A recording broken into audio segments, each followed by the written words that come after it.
It is time to end this journey. Welcome everyone on this new stream of beating Gran Turismo 2 with a single car. Welcome to the final episode of the Peugeot 206 S16 run, where I'm gonna go for the final events remaining. That will make the Peugeot able to I'm not good with words today. I'm not good with words. That makes the Peugeot able to beat every single event it can do, aside from dirt events, as I don't do them normally. So the final events,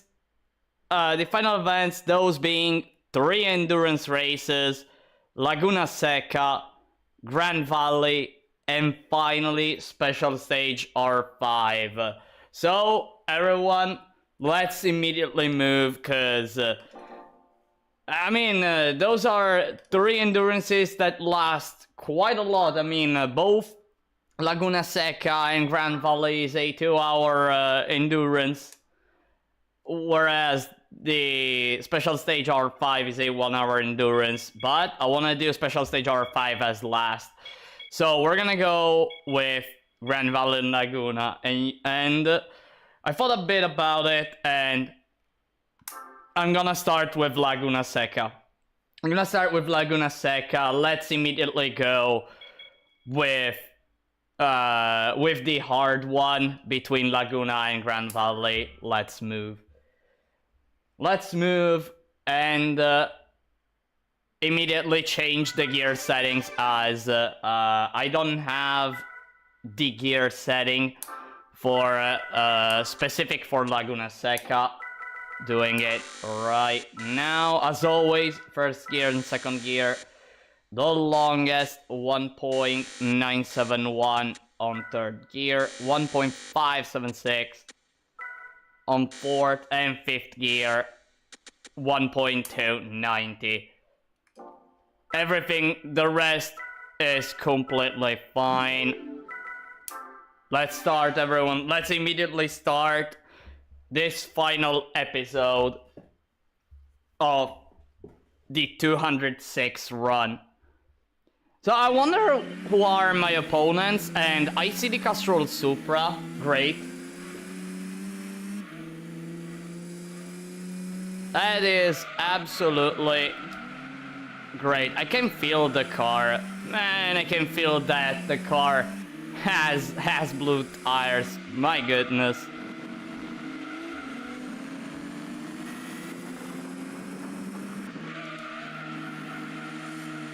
They are pretty fast. Dang, they are so fast. Well, no wonder. These GT500s have quite of an insane acceleration when you think about it. Even more than the Gran Turismo All-Star opponents.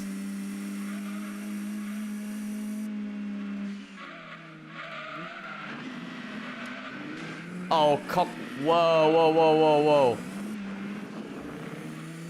That poor NSX, I guess it did a spin.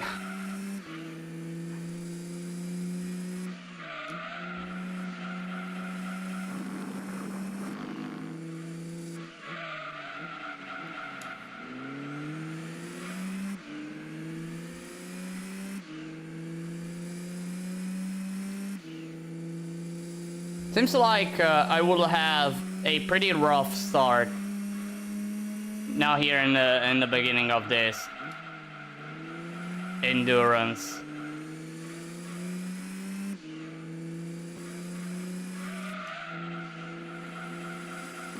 Ow. Oh dear.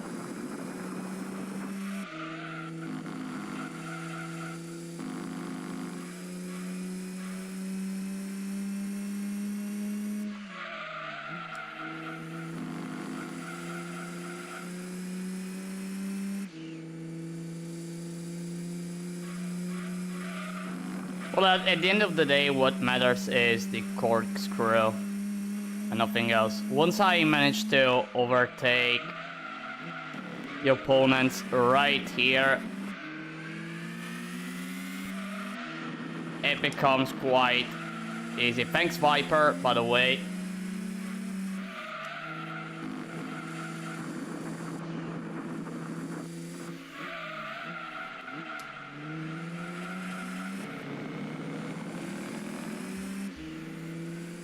Alright, now there's only the Supra. There's only the Supra that remains. I don't care about this Viper.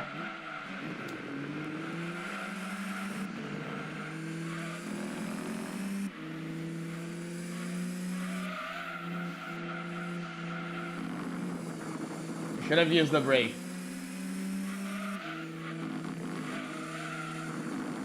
Yo, Deviants, welcome to the stream. Sanity be damn. Yeah. What the most brutal race was actually that freaking Rome endurance that I did last stream. Dang, that Rome endurance was hell actually. I couldn't do a single mistake. Ow.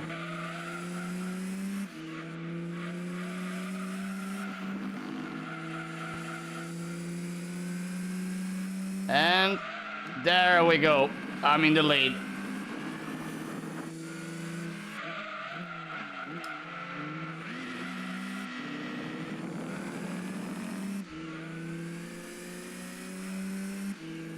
I'm gonna block a bit, if able. So I'm sure that later the Supra does not bother me at all. And it is time to go away, I guess. I guess it's time to go away.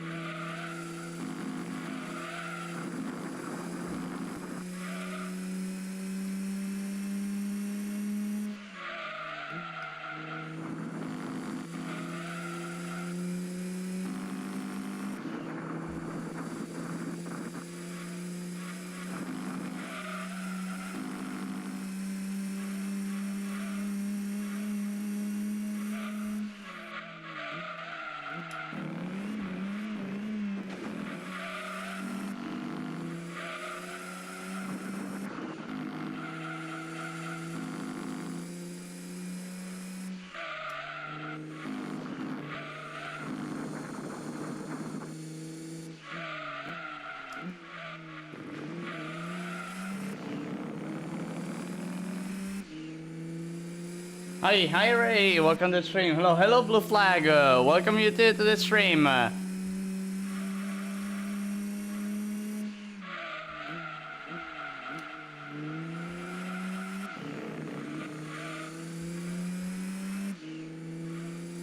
in time to see this little Peugeot going away from that Tom Supra. That Castrol Tom Supra that is still behind me, and I don't like this view on lap 5, honestly.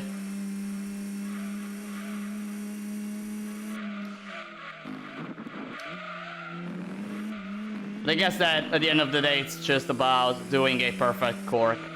Let's see if that is true, and indeed, just need to do a good cork.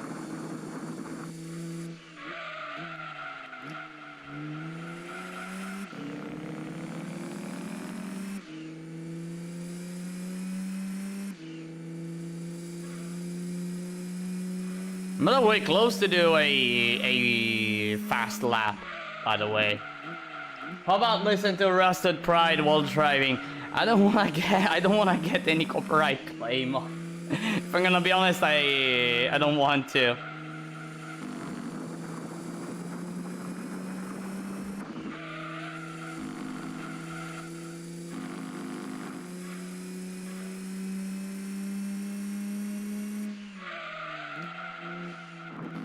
If it wasn't the fact that, well, YouTube is pretty strict with copyright stuff and such,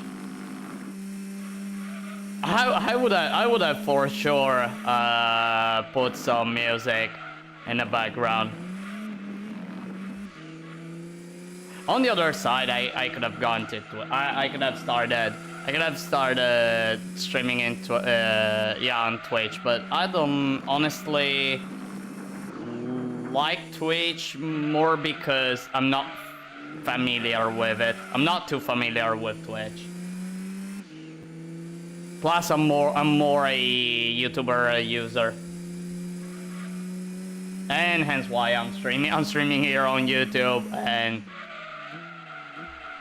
try to not get any copyright stuff through placing music.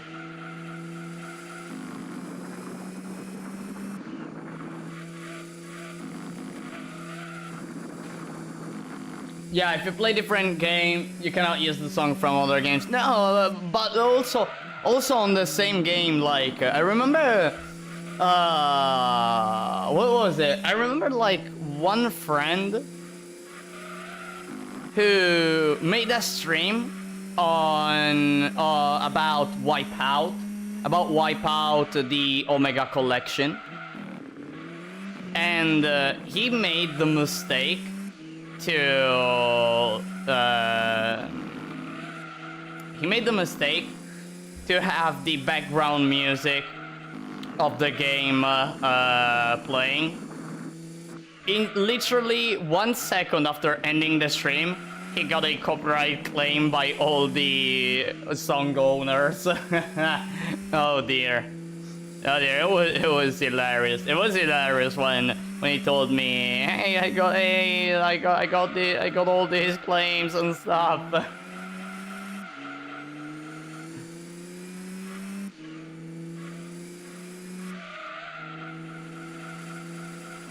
Ouch, by the way. I can already feel that the 206 has a hard time turning.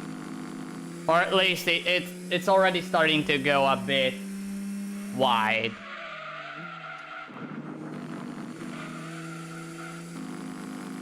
Nintendo is an exception. Nintendo strikes everyone. Nintendo hates you. Well, Nintendo, it's how can I say it? How can I say it with pretty kind words?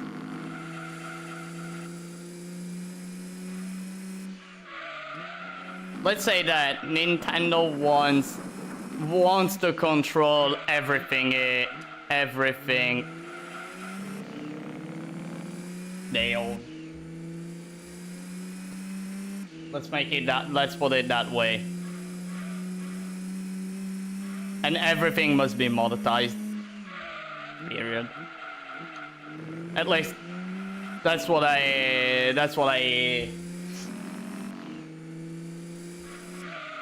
see mainly.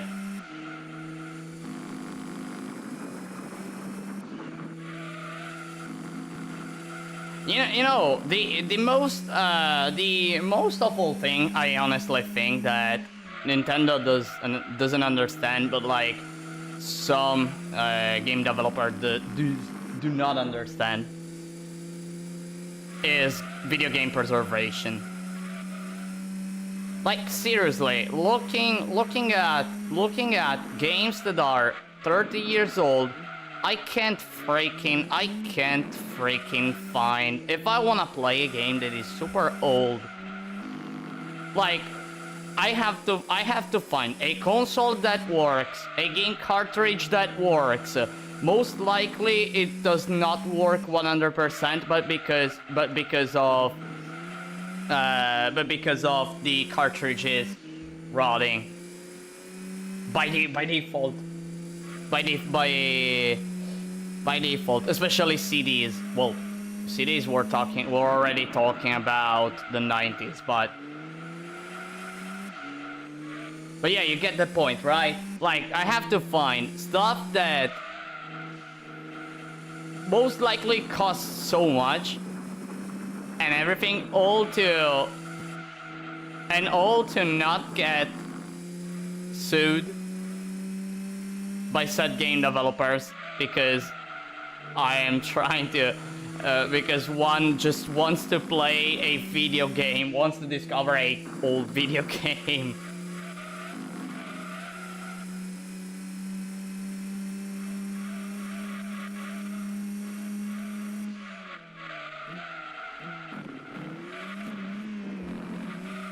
The corkscrew can stop the Peugeot. Oh, if it can. Like, the beauty of FF cars is actually the fact that they are super easy to use when it comes to the corkscrew. Like, they are able to easily do it so fast. Like, really so fast. And I guess the only reason about it is that I don't know why. It always feels like FF cars like are a lot more glued to the road than the other cars, than like say FR cars or MR cars. I don't know why.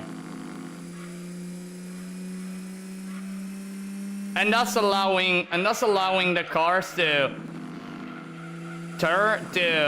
like brake first, brake a lot more, and the fact they can turn quite easily in the cork, it allows them to enter at a high speed and exit at a high speed. I remember with the Mazda 323, like I am able like, if I remember correctly, I was able to do the cork, to exit the cork at 140 kilometers per hour. Which is a lot, which really is a lot.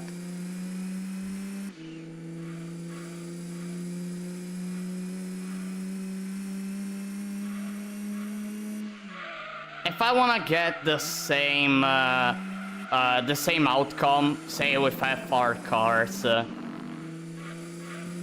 like, that is way more hard. That is way more hard. Best I can do is 125. 125 kilometers per hour while exiting the cork consistently. Maybe I can even get 130. In rare cases, 135, but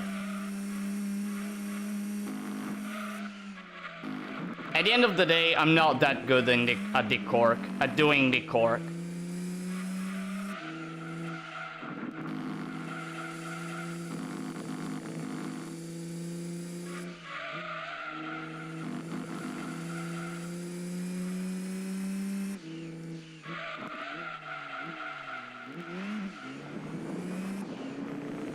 It seems that let me think. Lap 13, yellow tires. I honestly have to think when I'm gonna pit. Cause like I think on lap 18 I'll just have red tires. And considering that the Castrol Tom Supra like pits at lap 30,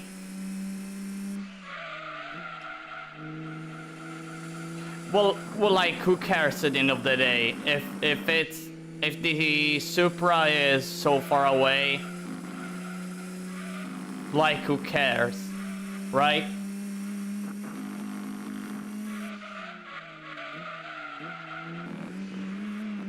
Ouch.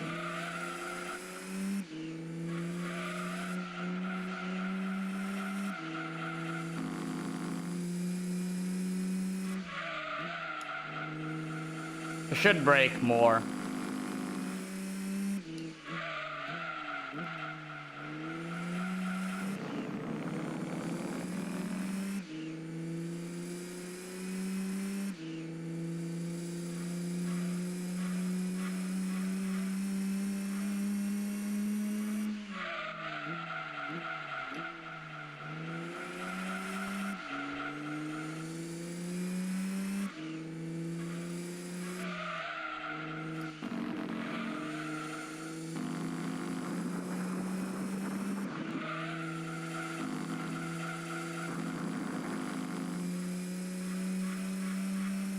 Ah, why am I looking behind?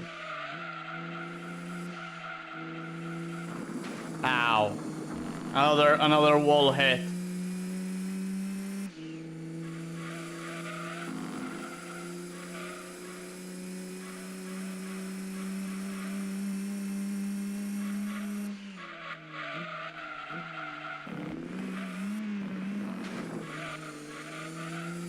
Nah, no way the car turned that much. This lap sucks. A lot. This lap sucks.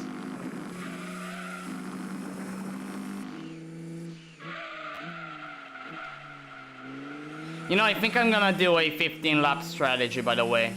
I don't know why.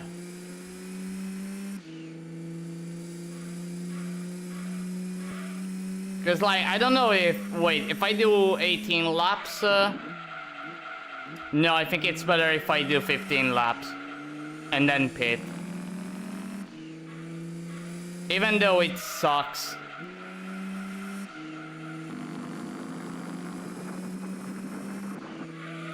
That I pit this early. I guess that's the only choice I have.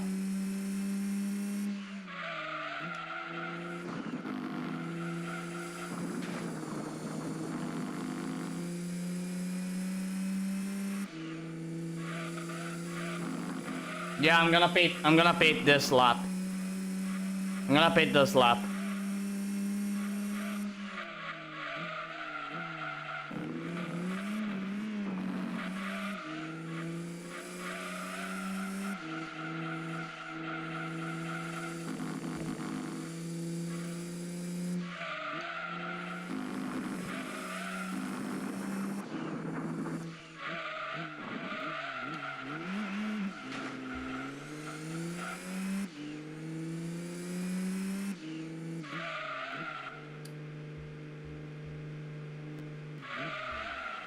I see the Supra.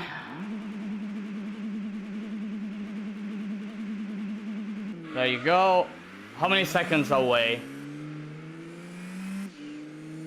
I'm right behind him. Okay, fine. I'm right behind him.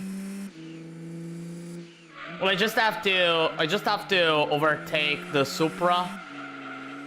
Then do 15 more laps, and on lap 30, if I'm in front of the Supra, like I'll keep being in front of him.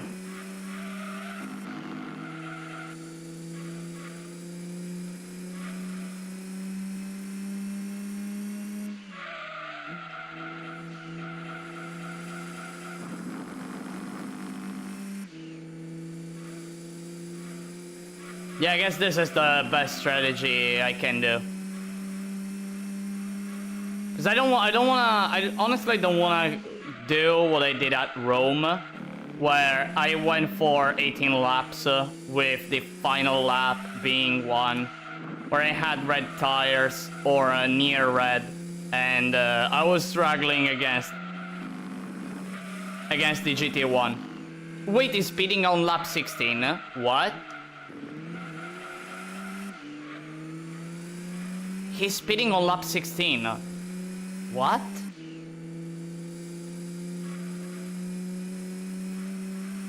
Huh.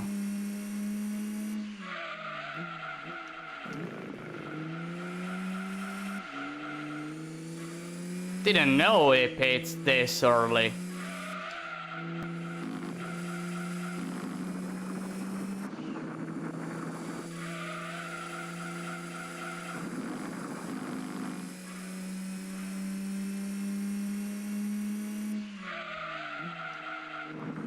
This is news to me actually.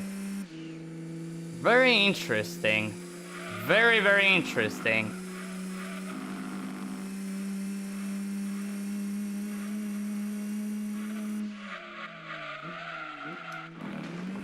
Ow. Ah, bad cork. Ah, really bad cork. Ah, man, really bad cork.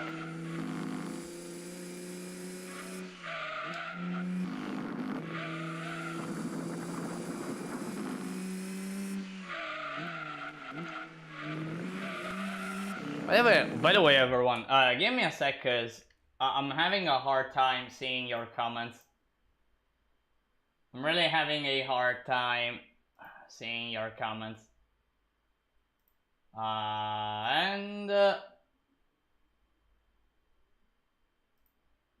No. Here and then here. Alright, finally I can see your comments. I can see your comments like really big now. Like sometimes I have your comments like written in like they're really tiny, the comments, and I just need to increase the size of the text just a bit, just a bit more to be able to see more clearly, and without having to focus a lot on the screen I have to check your comments.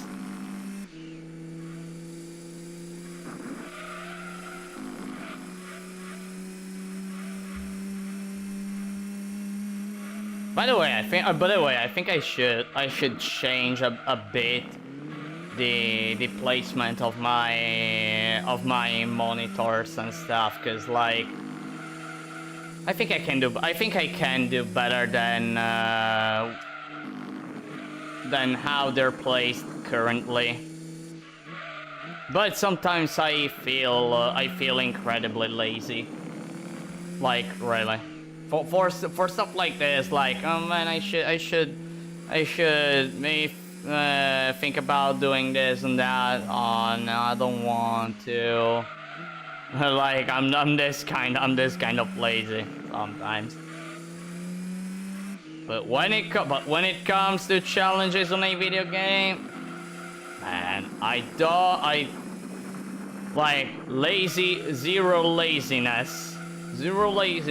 Just start the game, go and play.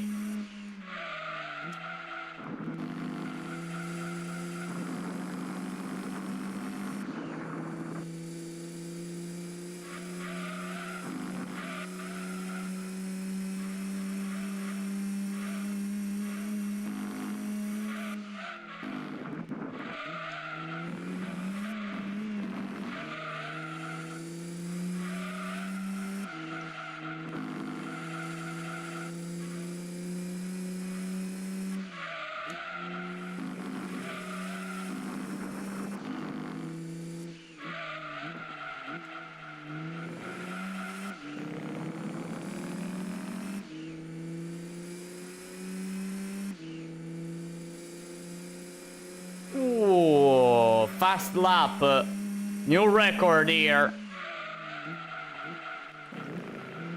We got that purple time.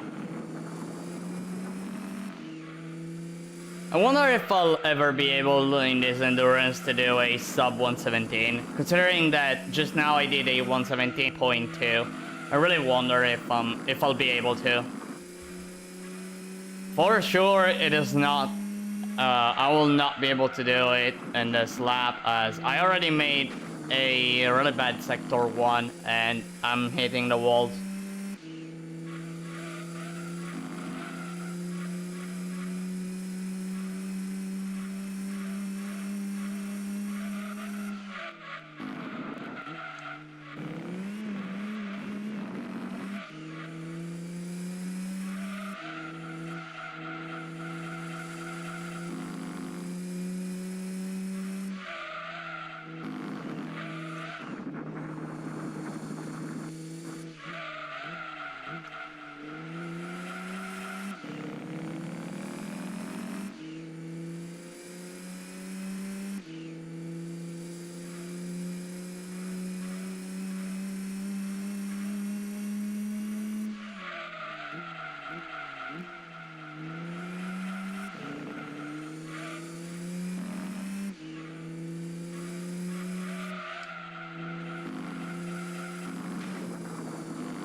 Alright, it seems that 30 minutes have passed.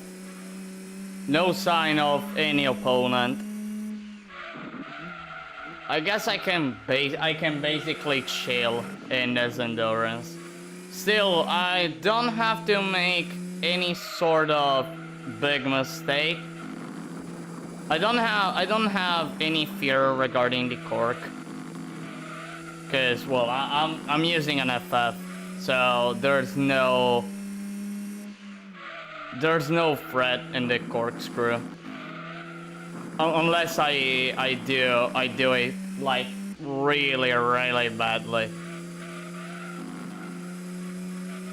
At first I had the fear regarding the pit stop strategy, but seeing the Castrol Town Supra hitting on lap 16,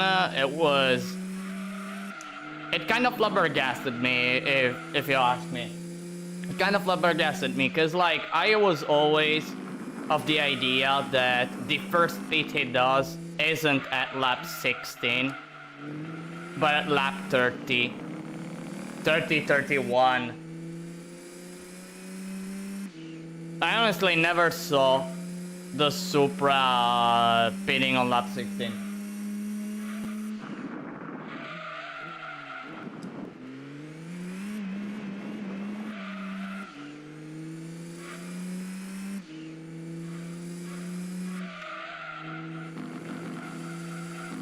And I guess I made a bad mistake on turn 1.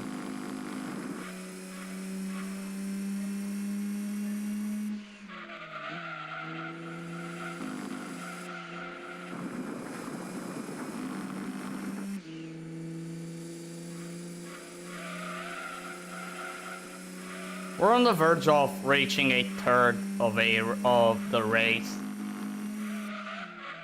We'll just, in a short while, it will be 5 laps to reach the third.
Laguna Cubester.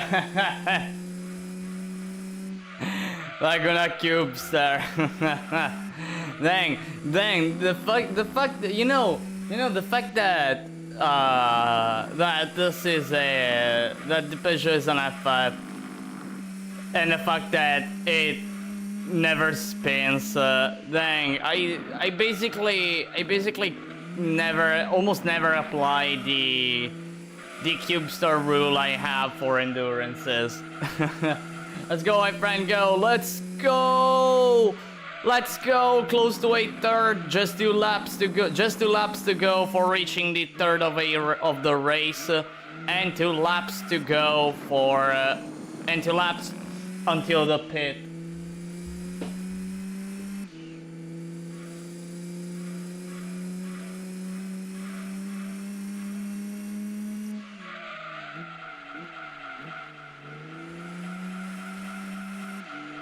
Whoa, what a drift.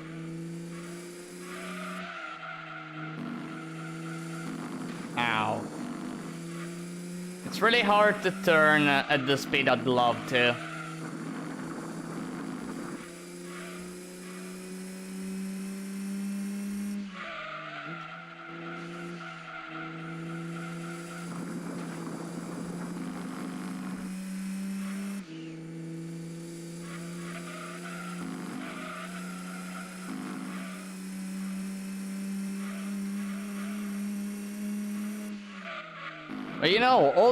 But all these GT 500 opponents, they all deserve the Cubester of shame when you think about it. I mean they're getting beaten by this car, it's incredible. It's incredible how in this game there are so many cars who can actually not just like single-handedly beat the game, but just consider this car has 370 something horsepower and 1,000 kilos, stuff like that. And I'm literally deleting the opponents. So basically, with the same amount of horsepower, you can literally pick whatever car when you think about it, as long as you go for the reverse gear trick.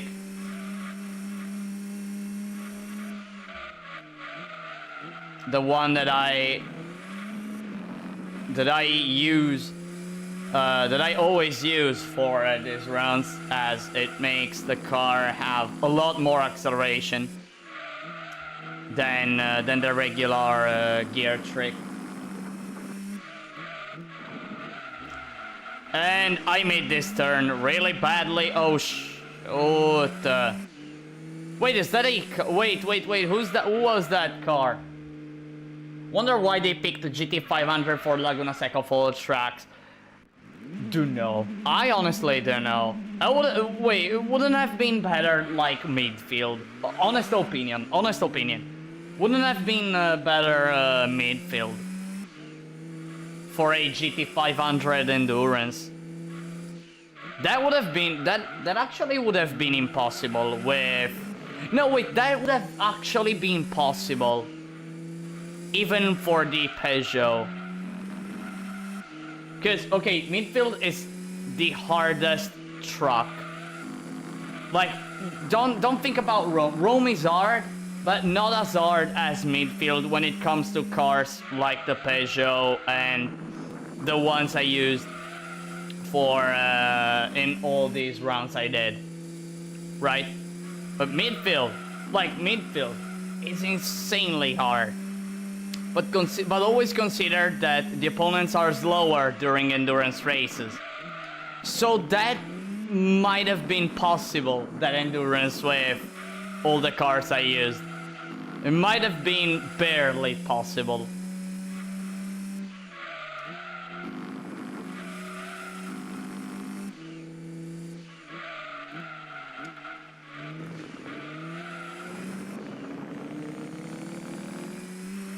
Who's speeding? No, I guess it's... Oh, the NSX. The NSX is speeding. I see. Goodbye. Goodbye, NSX.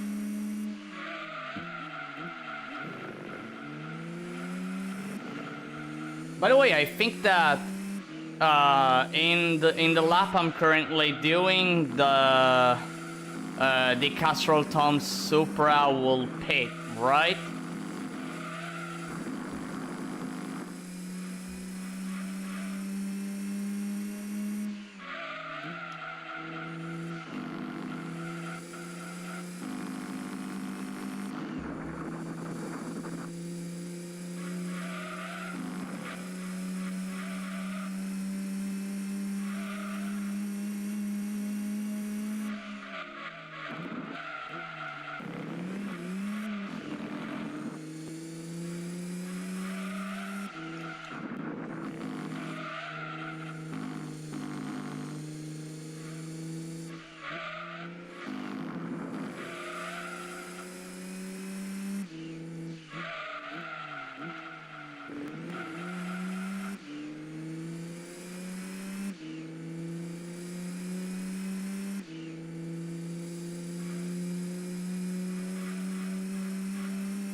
Oh dang! Sorry, everyone. I noticed that I didn't have the microphone on. I noticed just now.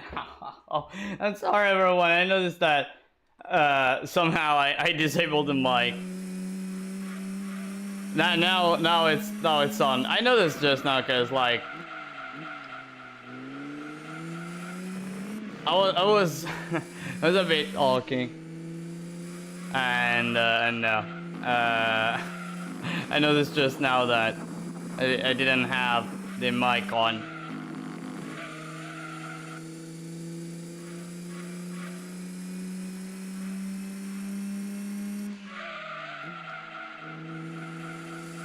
Well, since that I'm starting to lap the opponents. Since that I'm starting to lap the opponents.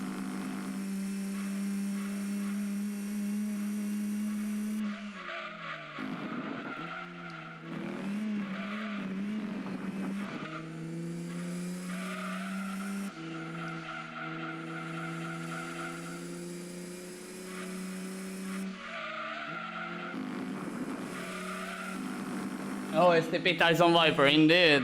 Indeed. And there you go, over. No, wait. Probably will pass me back unless I manage to block. And I'm able to do so. There you go. That'll just go away. Once one manages to block until turn 1, it's over for the opponents. They can't catch you anymore. Well, they may able to catch you in the right before the corkscrew section.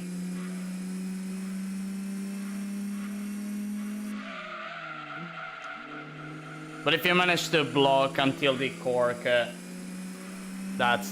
done. It's basically done.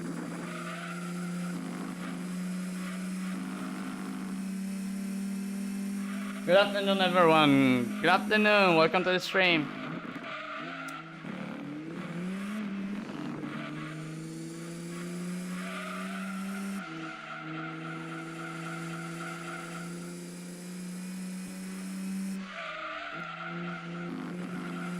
I'm curious whether or not this Viper will be able to catch me once I have orange tires. I'm really curious about it. Because like now I'm pulling off some 118s, which seems they are okay.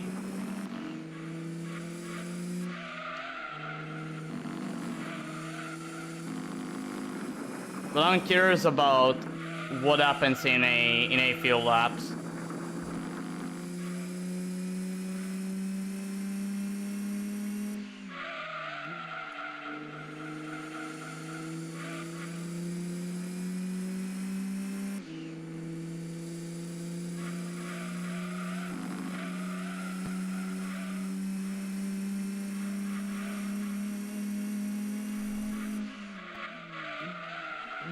A few laps remaining and it will be time for the second half of the race with that Viper that seems that it's losing the rear tires. I guess it will pit in a bit, right? Am I right? Or maybe it just does that. He normally does that, probably. Yeah.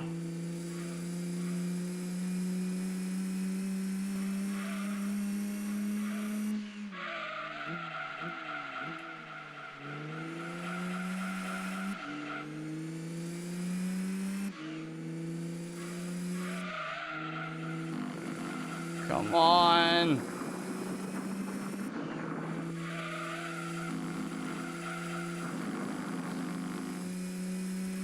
.9. 24.9 is an okay sector time. Not a good one when it comes to the Gran Turismo All-Stars. But still a respectable sector time.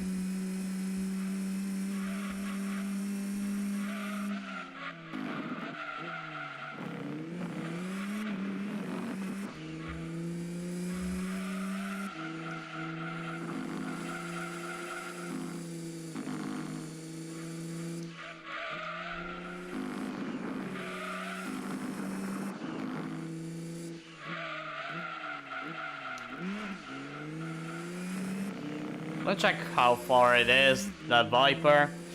I'm increasing the gap. Despite me doing worse times. I see.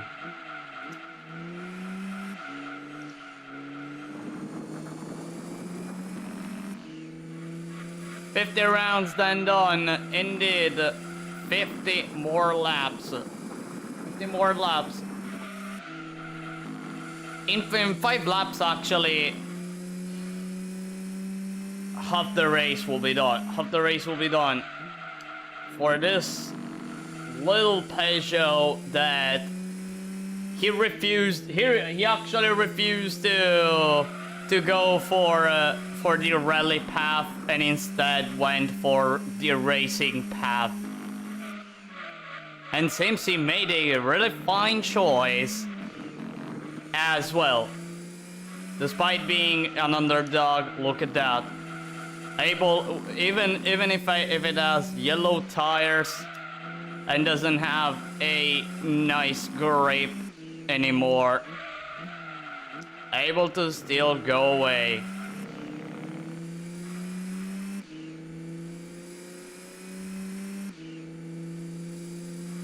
Or at least keep the opponents at distance.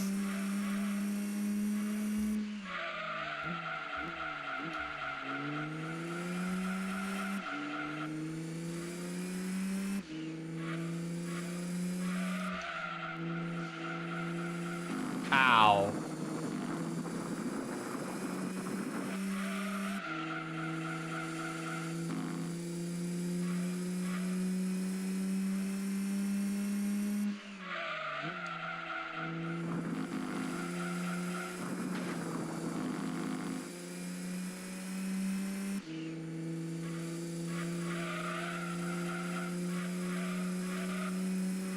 Seems like the Viper 2 is suffering from tire wear.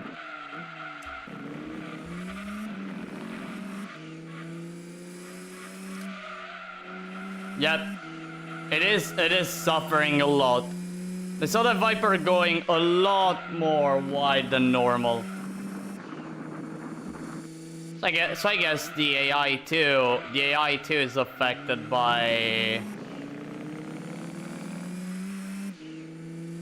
the tire usage. I see.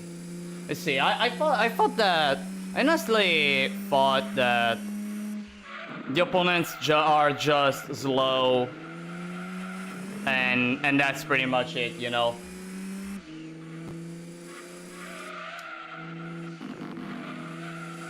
Like Polyphony just deciding to make them slower in general and not let them be affected by the tires.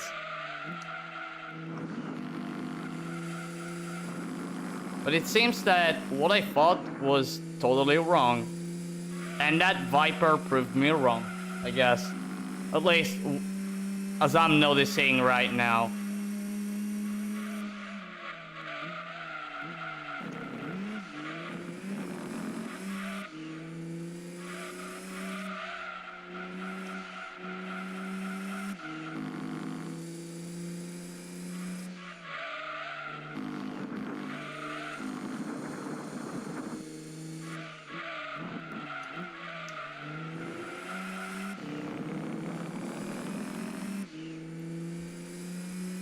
Getting closer to the second half of the race, 2 more laps.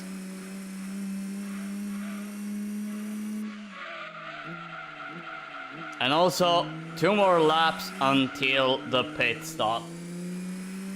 In a short bit, I'm gonna hear the radio message, you know, box. Ouch. But right now I should receive the radio message that I should pay attention to the road.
Almost time for a pit. Come on. Just one lap. And I see that Viper getting closer. I see that Viper getting closer. Which, well, who cares as I lapped him. Doesn't really matter much.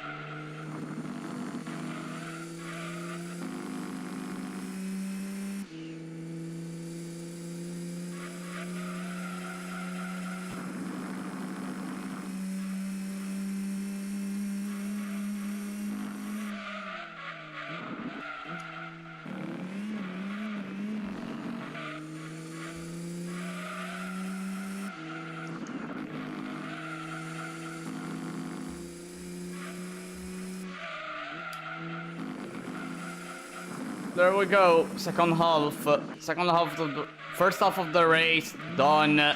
Time for the second half. And I see a car pitting. Wait, is that the Unisia Jax? Yep, it's the Unisia Jax. Let me check if I can find the Supra. No, I don't see the Supra.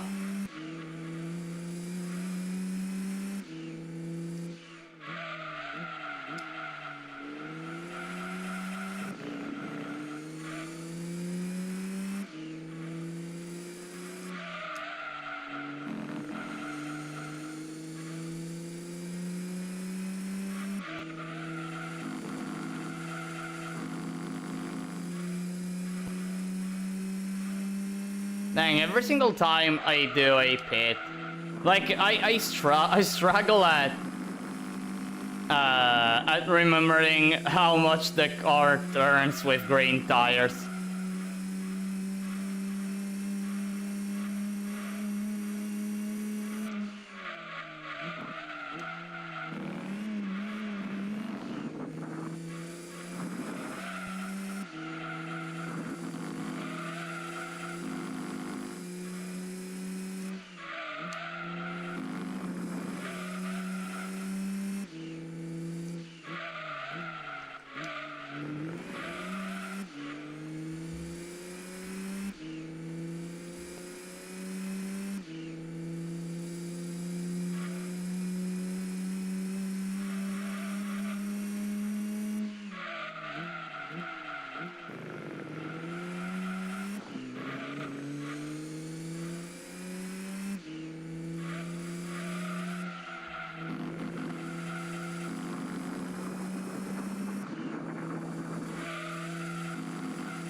It seems that the Viper is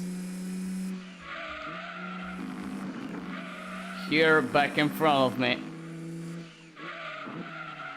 And it seems that in the next lap I'm gonna overtake that car.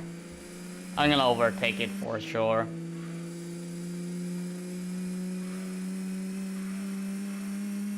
By the way, I'd love to try to go for a sub 117. Do you think I'll be able to in these laps where I have green tires? I really hope so.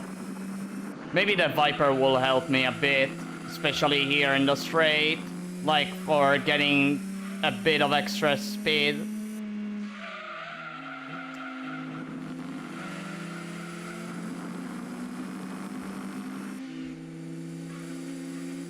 Who knows? Let me check the sector time.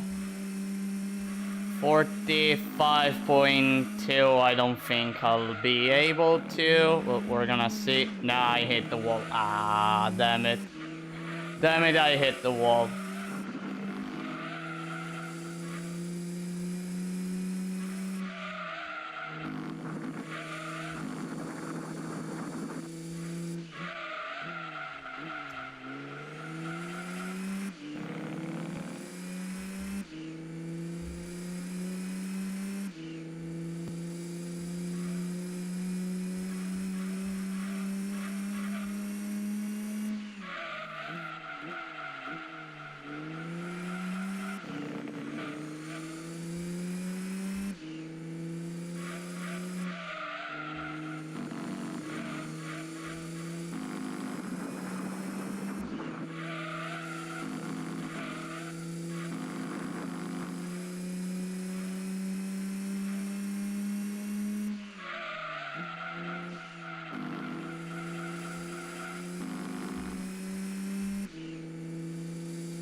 I wonder if I'll ever be able to lap at least once every single opponent. I really wonder if I'll be able to. Maybe.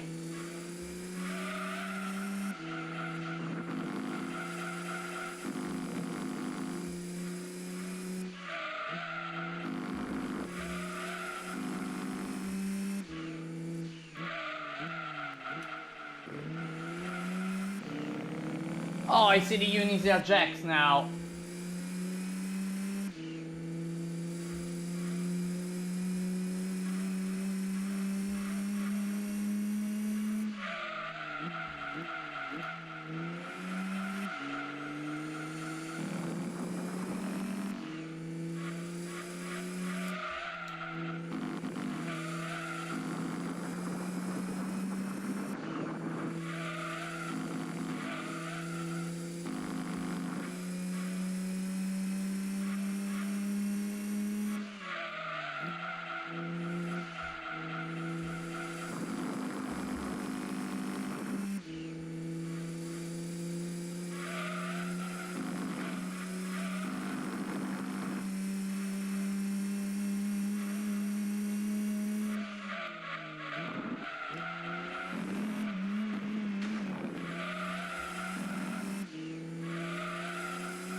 Forty laps to go, indeed. 40 laps to go. 40 laps to go, and this endurance will be over. And then it will be time for more endurances. By the way, I was actually wondering if for the next runs I'm gonna do here in Gran Turismo 2, if you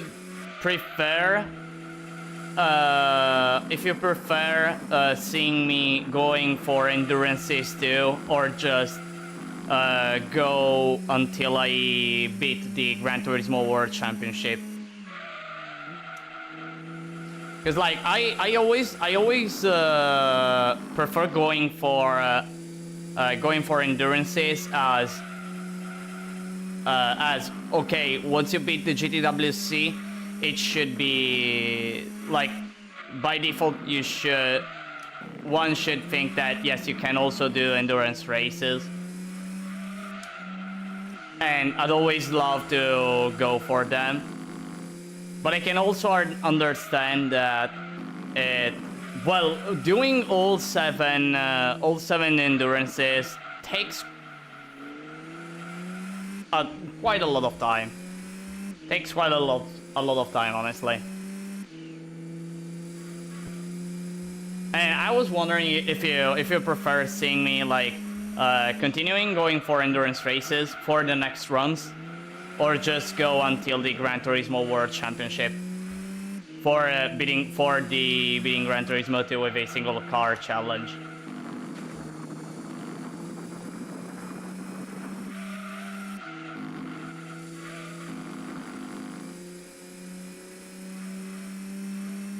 Again, whatever the case, for me is completely fine.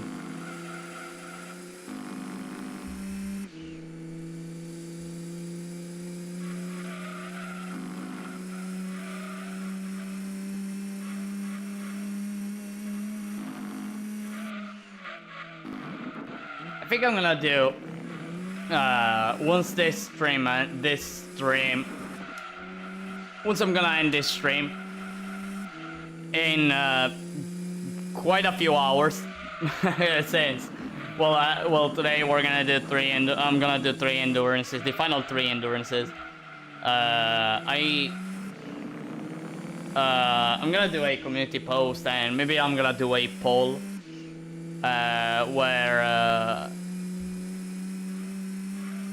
where I'm gonna ask you this, basically.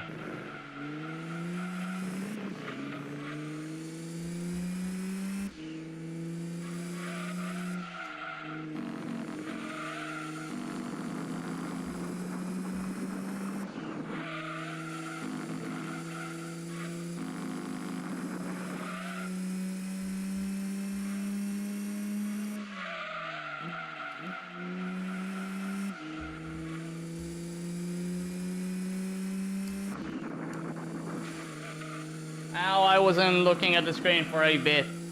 I hate that freaking wall.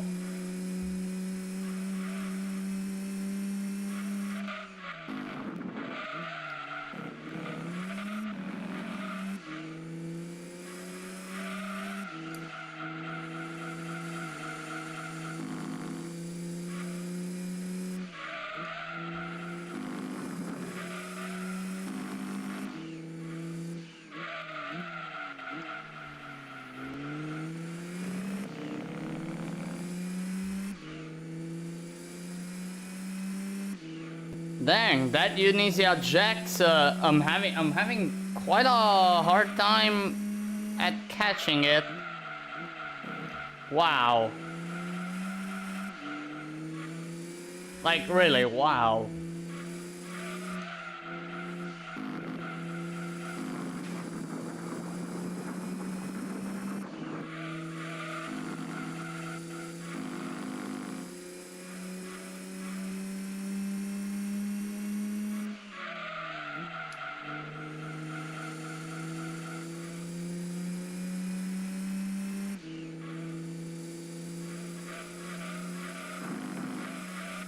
By the way, in which lap should I, do I have to pit? Like, I pit every 15 laps. I made a pit on lap 45, so it should be on lap 60. On lap 60.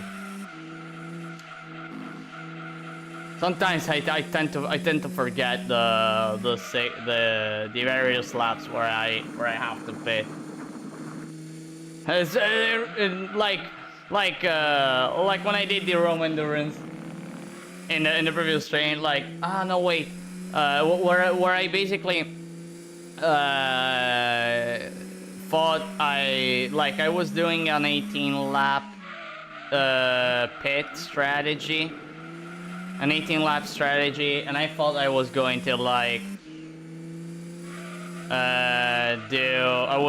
do 5 pits, but no, I was totally wrong. I was totally wrong, as in reality it was a 4 pit strategy, but I don't know, I was not counting the right way. I was not counting the right way. But really, whenever I focus on video games especially, whenever I focus, like I really struggle at doing anything else. I know that by default us humans aren't able to multitask, or more like we cannot focus on 2 things simultaneously.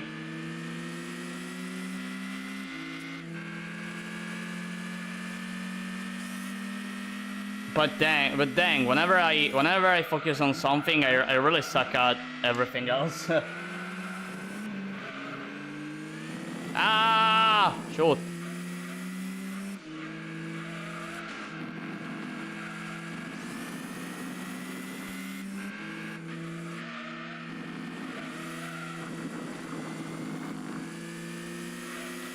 But for your channel, I believe, is to keep it.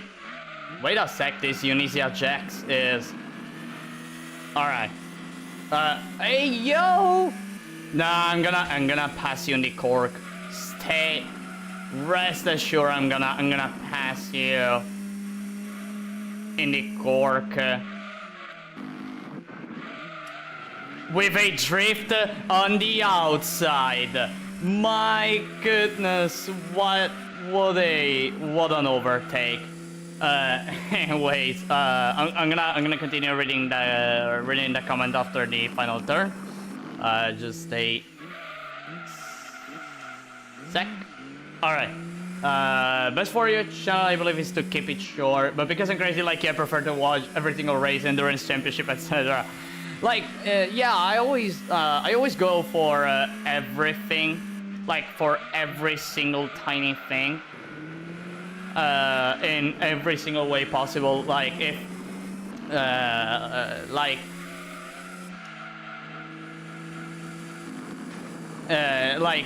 in the past I made streams where I basically bullied a boss in Armored Core 6 in literally any way possible, to the point I then went for one of the craziest things that probably happened in the Armored Core 6 sphere. Well, it was honestly, it was insane. It was madness. No, I'm not kidding. It really was madness. To this day, I'm still wondering what let me do such thing. What made me go for such thing? I managed to do it though. Well, at least that. I give like thank you. But yeah, ultimately I'm gonna let you decide. Whether or not I'll go for endurance races in the future. At the end of the day, like, I am noticing too that, like, it's not that it's pointless, but like there is still the challenge. There is still a challenge in these endurances, especially the Rome endurance. I noticed there is, like, it's quite hard in general.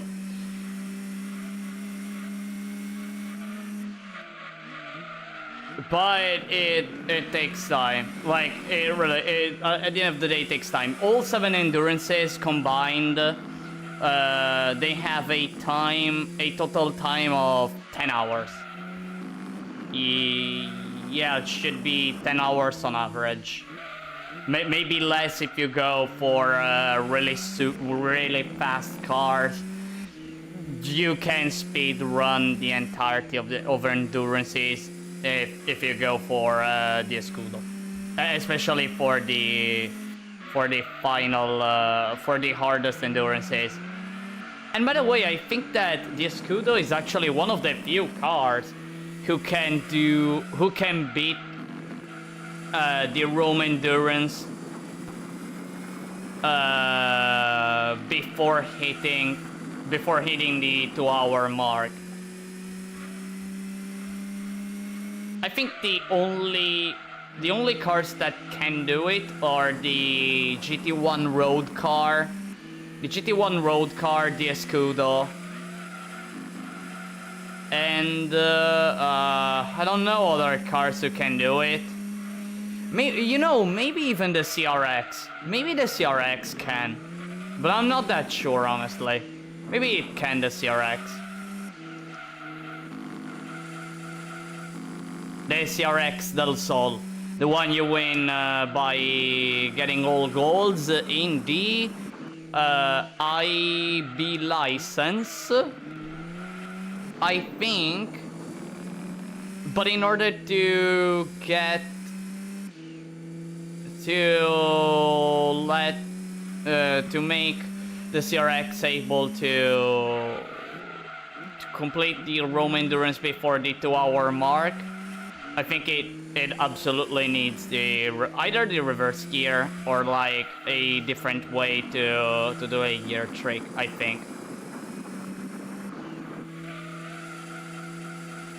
Because always consider that the reverse gear trick, while being really good, maybe for cars that have a lot of horsepower, maybe it's not that fantastic, especially for first gear, especially for that one.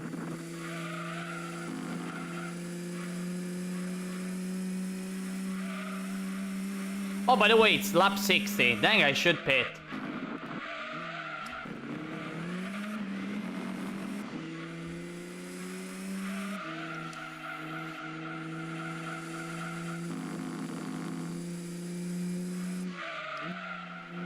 Sanity is not an option. Absolutely not. This race feels like an eternity.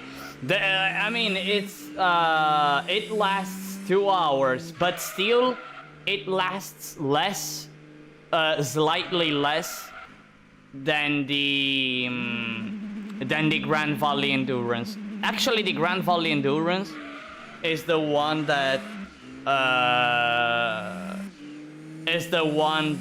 takes more time to complete.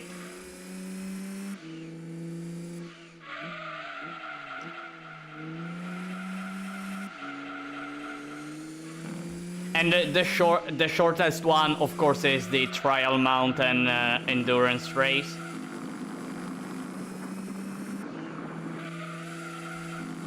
And then there are like Seattle, and then there are Seattle, Apricot Hill, and Special Stage R5, which you can complete in an hour, or slightly under. Well, the cars that I use, it takes the amount of time I'm mentioning. If you bring like stronger cars, it takes way less. Takes way less.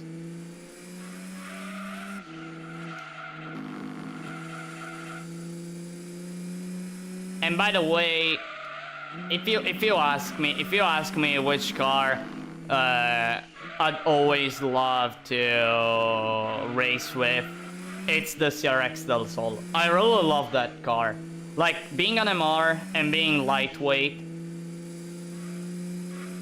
like, it is so fun.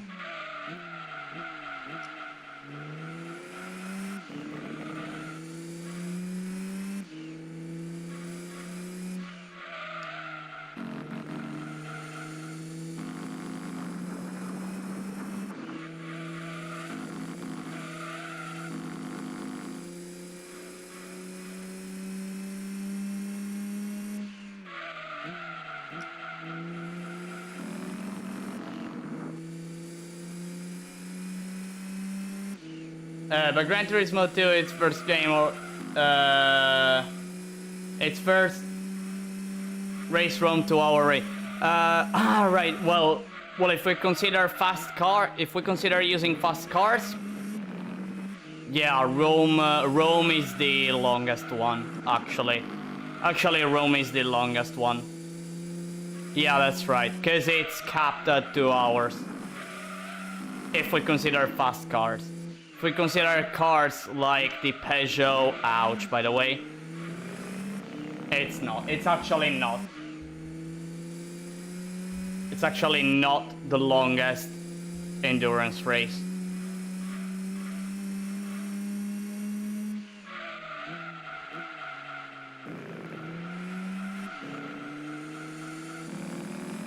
Can I be honest regarding endurance races? I prefer endurance races that last this much, like 2 hours at maximum, rather than the like endurance races that appeared in later games, such as the 24 hours. Like, okay, I get that you can pause any time, and especially with emulators, like you can save state and then continue in another moment. At the same time, dang, 24 hours racing on the same freaking track. After a while, after like I'm used to do 2 hours nowadays, but dang, going for more than 2 hours, I can feel the stress from going for so much time, like really.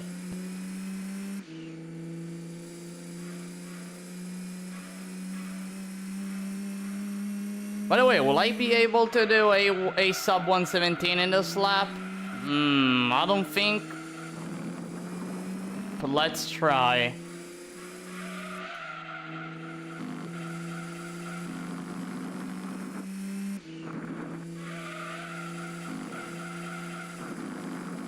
.6, it's already a bad time for the sub 117.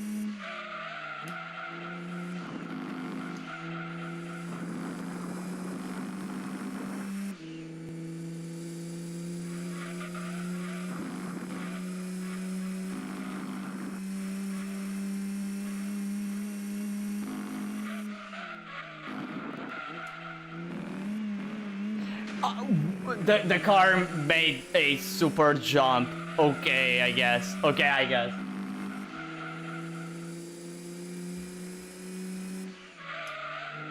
Alright, I see.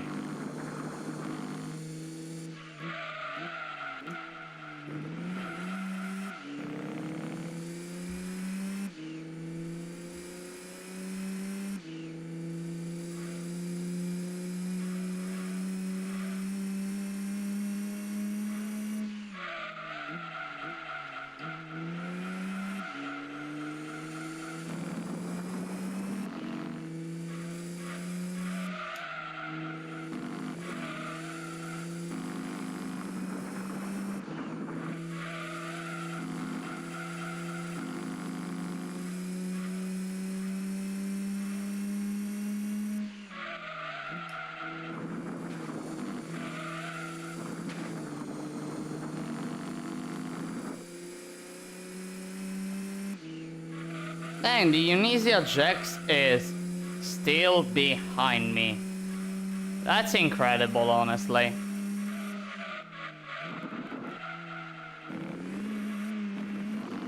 Okay that I made a few mistakes here and there in the last 2 laps, but dang.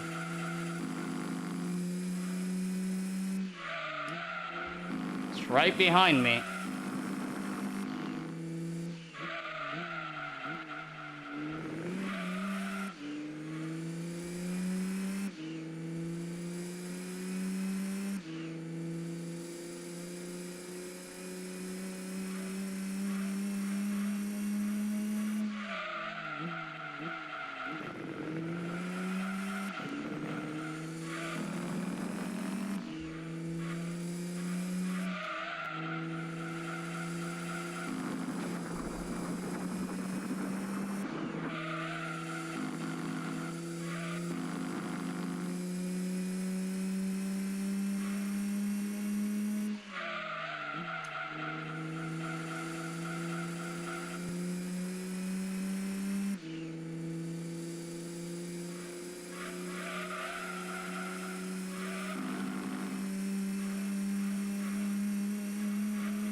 Little by little, the end of the endurance gets closer and closer.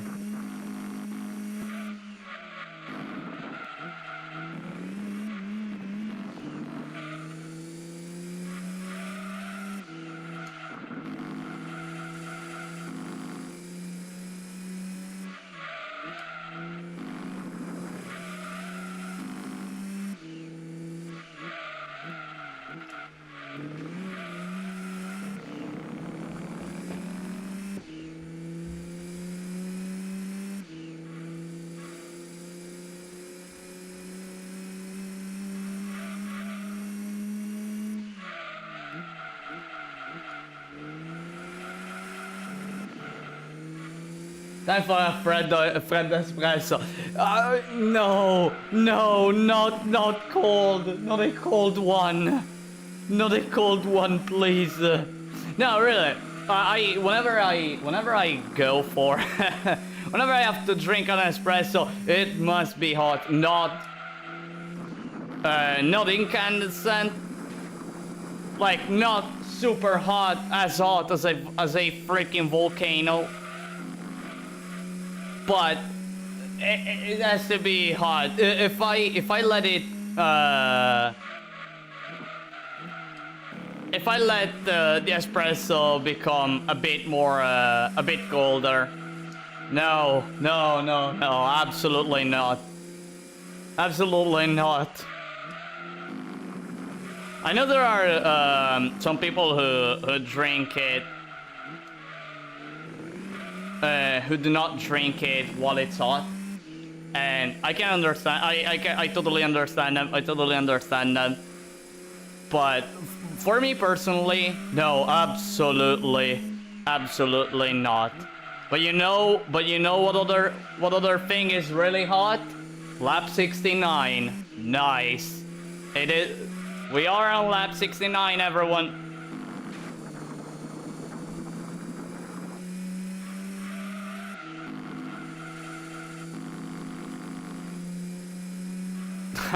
It is so silly always making this joke. Considering that the only moments where I reach such lap is at Rome and here in the Rome Endurance and here in the Laguna Seca one, so it's always it's just silly. Oh man.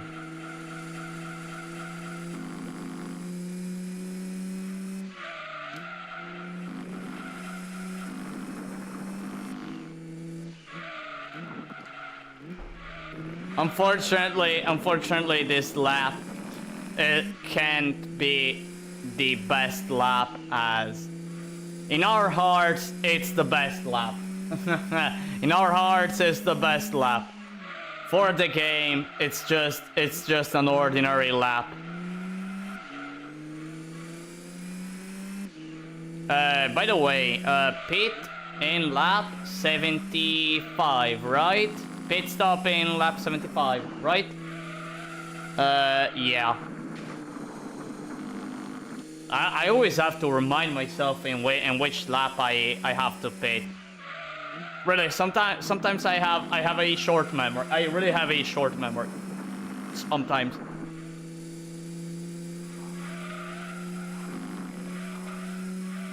And sometimes I also space out like a lot. There was one time where like there was a friend of mine who was telling me something, right? And he told me once. He told me once what he wanted to tell me, and then I told him I didn't understand him. I wasn't understanding him, and I was like, hey, no, wait, I didn't understand you. No, can you repeat, please? Like it tells me a second time, oh, look, I'm not understanding you, and it's not that like I wasn't understanding, like I wasn't listening to him. I was 100% listening to him, but I wasn't understanding him at all. I was spacing so much. Like he told me the thing he was telling me like 5 times, and then he basically raged at me, and it was like, oh, come on, I told you so many times, so what are you not understanding? And I was like, look, sorry, but I'm not fucking understanding you. I'm not managing to understand you, and it's not your fault, it's mine. It's my fault.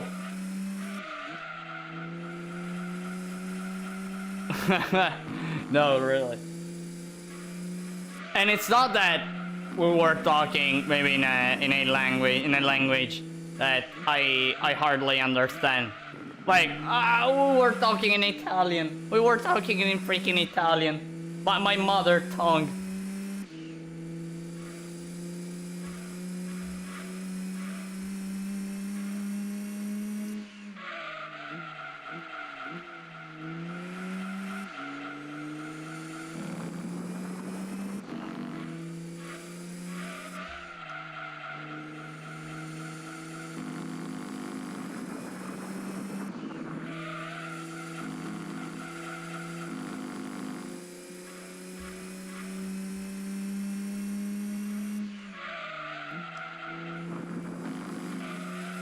Oh, come on. The car really goes that wide now? Oh, man.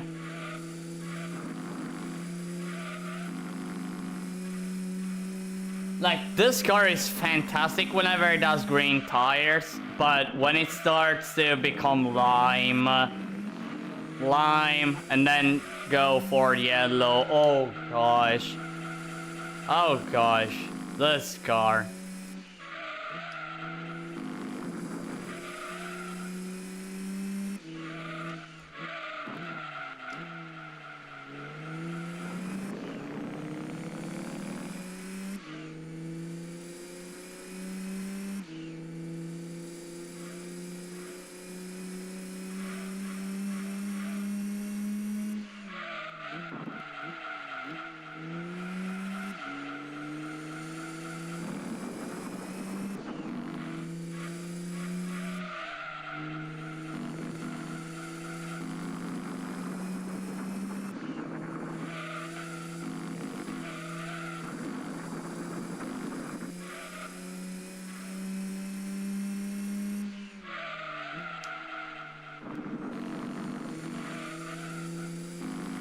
Do you live in Italy? We are neighbors. Oh, you live in Italy too? That's nice. Nice.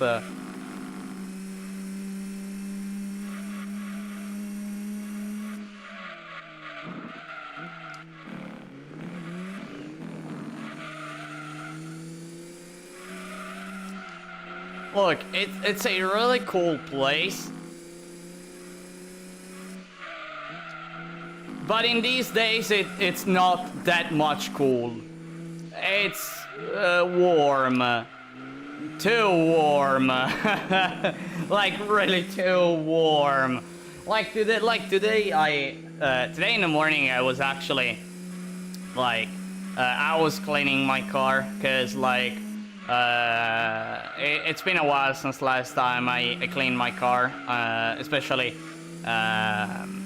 in the inside. And dang, there was the sun that was freaking kicking my ass. It was kicking my ass. And I'm someone who loves the heat. I really love heat. But even for me, it's too much. These temperatures are just too much. Are really just too much.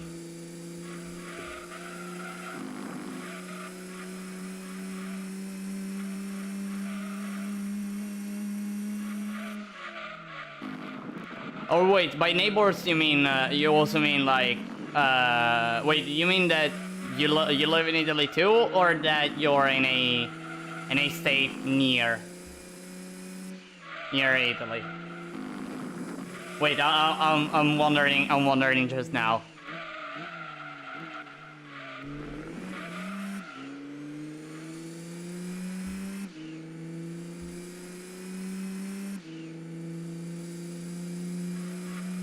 Anyways, it is time for the books. It's time for the books.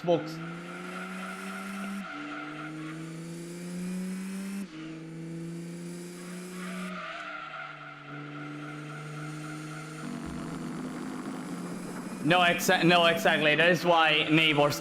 Greece. Dang, Greece. I'd love to. I'd really love to visit Greece one day. I love, like, in the future. I always love to. I'd love to explore the world, as I'm a person who didn't travel at all outside. Not only outside Italy, but almost also outside the region I live in. It's as if I'm I don't know. It's as if I'm, how can I say it? It's as if I'm an American who maybe lives in I don't know,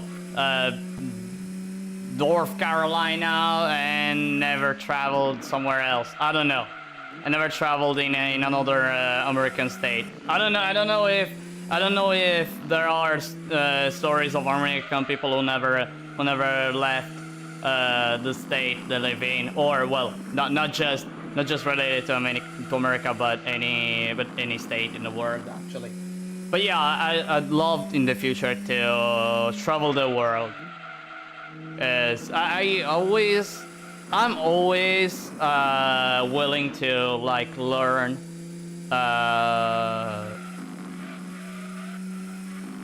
cultures that are different from the one I know kind of well, that being, well, the Italian culture and stuff. And just, well, I'm more like someone who always loves learning something new, right?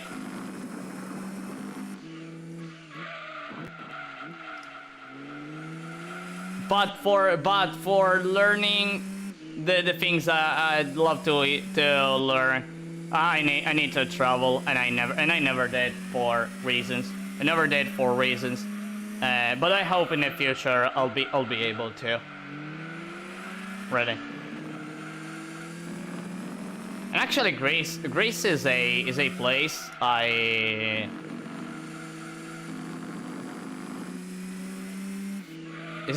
I'm interested in. I'm actually interested in a few states. Those being, well, Greece, Japan. Then wait, let me remember.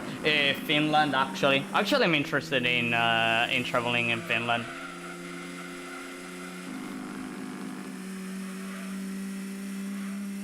As well as you know, another place I wanna go. I'd love to go to Ireland. Actually, I'd really love to go to both Ireland and also in Scotland. Also there. Dang. There are so many places that I really want to go. To warm that wait, no, wait, the cosmic sky. By the way, did I just forget to pit? Did I just forget to pit in the previous, like, 30 laps? Oh dear, I really forgot. Man, I'm gonna go pit in a short bit. Some here to warn. That's why I drink a Fred espresso. Even though there are really high temperatures here, like, I don't care. I always go for a super hot, for a really hot espresso. Like, I mentioned that I love the heat. I love it so much that it doesn't matter if it's summer. I take a shower with hot water. I ain't kidding.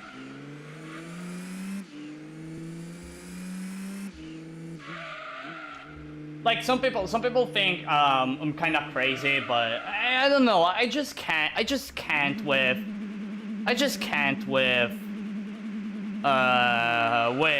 cold water.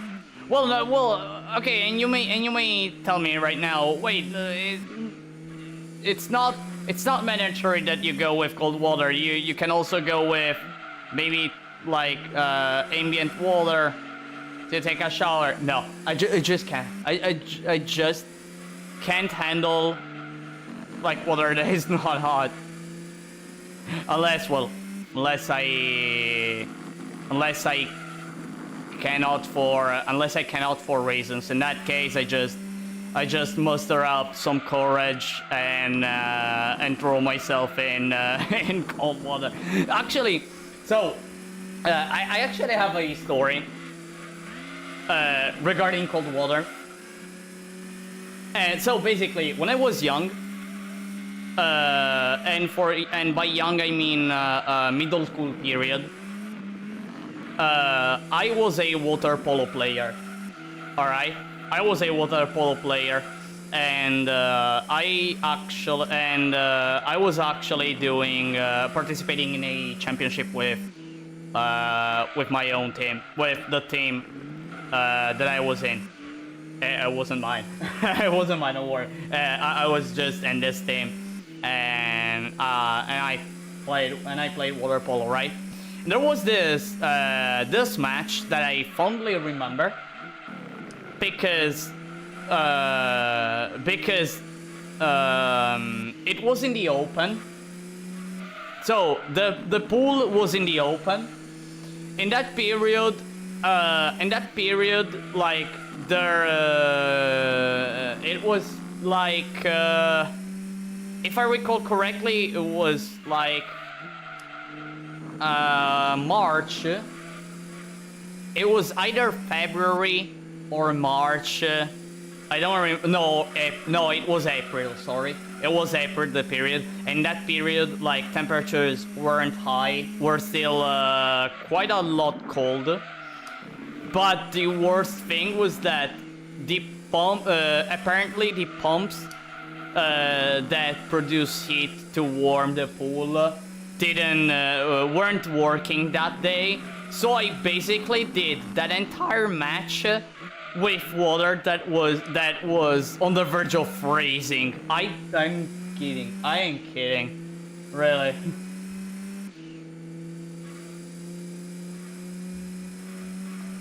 It was so freaking cold, that water. To the point, and you know the thing, it was so cold that after a bit, like after 10 to 15 minutes that I was inside the pool, I started feeling I didn't feel anymore like the water being cold, but I was feeling the opposite. That being, I was feeling the water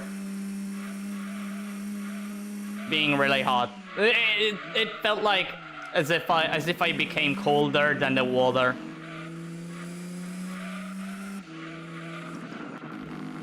Ten laps remaining. Time to finish this. Yep, time to finish this endurance.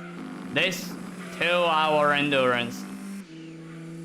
By the way, since there are 2 more endurances left, one of them being Grand Valley, and I know it lasts 2 hours, and with the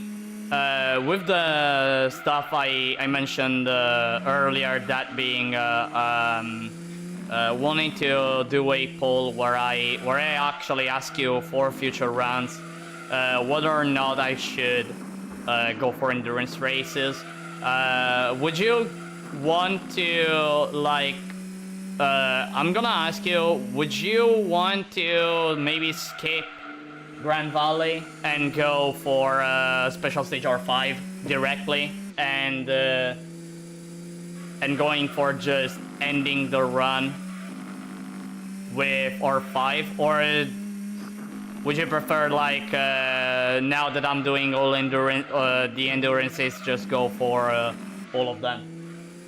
Like, I really want to let you decide. At the end of the day, like, I'm just there doing races, doing runs. For me, whatever is fine. I'm not that kind of person who I'm that kind of person who gives ideas, but always lets other people decide if I'm in a group. If I'm in a group, I'm the one who gives ideas. I propose ideas, and eventually let the rest of the group decide.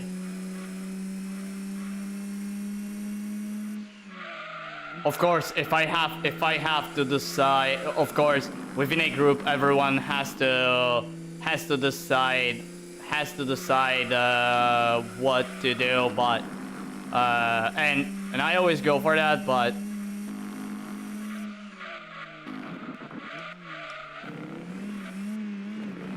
in this case, you're my guests, and I'll let you decide.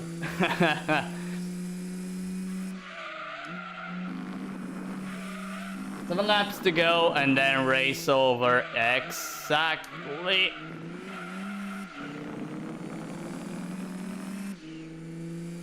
If you ever come to Greece, my house is open for you, and it will be convenient because if you come via ship, you will arrive at the place I live, Patra. I think I heard about that place. Cause like one day I was actually looking for those big travels with the ships. No, you go maybe in this place, like those Mediterranean travels in various places, and there were some where there are like 1 or even 2 stops in Greece, and if I remember correctly, there were a few where you stop at Patra. If I remember correctly, this thing I checked it like I think 3 months, 3 to 4 months. No, actually in February I looked at that. So many months ago, and again, I don't have this big memory. So yeah, I don't have a big memory.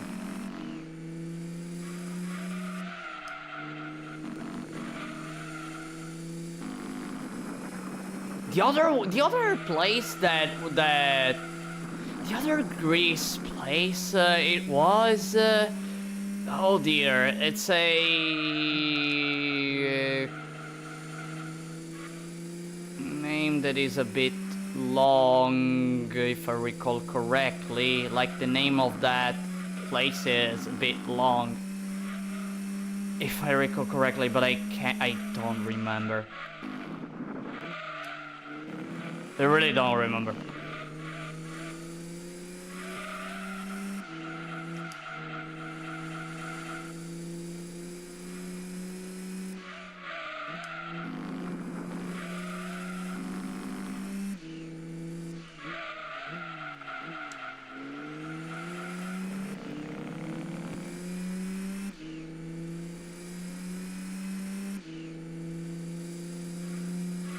Getting closer and closer to the end, and it seems that I've never found the Castrol Tom Supra for lapping him.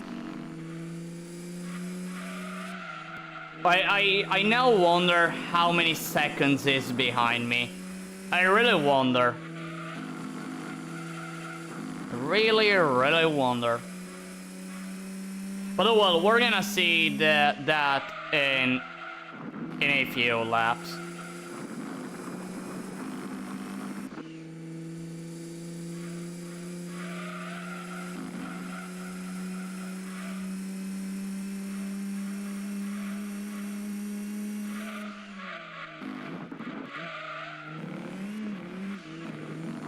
What a jump. I see the NSX. Actually, this is the second time I see the NSX. Or is this the third time? No, actually, I think this is the third time.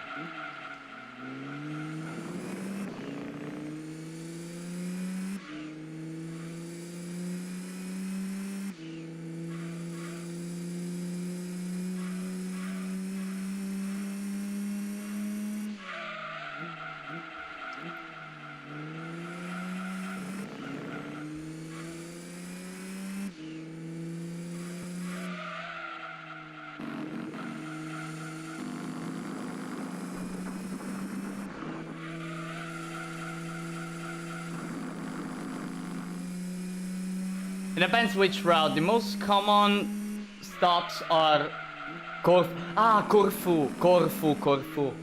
That one. It was that one. I thought it was.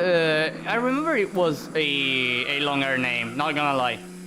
I remember it was that, but now that I read Corfu.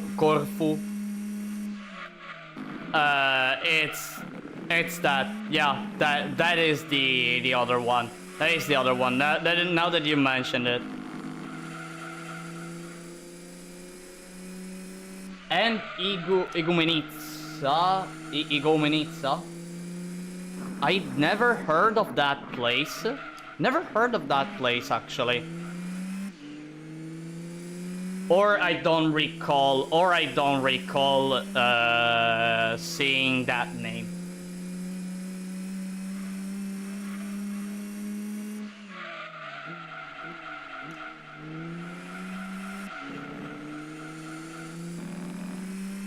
Three laps indeed. Lap 88, next lap 89, and finally lap 90.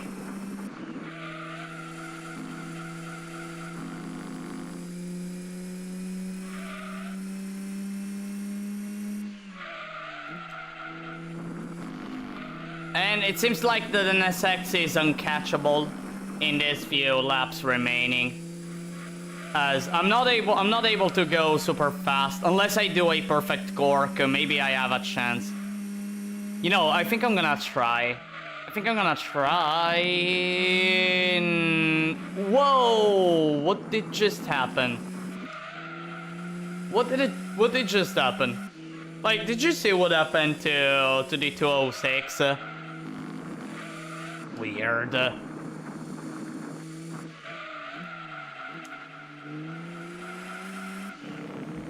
No, maybe I'm able to catch it. You know, maybe I'm able to catch it.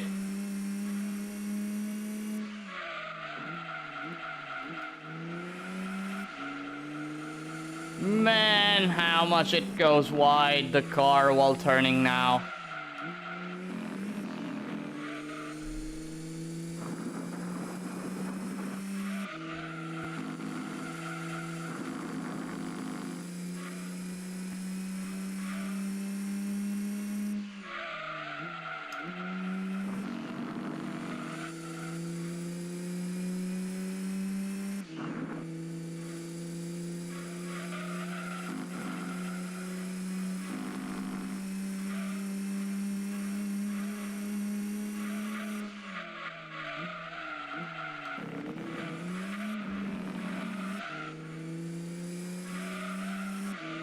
I can actually overtake the NSX before the end of the endurance. I can actually am able to. Am I right?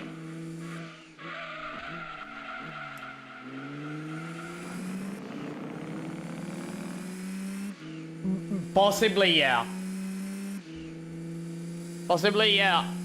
Final lap. Here we are in the final lap of the 90 lap. In the 90 lap race at Laguna Seca. After almost 2 hours of racing here in this track, doing lap after lap after lap after lap, we've reached the end where I completely throw the car toward the wall. And you know what? Since who cares about everything, I'm gonna yeet the car toward the wall. I honestly wanted to make a super jump on the first turn. But who cares? Let's even go for a little drift. And no, I'm not going to pit. I was thinking about pitting, but better not.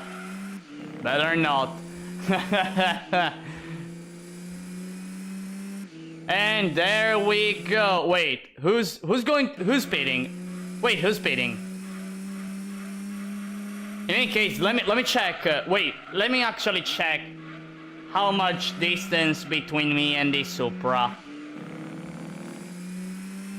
And it's done.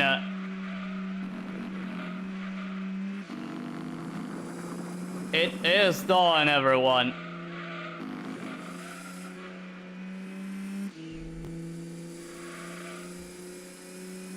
Yo, maybe I was. Oh, I would have been 32 seconds.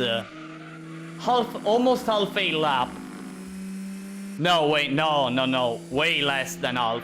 Way less than half a lap. Still 32 seconds. That is a lot.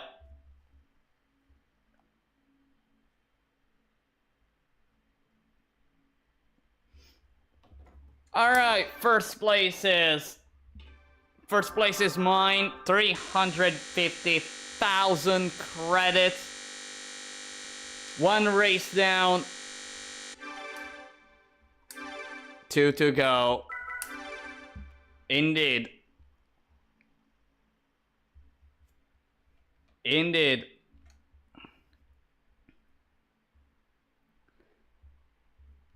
It's over and there are 2 remaining. By the way, let me look at the prize card that I got. Oh, hey yo, I'm winning. I'm only winning rally cars. Hey yo, what the heck? Except for the Stratos. No, actually, there is no rally car in that endurance as prize car. I just got only rally cars. Oh, my goodness. My goodness, is this the run where I win every single rally car? No, wait, not the special events. I wanna go to the endurance and go for Grand Valley. Another 2-hour endurance. But this one gives 500,000 credits. Let's go. By the way, I don't know if I don't know which gear setting to use. But I think I'm gonna go for the midfield setting I have. So auto setup 10. The first and second gear always the longest. Third gear at 1.627. Fourth gear at 1.298. And fifth gear at 1.108. There we go. Let's move.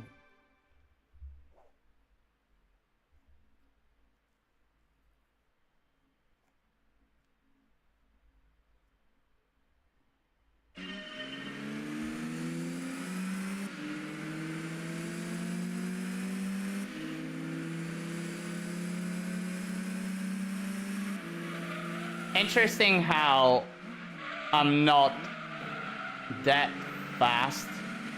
This car can turn quite a lot. And I'm already first. Against all these opponents. See, this is also the reason I was... thinking about not doing endurance races in the future.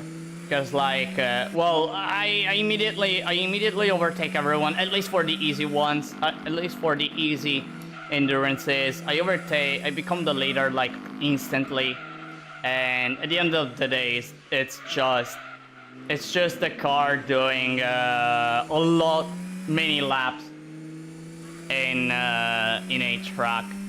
So maybe I can also go for only the hard endurances, and if I go for them, like at the end of the day, the only endurances that I will go for are just Laguna, Rome, and R5. Which cuts a lot of time actually from 10 hours too. 2, 4, 5 hours. Like, I cut the total time in all.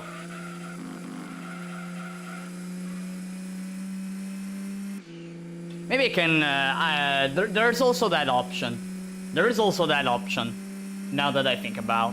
But again, after I end this stream, which will be in a lot of time, I'm gonna do a community post. I'm gonna do a poll where I'll let you decide. So stay tuned for that, for the community, for the poll.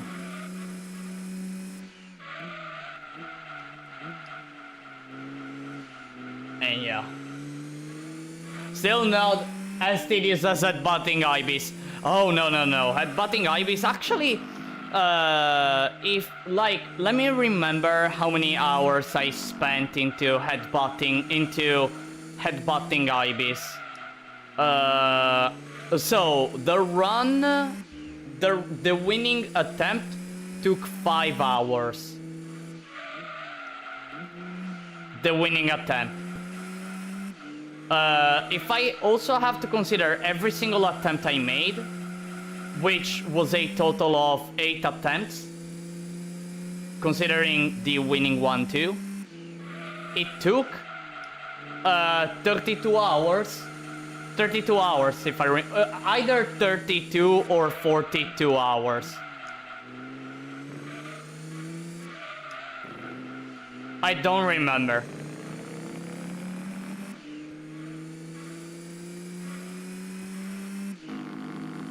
And I'm not one who's prone to go for stuff that takes a lot of time and is quite repetitive. Like, well, now for Gran Turismo 2, I'm really getting used to it. I'm getting used to it.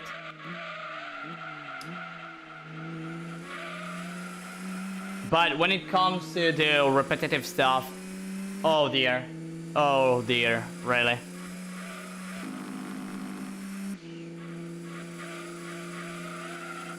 It's not my thing, if I'm gonna be honest. It's not my thing. Hence why before I told you that I'm for these endurances that last 2 hours maximum, but for something that takes longer in racing. Oh no. Oh no.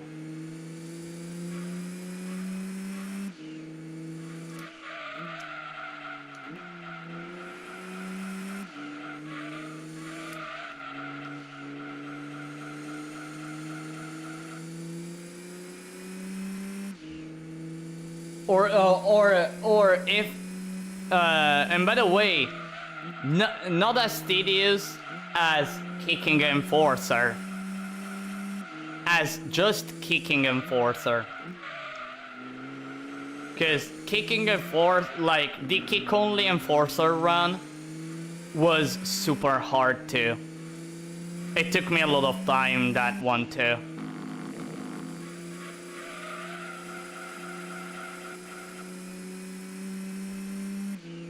Enforcer took way less time, true, but it was more like I raged a lot more against Enforcer than against Ibis, just because sometimes Enforcer just does not want you to win. It just does not.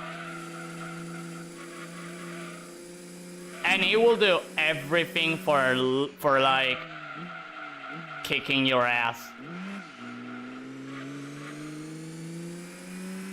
Well, okay, after a bit I learned all the BS's of that boss. Well, almost all the BS's. And how to handle certain attacks. But man, I was really struggling. I really was struggling.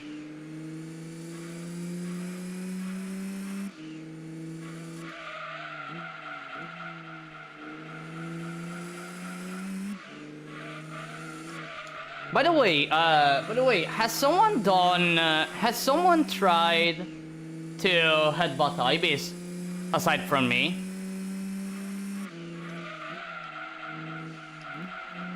Or am I the only one who's that insane? You know, after a bit, I feel alone and such stuff.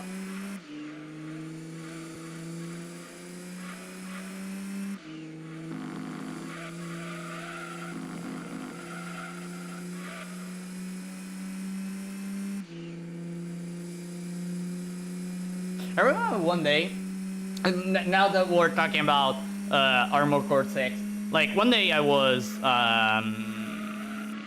cruising just a bit in the Armored Core Discord server, cause like I literally didn't know what to do, and I saw like a person. Like, literally in that moment, I saw a person who was asking for some help in the Ibis fight.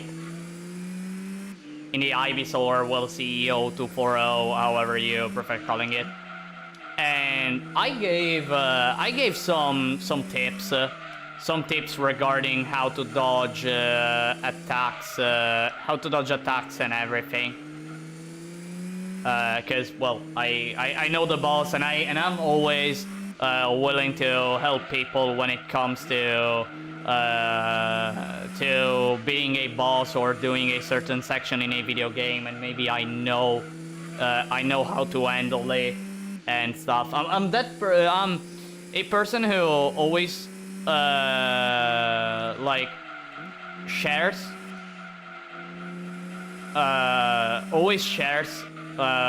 the knowledge. I always share the knowledge I have, so that people like reach the same level I am. Right? Because I just wanna see people being able to do not the stuff, exactly the stuff I do, because I don't wanna suggest people trying to go for a boss fight that takes in a special way that takes 5 hours, and if you mess up even a single thing, it's game over. I don't want people to go that way, but at least I always want people. My goal is always giving people the knowledge to understand how the boss works, so they can go for trying until they understand even more the boss, and then basically have fun. All right. And then pretty big tangent here. And then like after I gave the advice that was okay, it was pretty long because like there's a lot to talk about that boss. Like another guy goes like, well, you can use these weapons and that's it, game over, GG, speed run, whatever stuff. And I was thinking to myself, dang. Like all I could think was, dang.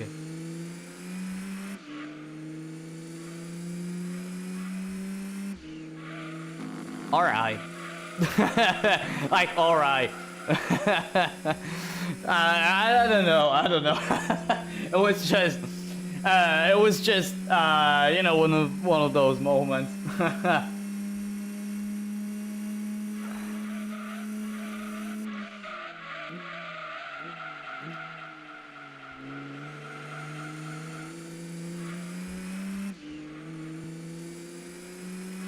I remember when I was playing GT5, the endurance races, in the expect mode, some of them weren't possible, but fortunately, after an update, it was possible to save your run. To save your run when you pit and continue next day. Oh dear, you know, speaking of GT5, I mentioned it previously, but like, I always played with the 1.0 version of the game, because back then, because I bought the game, not at launch, but close, like a bit later. But back then, I never connected the PS3 to internet. Plus, I had the 12 gigs, the 12 or the 16 gigs PS3. Like one of the, not the first, the one right after, right? The one who already didn't have the PlayStation 2 chip. Dang, I now want a PS3 with a PS2 chip. In any case,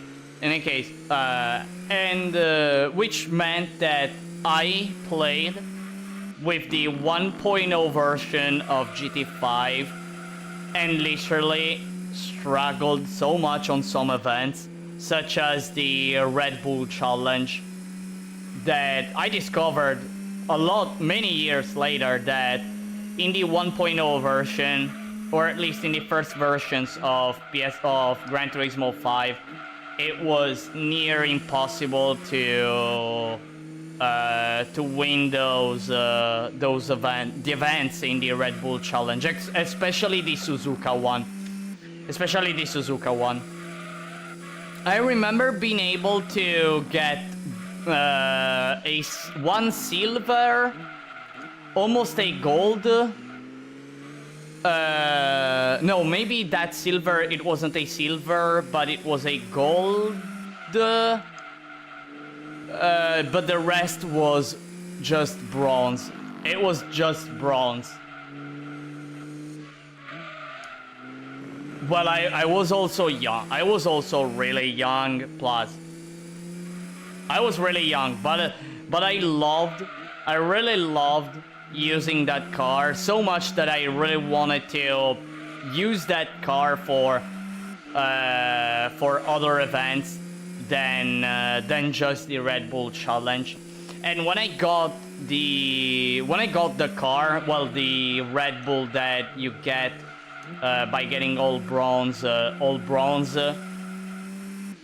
like I was the happiest kid in the world. And I actually started doing B-Spec with that car, cause I honestly, like, I played a bit in the 8-Spec with that car, but then I just stopped and just went for trying the B-Spec mode and having fun with it, cause seeing the Red Bull crushing the Toyota Vitz, like, it was so funny. I just do cosplay AC using Headbringer to kick Iguazu's ass. It's so much more funny. Yeah, like going for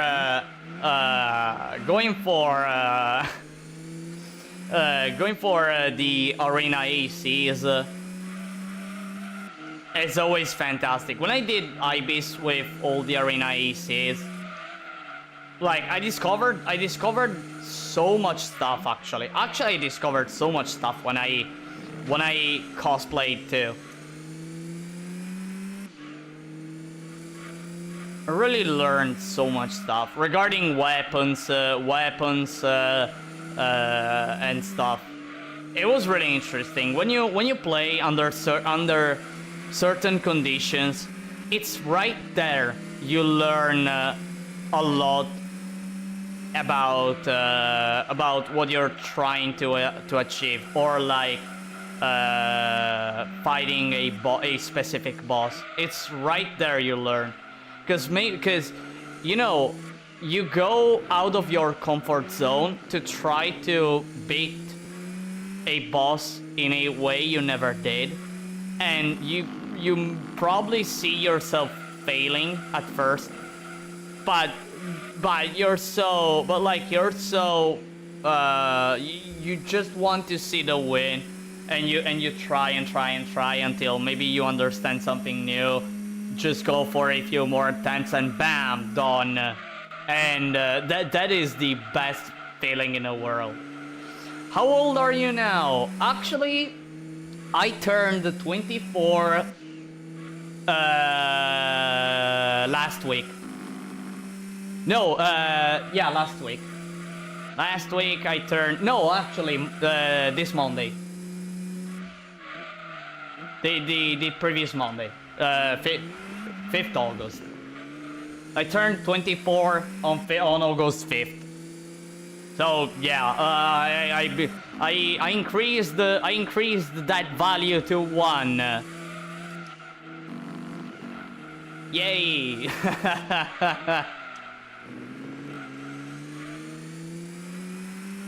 Actually, how much is 24 in hexadecimal? How much is 24 in hexadecimal? It's like... wait, so... 10 is actually... 17... So, wait. 0F is 16. 0F is 16. 10 is 17.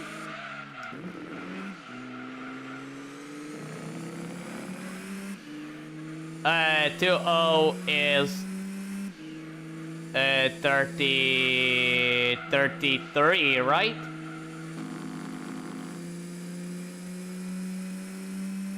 Is 33.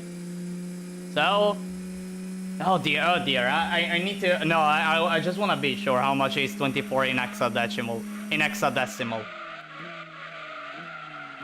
No, but jokes aside, yeah, I really turned 24 on August 5th. Which by the way, August 5th is also the day my favorite game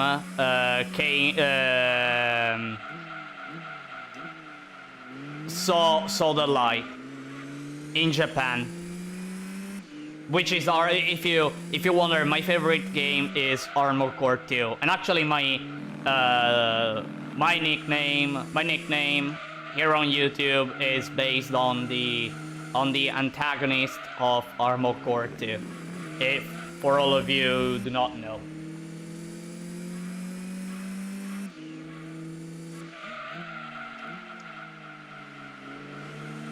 By the way, I think I'm gonna go for a 12 lap for a 12 lap pit. Yeah, I'm gonna go for a 12 lap pit. Because I'm starting to see the front,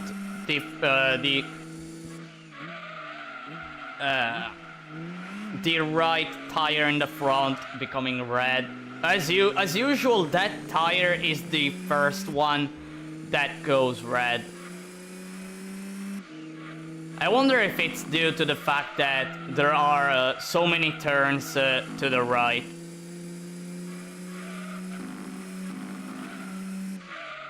Wait, did I say the right one in the front, right? I didn't say the left one. I didn't confuse left and right, right?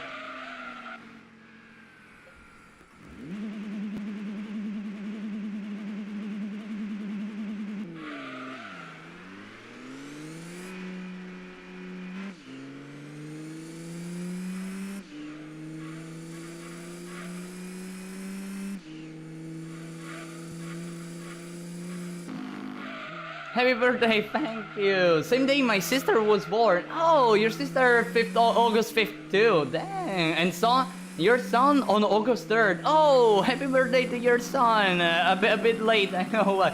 Happy birthday to your son. Also, happy birthday to your sister. Like, you know one fun fact. I shared the birthday with my grandpa. from my father's side. In fact, that day I was at work, like at 4 p.m. that it was almost time to end the work day. Like my grandma called me. My grandma called me and she gave me a happy birthday. We started talking a bit. We started talking a bit of this and that. And in the background there was my grandpa. And I asked my grandma, hey, is grandpa there? Yeah, sure. I'll pass your grandpa. All right, fine. Hey, happy birthday. Dang.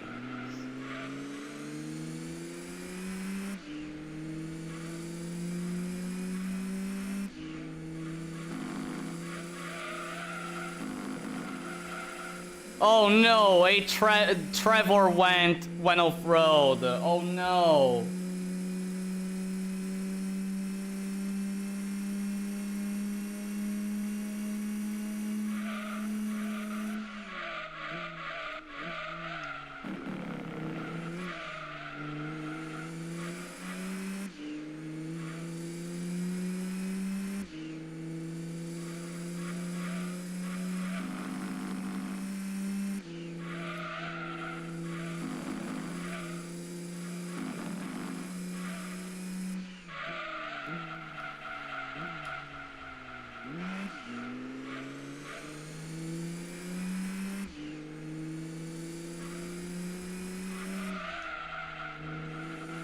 When you think about it, like, I always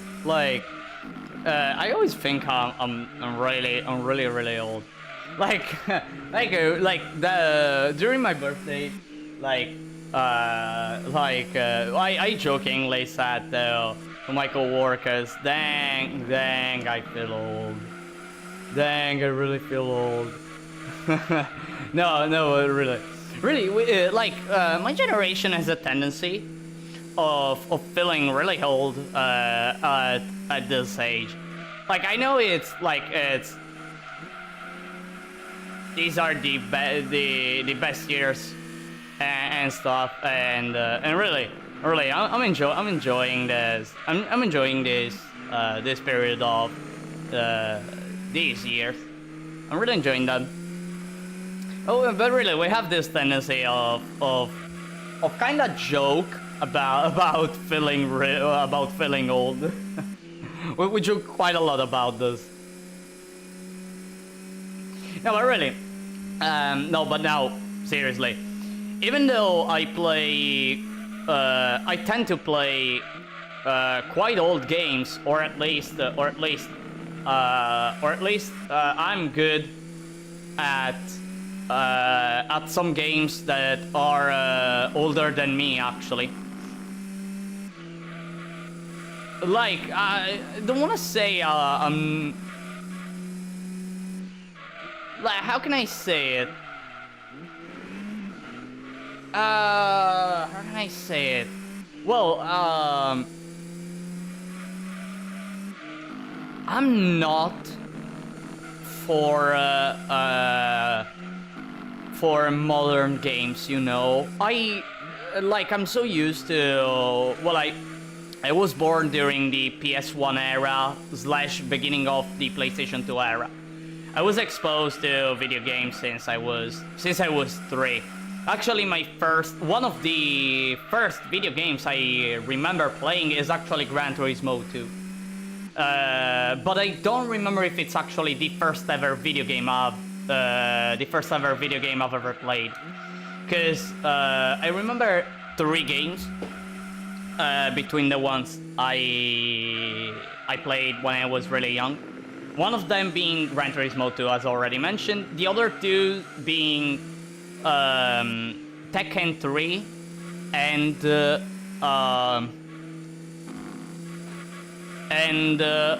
Battle Arena Toshinden 3, which is also the first PlayStation 1 video game my older brother bought. and in fact, I always keep it like in my collection of video games that I have. That it's not big, but I always feel proud whenever I see it. Like on top of every single game, there is Battle Arena Toshinden 3.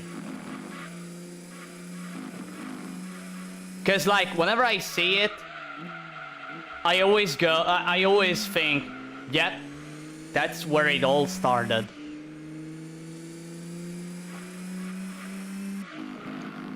And yeah, like I like the first games I remember playing were those three. Also, I also played other games. I remember playing other games, but I don't remember those games as one of the first video games I played. Like I remember playing a lot of Crash Team Racing, a lot of CTR Crash Team Racing. I never 100%ed that game, by the way.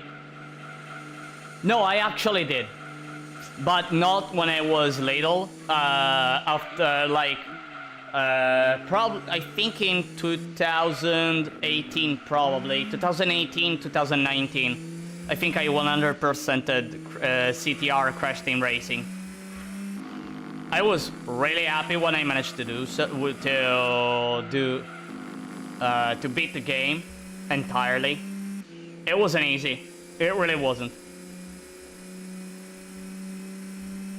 Like doing all the time trials, unlocking every single character in the game, and also I played with the NTSCU version of the game, which didn't have Penta Penguin with all the max stats. If I remember correctly, it's called Penta Penguin or something like that. Basically, if you insert a cheat code, you unlock a character that if I remember correctly, you cannot unlock in any other way, if I recall correctly. In the PAL version and in the Japanese version of the game, this character has maximum stats, but in the NTSCU version, it doesn't. It has the worst stats. Like it has a lot of grip, that card, but it doesn't have acceleration nor speed. No, in reality, it has both grip and acceleration, but it doesn't have top speed. And well, it basically was the worst card in the game. The worst class of cards in that game. But yeah, I remember playing that game. I also remember playing. I actually played. Like I don't even remember when I bought that game. I actually had Who Wants to Be a Millionaire, the video game. Like I remember, like trying into answering correctly all the questions to see the million. To see the end of the game. But I actually never managed to do so. As far as I remember. I remember getting to the 29th question, and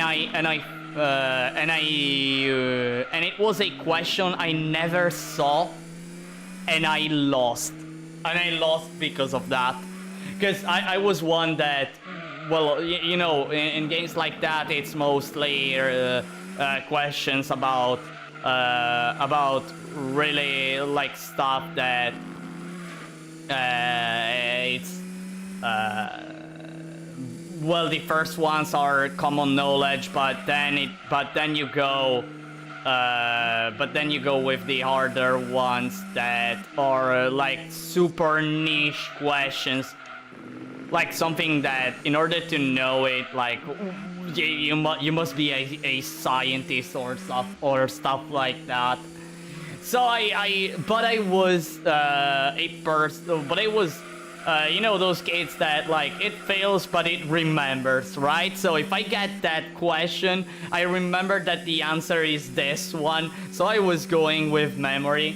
But I got a question that I've never seen back then, and I didn't know what was the answer. I went random and boom, I lost on the 29th question. It was the 29th.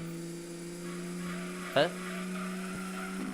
Wait, Who Wants to Be a Millionaire was a 30 questions, right? I don't remember. I really don't remember. 30 questions, right? It should be 30. I still have the music of when you reach the final questions. I always have it in my mind. I also watched the Italian version of Who Wants to Be a Millionaire. It's deep in my heart. Deep in my heart, I remember watching the TV show. It was awesome. It really was awesome. It was really entertaining for me. Like, really, really entertaining.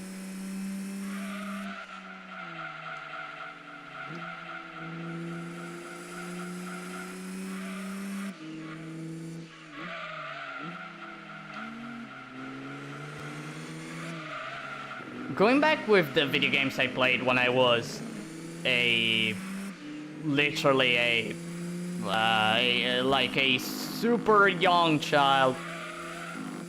I remember like seeing my brother playing Final Fantasy VIII, and I remember like copying his save file, transferring it to my memory card, because he had his memory card, I had my memory card, my PS1 memory card, and I used his save file to literally go and try to kick the ass of the final boss's ass. I didn't know about the game, so I was going completely random, so I was constantly losing. But you know, after a few years, I went back and I actually beat the game. I actually managed to do an entire run of Final Fantasy VIII, but only a single time I did an entire run. Not a 100% run, unfortunately, because back then I wasn't a perfectionist. But I really had fun. But if you ask me about playing FF8, like I would instantly go for farming the final weapons on disc one and stuff. Like it's still in my mind. Maybe I have to remember which enemy gives you X item, or like which items you need to craft X weapon. But I always. But after a while, I was always going for the final weapons on the right before ending disc one. Hey, I wanted the lion heart. I mean, every child's dream is having the lion heart at disc one as soon as possible, so you can throw away Renzoku Ken, which can end up in a lion heart.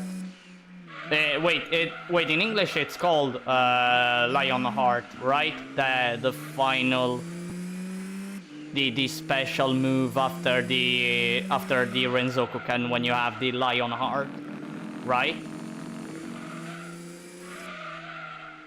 Cause like in Italian, they changed the names of some attacks, and they're not a direct translation. I have in my mind the Italian names of the attacks, but not the English names. And like an example of changing names. So you know the true antagonist of Final Fantasy VIII, right? Well, if you never played, like the true antagonist of Final Fantasy VIII is she's named Ultimecha, Ultimecha, yeah. But in Italian, she's called Artemisia, which, by the way, is also a common name. I heard that it's a common name used, a common name that is associated with witches. And since Ultimecha is a witch, cat meowing. She wants to go outside my room. She wants to go. Alright, she's out. Cat meowing. Alright, 40 laps to go. 40 laps to go indeed. 40 laps to go, and actually, when do I have to pit? On lap 24, am I right? Lap 24 I should pit. By the way, that Trevor wanted to become a rally driver for a second.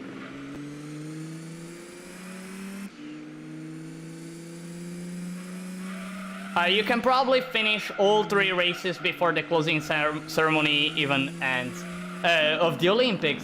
Wait, so if I never stop, I should be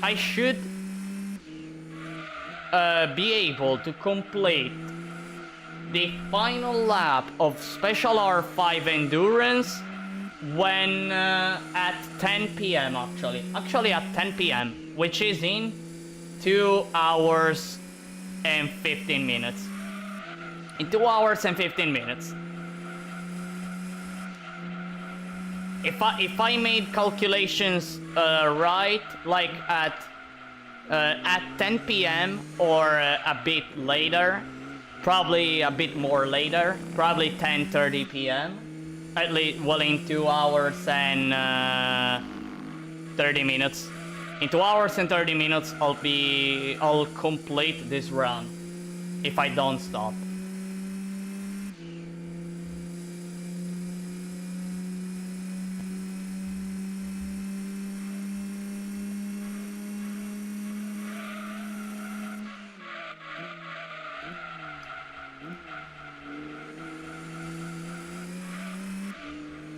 Yep, by the way, 2 more laps, and I'll pit.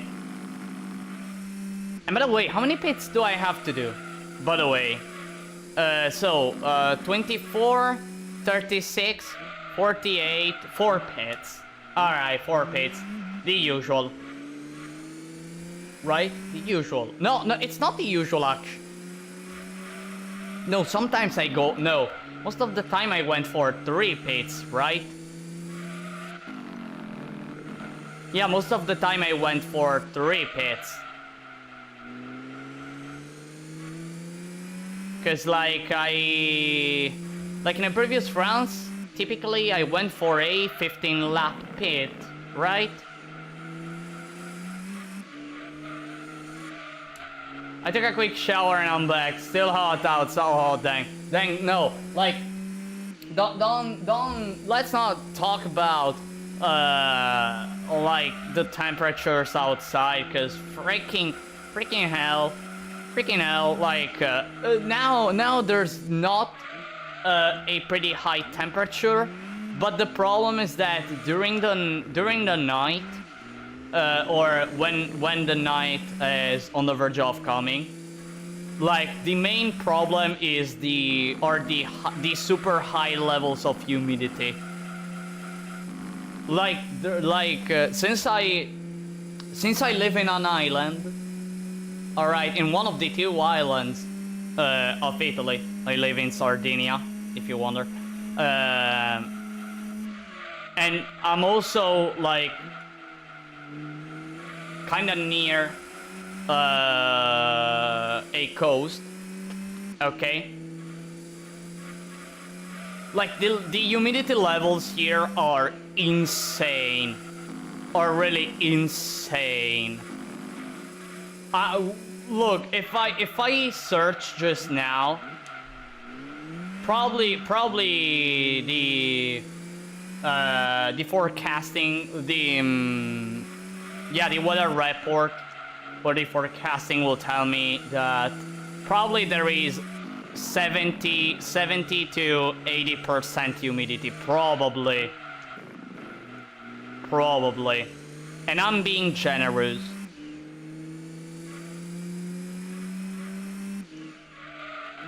By the way, why the heck I already have a red tire?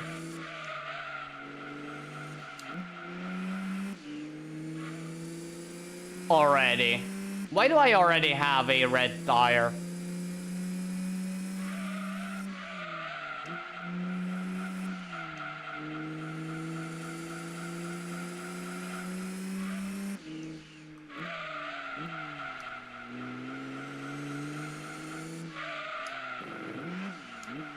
I need to pit.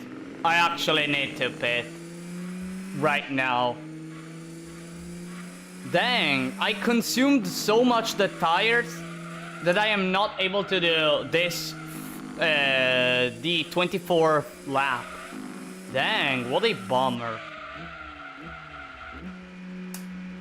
Yeah, also here last night was all like hell due to humidity. Yeah, I feel it. I'd like always freaking sweating like crazy. Always sweating like crazy because of humidity.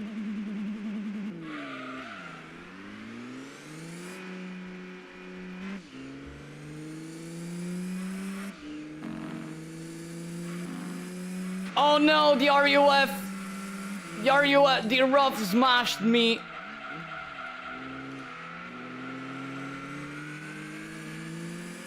I'm sorry, RUF.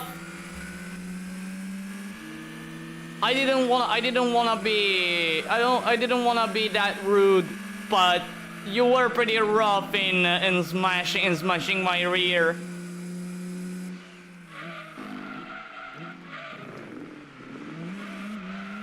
Go away, RUF.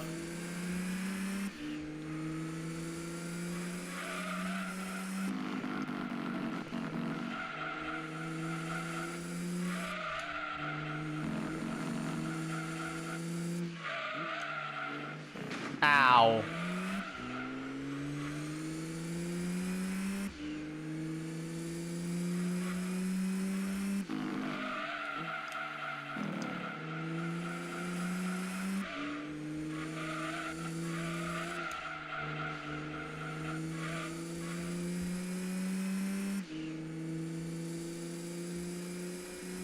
Just defeated old Guazo with Edbringer again. Congrats. Now you have the like you're so knowledgeable now for the old Guazo fight. Like it's not easy. Like I'm not able to like get that fight. Like I always struggle at the old Guazo fight. I really do. Especially in the AC fight, actually. Like, I'm not good when it comes to facing ACs. Well, and the boss fight too isn't my playstyle, actually. It's not my playstyle. If I'm gonna be honest. I am more like a playstyle, the playstyle that one goes for Ibis. The one does for Ibis. Or even Enforcer if you play without special conditions. Like a quick fight, maybe a bit crazy, where you have to do a lot of stuff and you need to be careful to a lot of stuff, but still a quick fight. Old Wazoo is actually pretty long for me. It's still long, there's so much stuff. Okay, that I'm not knowledgeable, that I'm talking with the fact that I don't have that much knowledge on that boss fight. And yeah.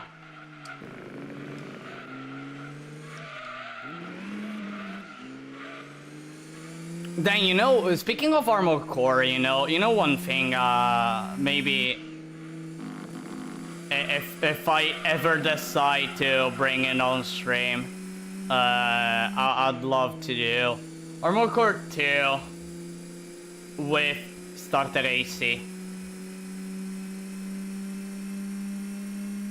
And no limit release.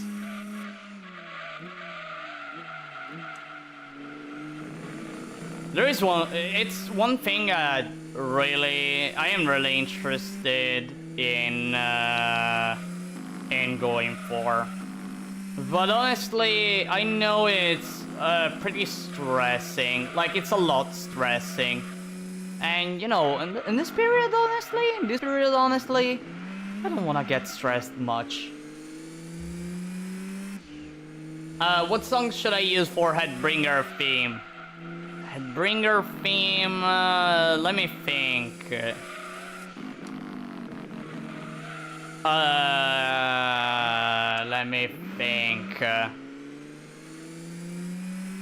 Let me think. A theme for Headbringer. Wait, let me think. Oh dear.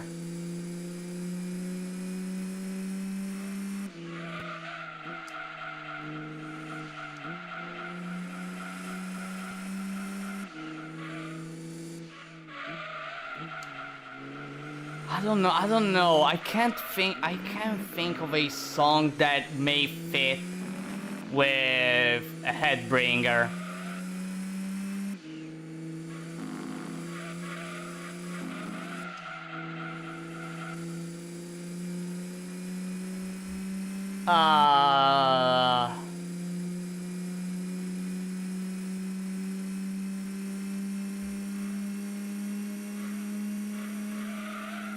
You know, maybe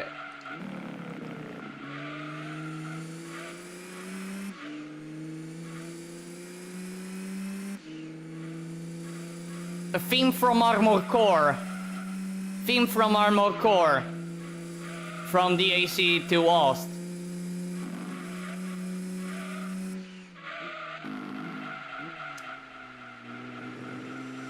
Theme from Armored Core.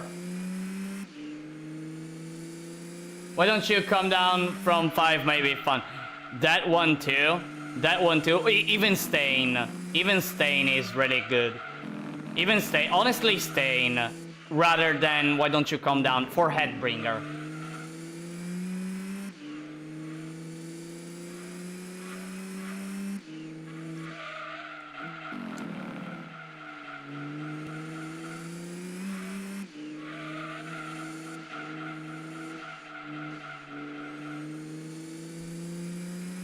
Maybe Stain fits a bit more than Why Don't You Come Down, you know?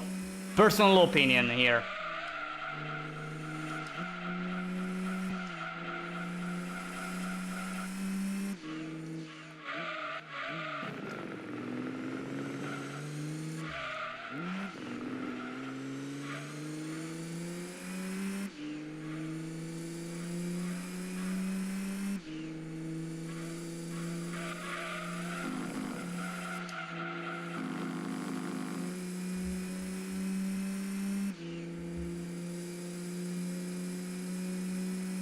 Stain is quite smooth too. Yeah, I know, right? Actually, like when I go at work, and also when I'm going back home, I have currently. So I have a USB drive connected to my radio, and in this USB drive, I have many folders of albums and stuff, and I also have all Armored Core albums, with the exception of Armored Core Master of Arena. So I never listen. The original Apex in Circle N9. I don't have that album. And actually, pretty recently, I was listening the Armored Core 5 Ost.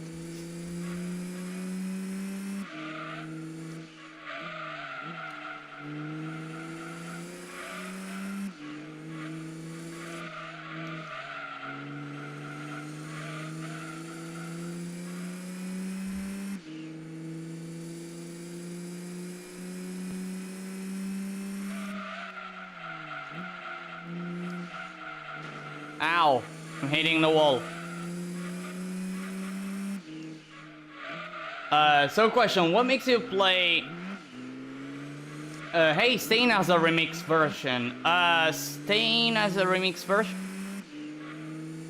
Maybe the remix, I prefer maybe the remix version, I'm the one I'm thinking about.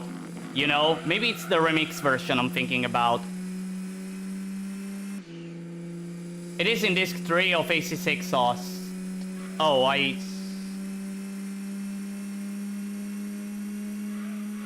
Okay.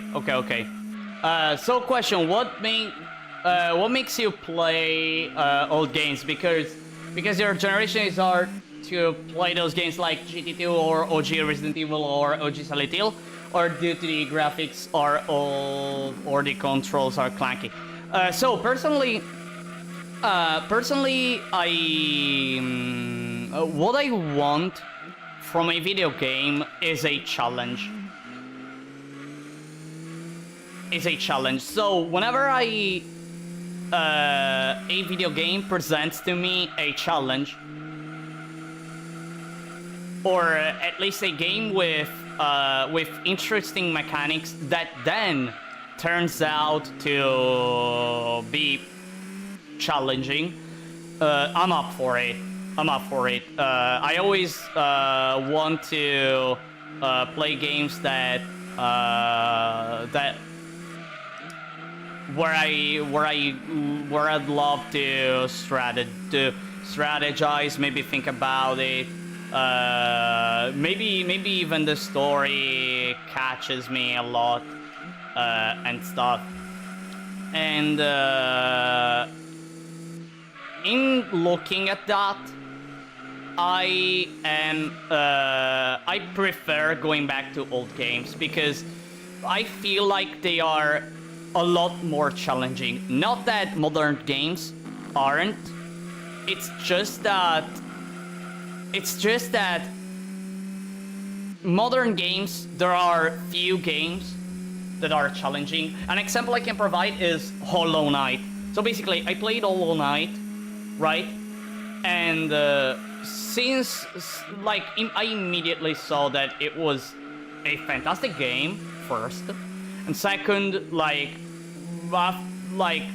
the more you go forward, the harder it gets, right? Until you reach the end game, where if you go for some extra challenges,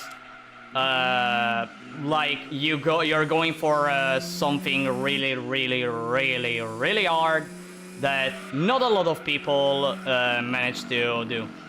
If you wonder, the hardest challenge of that game of Hollow Knight is what is called as the Pantheon of Hallownest, which is basically a boss rush. A boss rush where you go and defeat every single boss in the entire video game one after the another with a few stops. In between after you beat a certain amount of bosses. But you cannot save. So you have to do this in just one sitting. You can't pause. You can pause the game, of course, but you cannot exit the game and then re-enter the game. All right.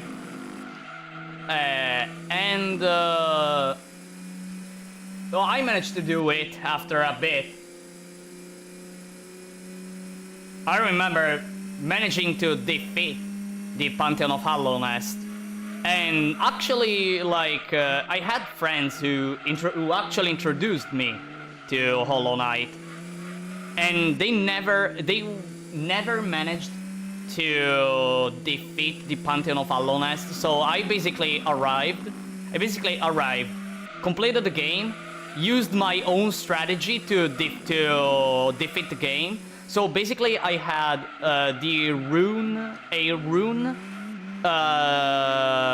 like my main power up, however you prefer calling it, was the blade wave. So when you're full HP, every single time you do a slash, you create the wave, right? That wave that goes forward, so you can hit opponents that are far away. And I loved using that power up because I was able to use it like in the best way possible. Yeah, it ended up in me being the only one among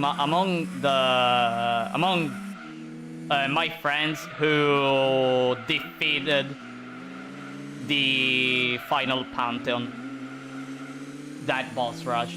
I am still the only one among those, that circle of friends. And they still remember that I did it. No, but answering the previous question, regarding me going to old games.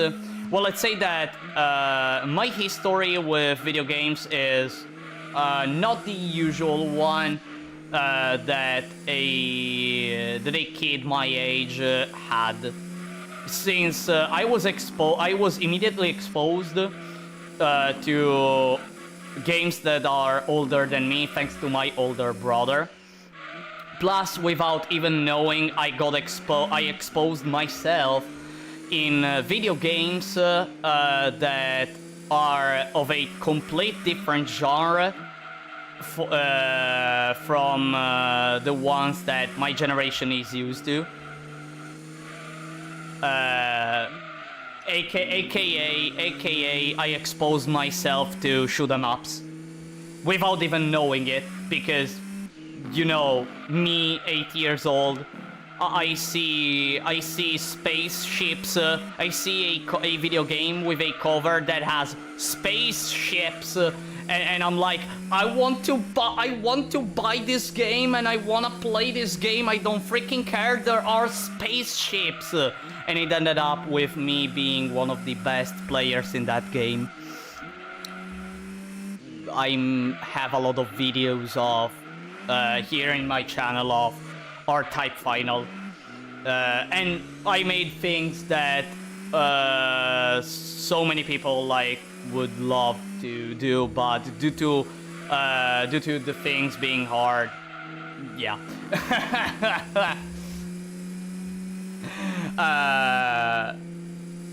Yeah. My best challenge of AC6 is using Headbringer to beat the entire game with all endings. Yeah, like, yeah, it's always fun, like, using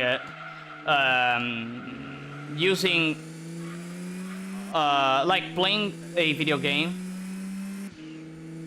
by having some restrictions or playing it in a particular way. As I said, you may learn new stuff. You may learn new stuff that you didn't consider before actually doing the challenge. Like an example. Remember when I made? I don't remember if I made a stream about it. No, I think I made a stream about it. There was a time where I tried to defeat the final boss of Armored Core 2 with the starter AC. And I was struggling. And I was struggling.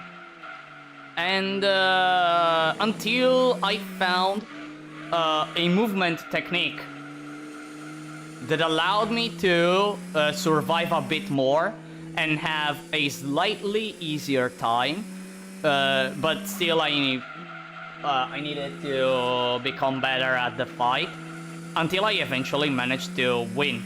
But like I learned a new technique by doing such challenge. Beating the final boss with the initial gear, it's like you learn a lot of stuff. You should try Einhander, the side-scrolling spaceship game from Square. I played that game. I also streamed that game. One of the best games in my heart. I also streamed that game.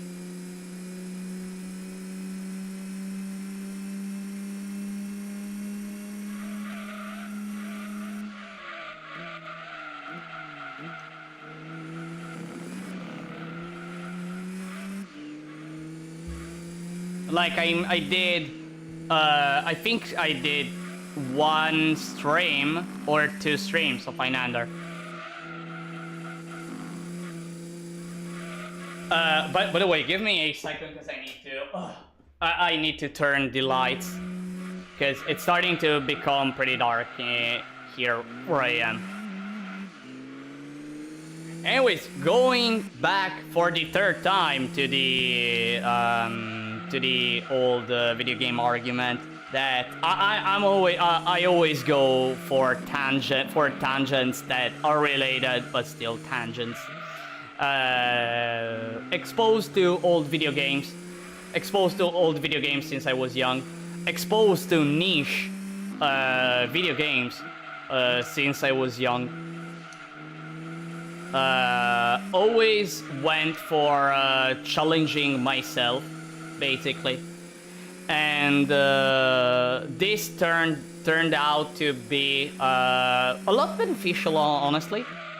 A lot beneficial to me because it allowed me to have a mindset that is constantly in search of not a challenge per se, but is always in search of finding methods to make my life easier in video games. Whenever I face a wall in a video game, what I always go for is trying every single possible strategy I can think of. Eventually, like, what I always think is eventually I'm gonna learn something and use that knowledge to find a strategy that is 100% better than the previous one.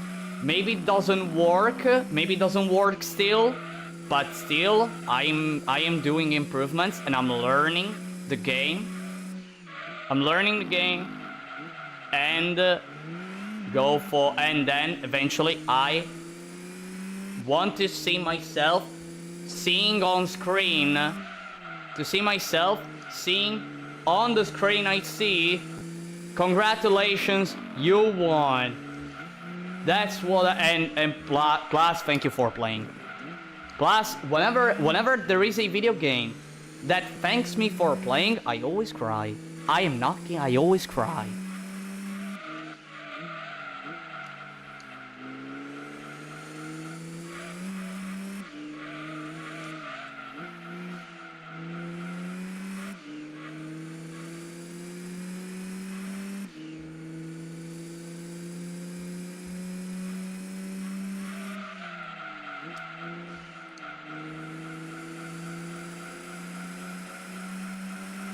By the way, I think I need to do a pit. And by the way, graphics does not matter for me. another thing about it. Like, it does not matter to me, the graphics. Yeah, sure, it is a component of any video game. So like, if a game has good graphics, I go for, wow, this game has good graphics. If a game has pixels, I say, well, this game has pixels. Wow. And that's about it. At the end of the day, what I search for is me having fun in a video game. It can even be Pong. I can even play Pong. If I'm having fun at Pong, so be it. Like, I don't care, honestly. I don't care about graphics. I don't care if the game's controls are hard, because I'm used to Armored Core, which especially the old ones have pretty hard controls. I played the OG Resident Evils with the tank controls, so I'm used to that. Again, I am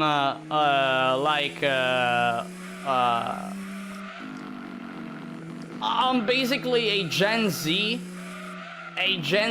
guy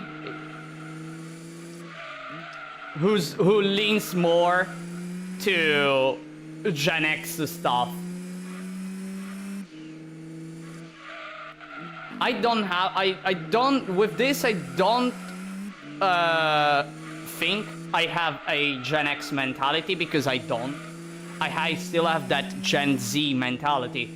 But since I was born in a year that is in between the two generations, when you think about it, well, Gen Z actually, they start calling Gen Z the people who born in 97, 98, if I recall correctly, and I'm a 2000 boy, so.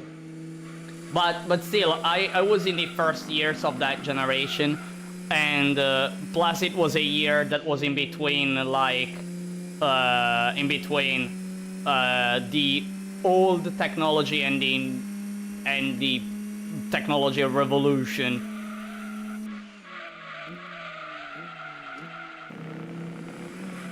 So like I have a mentality where I just adapt. I just adapt to what I have in front of me. Of course I have to enjoy it. I have to enjoy it and everything.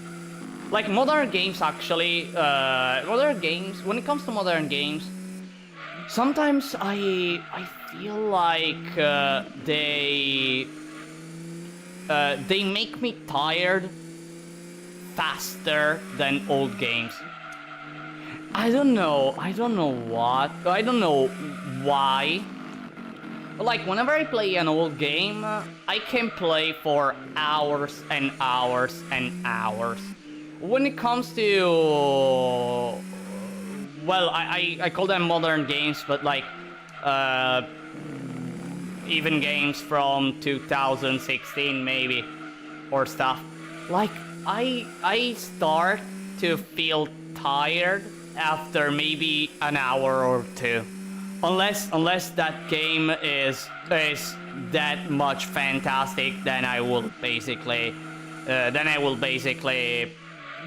play even 12 hours.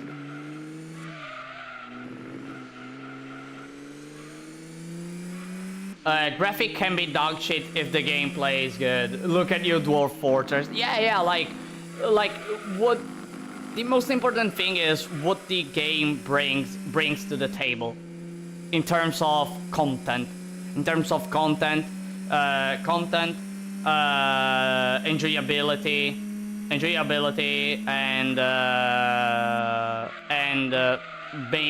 and maybe challenges and stuff. Well, okay, I look for challenges, or at least the game that tells me, hey, you need to be good. Otherwise, look at this. Look at what I'm showing you to the screen. Do you read that? It's called game over because you suck. That's what I love. A video game telling me that I suck when I suck. And a video game that tells me I'm good. I'm great whenever I win. That's all I want. Do you remember Heroes of Might and Magic 4? No, never heard of them actually. Never heard of them. The graphic is freaking stupid, but when your heroes become Superman, you will forget everything and have fun torturing the AI. No, I never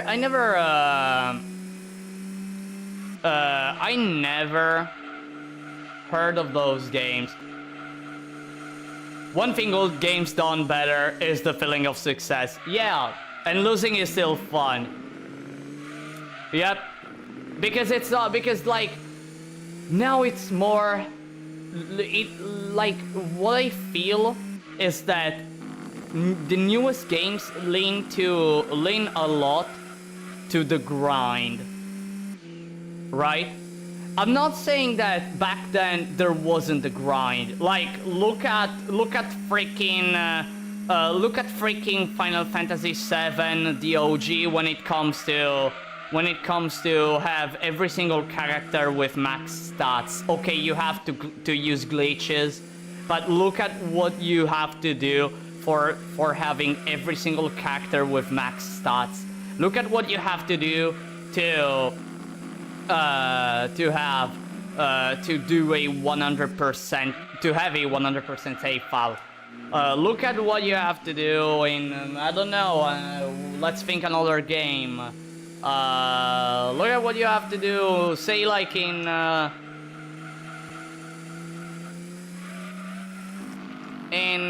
I don't want to say in Crash Team Racing for 100%ing the game, because yes, you're grinding. But what is the difference between a grind in Crash Team Racing and maybe a grind in Final Fantasy VII? That in Crash Team Racing, like, it's more like you trying to achieve something, okay? And you are constantly failing. So like you're grinding for achieving that one, for getting that one attempt that makes you win. In Final Fantasy VII, the grind is like just being repetitive and like doing repetitive stuff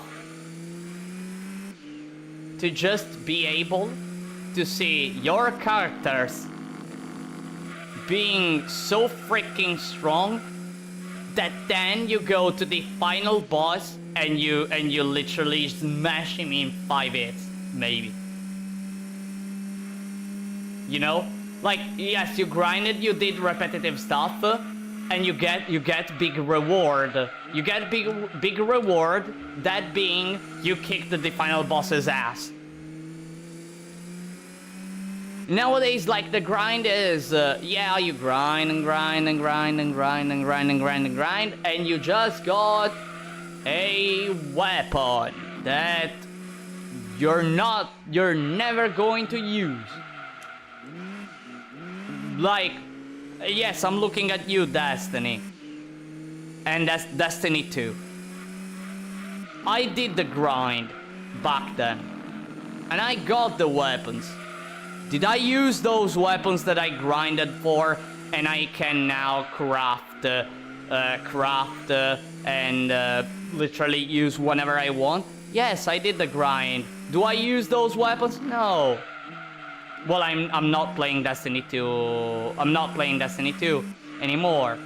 But back then, that was the thing. Like, you grind to achieve nothing.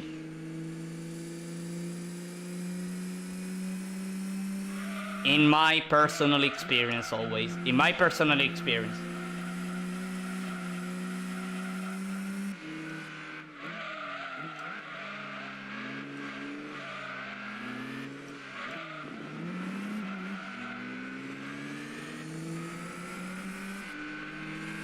FromSoft is very good at making new game that still has those feelings.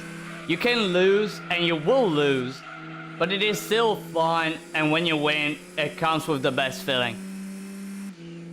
And And let's think about the forms of games, even the Dark Souls and stuff, right? You grind, you grind, you grind. Like, you go to a boss, you lose. You lose. And you go like, alright, I lost. I have two options, grind or continue trying until I win. Maybe you go for the second option. For a bit, you still keep losing. Fine. I'm continuing losing, so I will grind. Let's grind. Let's level up. I spend a few hours grinding. I level up. And now with the level, now I'm 20 levels. Now I have 20 more levels. I grinded for gaining 20 levels. I go to the boss. I kick the boss's ass. It was still hard, but I kicked the boss's ass. I feel proud of myself because I got a reward from grinding. Period. I like FF8 and Tactics more than 7. 7 is overrated. Alright, so Final Fantasy 7 has its charming.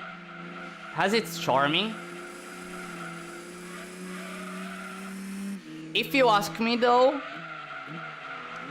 I too prefer Final Fantasy 8. Just because the system, like, I feel like it is, well, I have more connections to Final Fantasy 8 than Final Fantasy 7. Alright. Because, well, I actually played Final Fantasy 7 when I was 20. No, between when I was 19 and when I was 20, actually. Or no, when I was 20, I don't remember anymore. It was during the COVID period.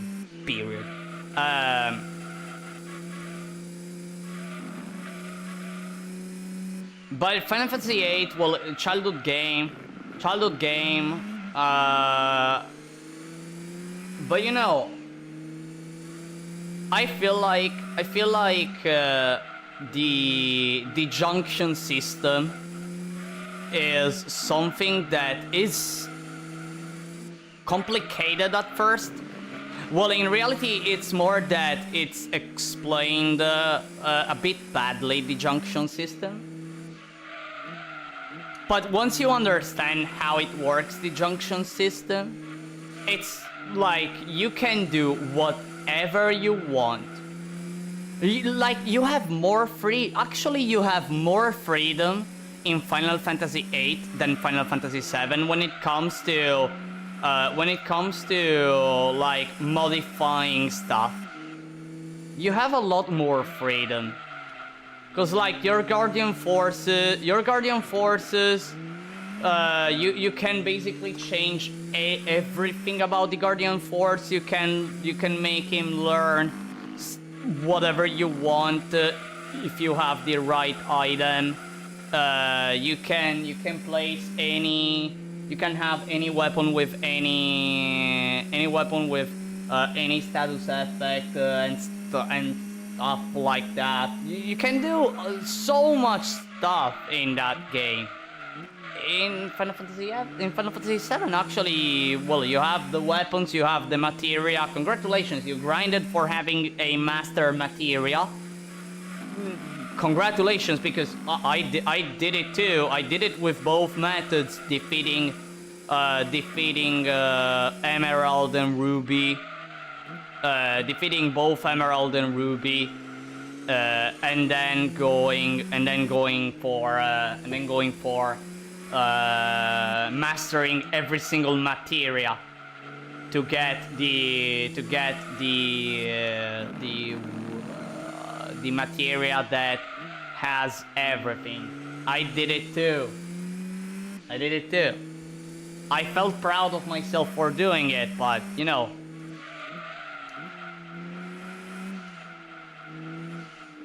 it just has a different feeling.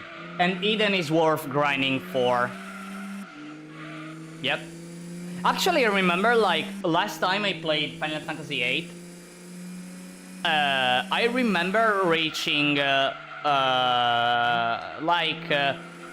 you know, in this one, when you become a prisoner and you're in that desertic area,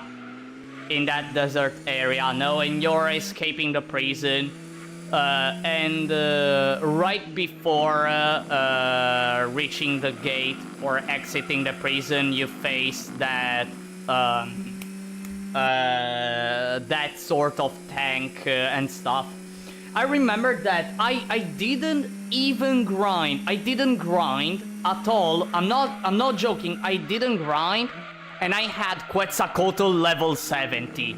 Like, you wonder how? I don't know. I had Quetzalcoatl level 70, and I used Quetzalcoatl level 70 to almost instantly kill that freaking mech. And I didn't grind again. I don't know how the frick I did that. But I had Quetzalcoatl with such a high level.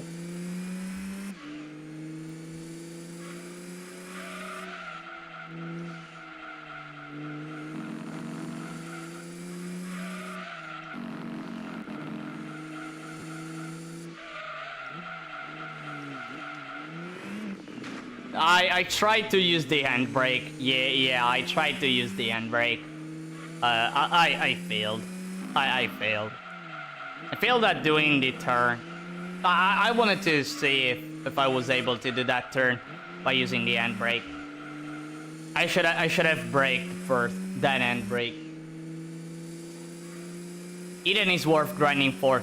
You know, the good thing, a really nice touch that I always think about Guardian Forces in Final Fantasy VIII is that even if you miss them, you can still get them at the end of the game.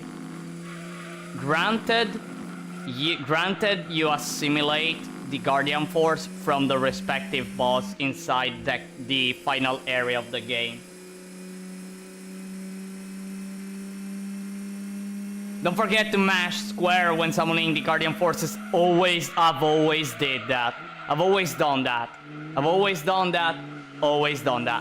Absolutely. Always. I remember the 255 Eden. And I remember doing a 255 Bahamut. I remember doing a 255 Bahamut, if I recall correctly. Yeah. Dang, good times. Really good times. It's time for me to go now. 131 here. Alright. Thanks for watching, Lions. Have a nice sleep. Good night. I'm having trouble at turning. Yeah, because online FPS in general, online games that are competitive, the companies want you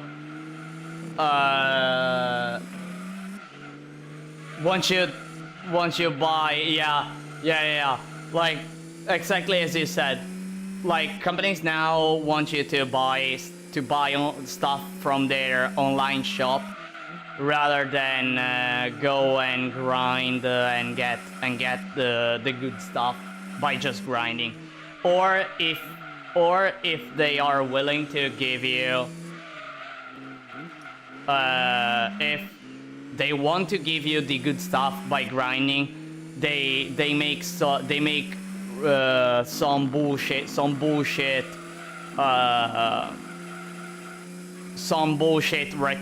grinding requirements to let you be able to have the good weapon. Companies want your money. Companies want your money. Like everything, actually, I noticed that it is a sentiment that it's growing. Every year is growing more and more. But really, everything is turning out into a corporate stuff. You know, those corporate things where everything is meant to be business related. Everything is a business maneuver. Everything is for making money. Everything is for making money. Give me money. Give me the money. Wanna be rich? Give me money, right? And it's not that I disagree with that mentality. The problem is that every year it's becoming so much worse. Like I get that idea. I get that idea. You want to make money? Fine. Everyone wants to make more money. I'm not denying that. Because I'd be an idiot. I'd just be an idiot if I deny that. I'd be a fool. The problem is how a company, how a person, how whatever exaggerates in wanting more money, or wanting to keep its the guests hooked at whatever company and everything bring to the table. Like if it's a video game, now there are the live service games.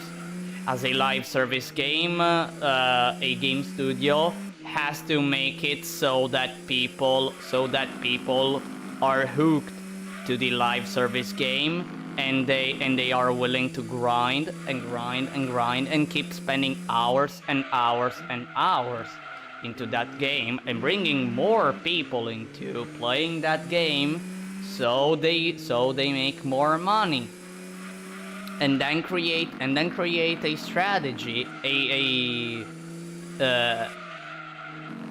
business strategy where they basically try to sell stuff and see if people are willing to spend for that stuff. If they see people spend, go for more. Yeah, that is why sometimes I refrain from playing modern games. Again, it's not that all games are like that, of course, but like the big ones are like that. And when it comes to the indie sphere, like just go and play some indie games. There are lots of indie games that are good. Yeah, but like you know what is my problem? My problem is that I never search for them, and even if I find them, I don't.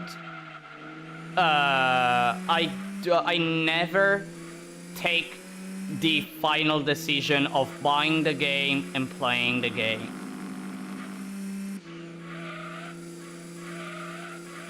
Unless someone else talks me good about that game I found.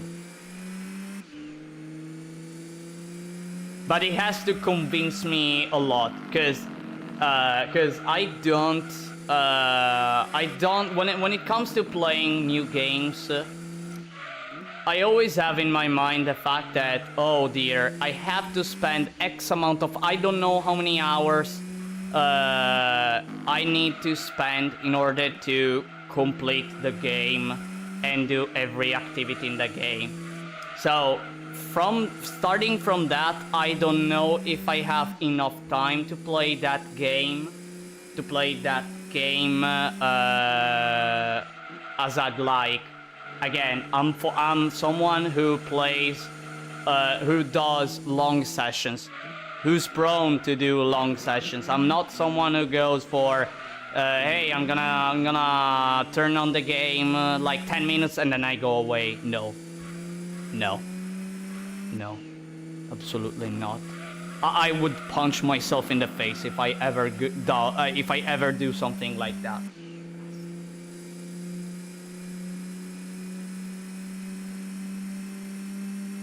And so, like, I have to find the time for playing the game. Maybe there is the uncertainty of whether I would love the game or not. There is also the fact that by playing, well, now that I am also a content creator, well, now I'm bringing only Gran Turismo 2, but like, if I decide whether or not to bring that game on stream, if I don't, typically I decide not to. If I don't, then the hours I spend into playing that game are hours I'm not spending in bringing content here.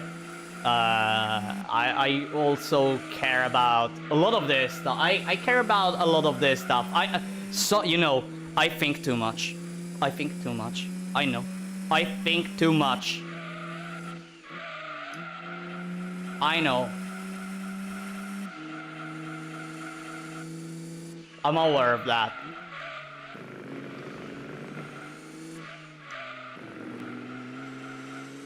But it is like, it's who I am basically. It's who I am basically.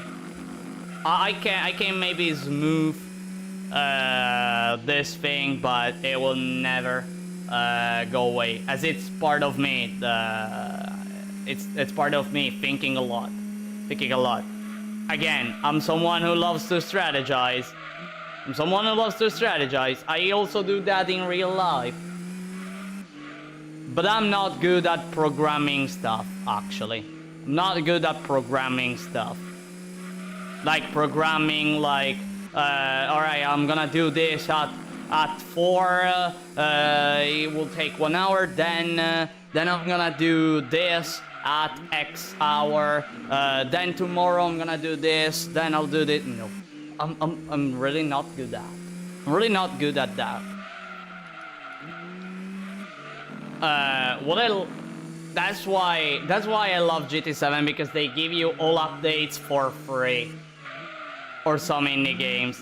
Yeah, whenever a video game company gives updates for free, it's always a great thing. It is always a great thing. Not that putting something under a paywall, wait, not a paywall, sorry, because that's not the word. Putting stuff as DLC, so under a payment. Like, I am not against it, because, alright, I get that developing a video game now costs a lot, like a lot, and, well, if you develop something new, for a game it's already out, if you put it under a payment, well, it's fine for me, as long as it doesn't cost like really a lot. And I feel like I have a sort of double standard here, because like, you know, I am a Destiny player. I paid for every single freaking DLC. In the last year's DLCs costed 100 grand, like $100, 100 euros. Is it still? Wait, is it still the exchange? The euro-dollar exchange is still 1-to-1. Question: is it still 1-to-1 or not?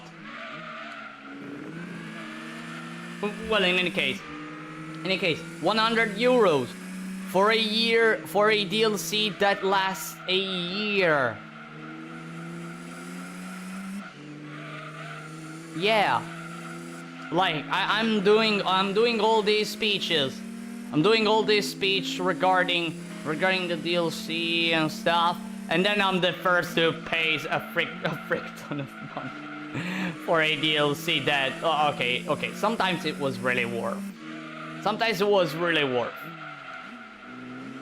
Sometimes not that much, but I always enjoyed my time.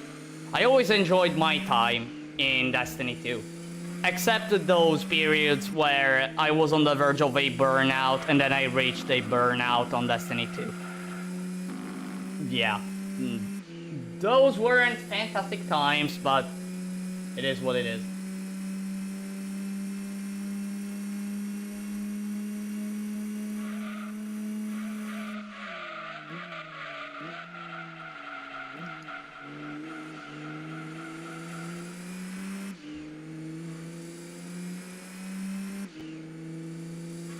Oh dear. When I'm gonna end this endurance race, I'm gonna go and pick a bottle of water, cause like I'm freaking thirsty. Honestly, I'm super thirsty. Whenever I play video games, I tend to, whenever I do something, I always forget about staying hydrated. Really. I always forget about staying hydrated. Always stay hydrated, everyone. Drink water. Always drink water once in a while. And remember, 2 liters a day. At least.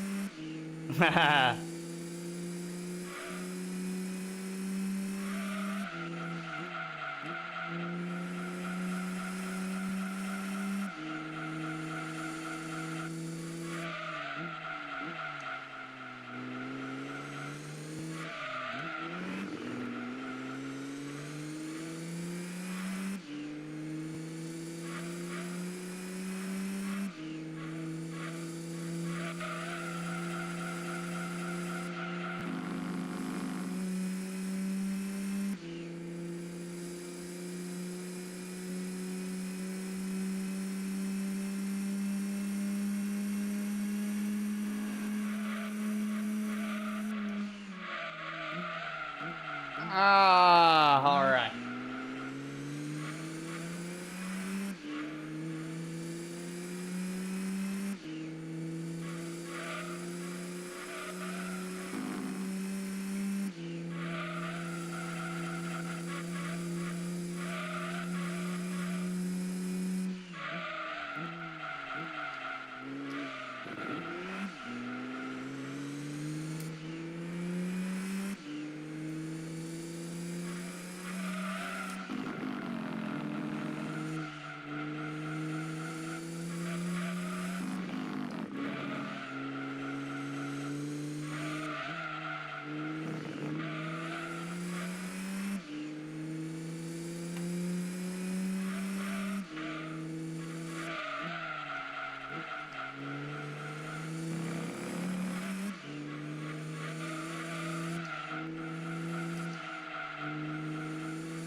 Almost 1-to-1. I think euro is a little better than $1. Oh, all right. So 1-to-1. Maybe. Okay. Because I remember that like there was a period where it was 1-to-1. Maybe it's still like that.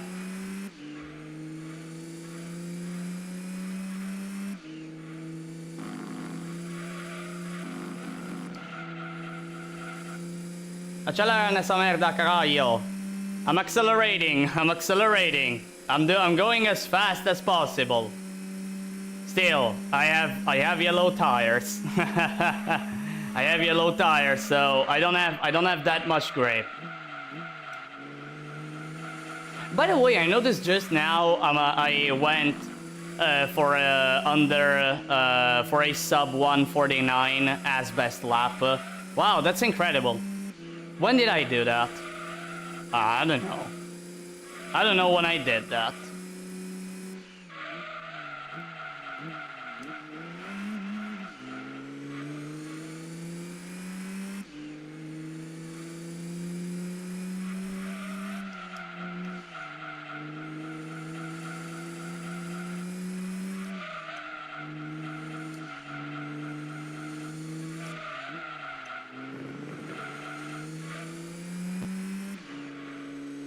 Ow.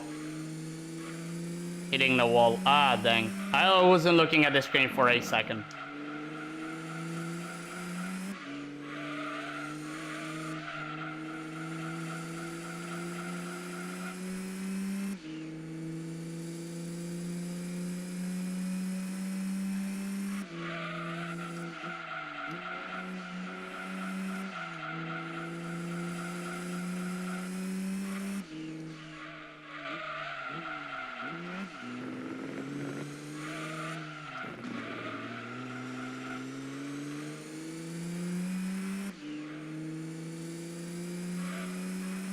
By the way, slightly less than 2 hours, say, this endurance. Probably. Let me think. So, I'm at 1 hour 42 minutes. And I'm doing 151s. So, and there are 6 laps to go. 6 laps to go, it just means that if we go for 2 minutes per lap, if we go for 2 minutes per lap, it's 12 minutes of race.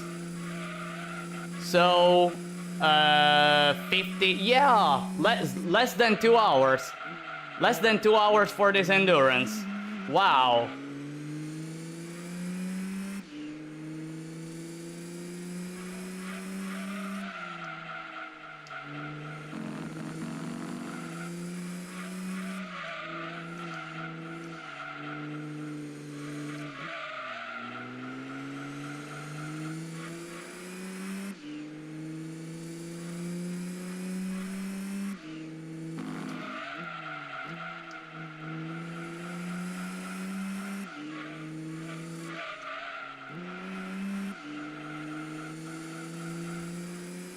I don't think I'm gonna go for a pit. Well, it does not matter at this point. Does not matter at this point. But I honestly hope that I will not reach the final lap with red tires. Honestly.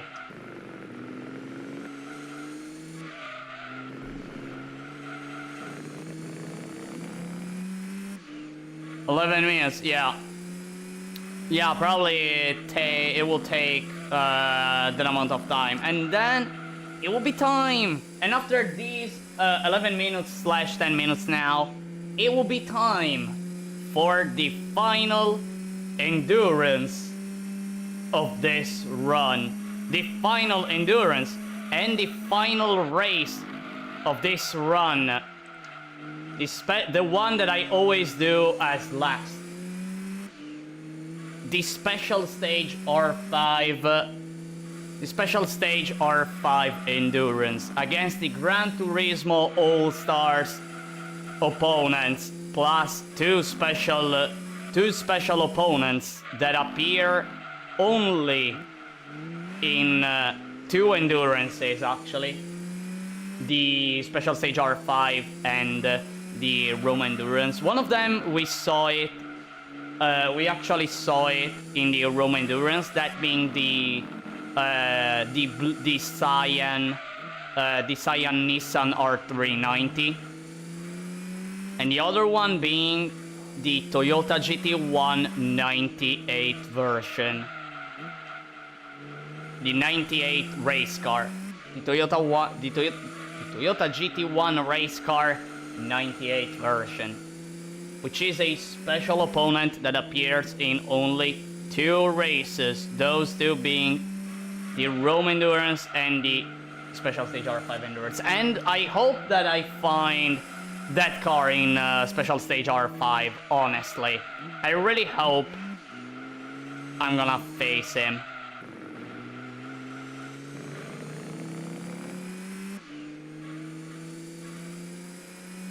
By the way, I see a car in the distance. Like, I actually don't know how many times I lapped the opponents. Guess I'm gonna see it once I end the race. How many times I lapped every single opponent. My guess, I didn't count, but my guess is 4 laps. My guess is that I lapped everyone at least 4 times. Again, I didn't count, so yeah.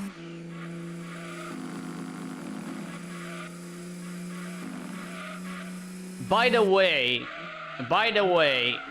I think I mentioned, I don't remember if in the previous stream or 2 streams ago, I mentioned that I was almost certain to which car bring for the next run. But now I am 100% sure about which car to bring, and the car for the next run for this challenge, it will be the Lotus Europa. It will be the Lotus Europa. Which, and again, it's a prize car. It's another prize car, but I know it's a prize car, but still, that car is able to is eligible for the challenge, and I'm gonna go for it.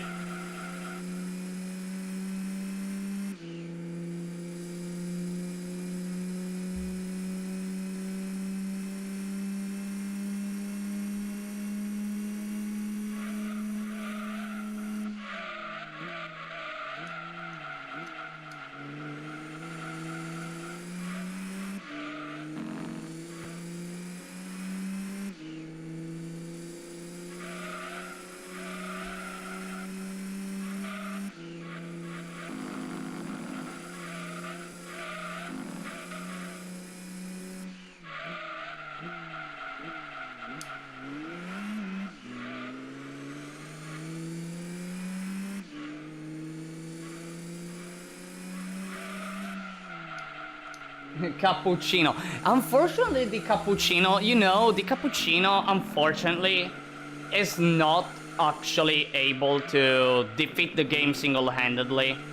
I would have loved to see, ouch, by the way, I would have loved to see that car being able to, but it cannot reach a good amount of horsepower to beat the game. It can't, unfortunately. Although you can use it for quite a lot of stuff. Actually, I don't know if you can actually beat the cheater with the Cappuccino. The car, not the coffee. Yeah. No.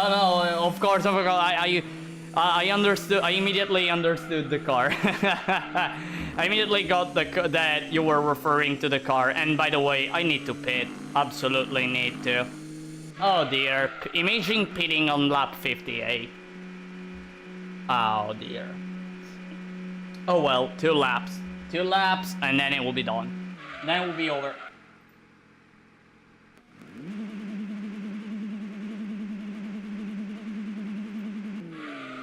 The car not the cover. But again, the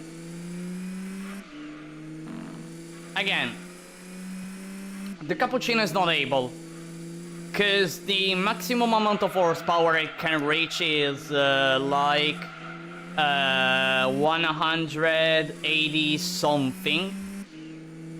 And given the weight of the car, it needs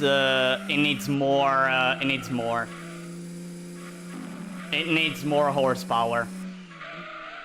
Absolutely. It just can't.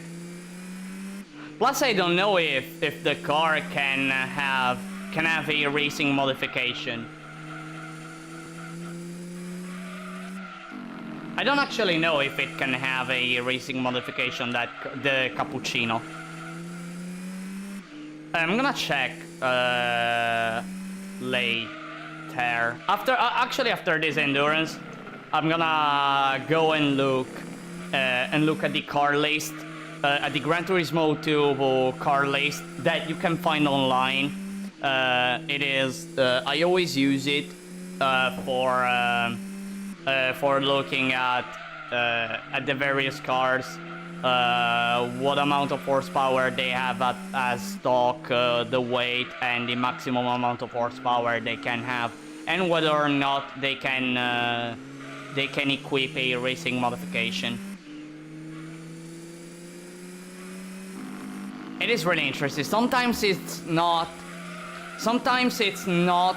like super precise when it comes to the horsepower, but still it doesn't go too far away.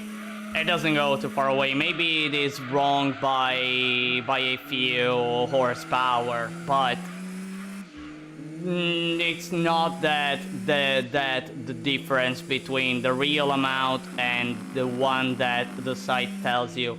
It's not that it makes the difference. It does a racing mod. It does. Dang. Then it can have the downforce thing and everything. Then maybe it can beat the cheater. The cheater at Rome. Yeah, I think you can beat the cheater with it.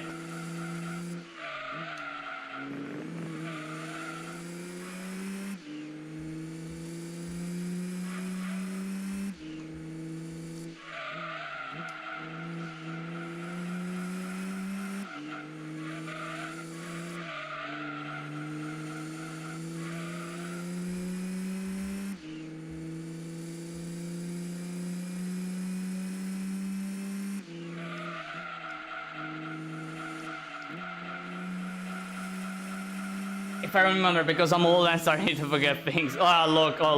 When it comes to forgetting things, sometimes I even forget what I ate at lunch. So yeah.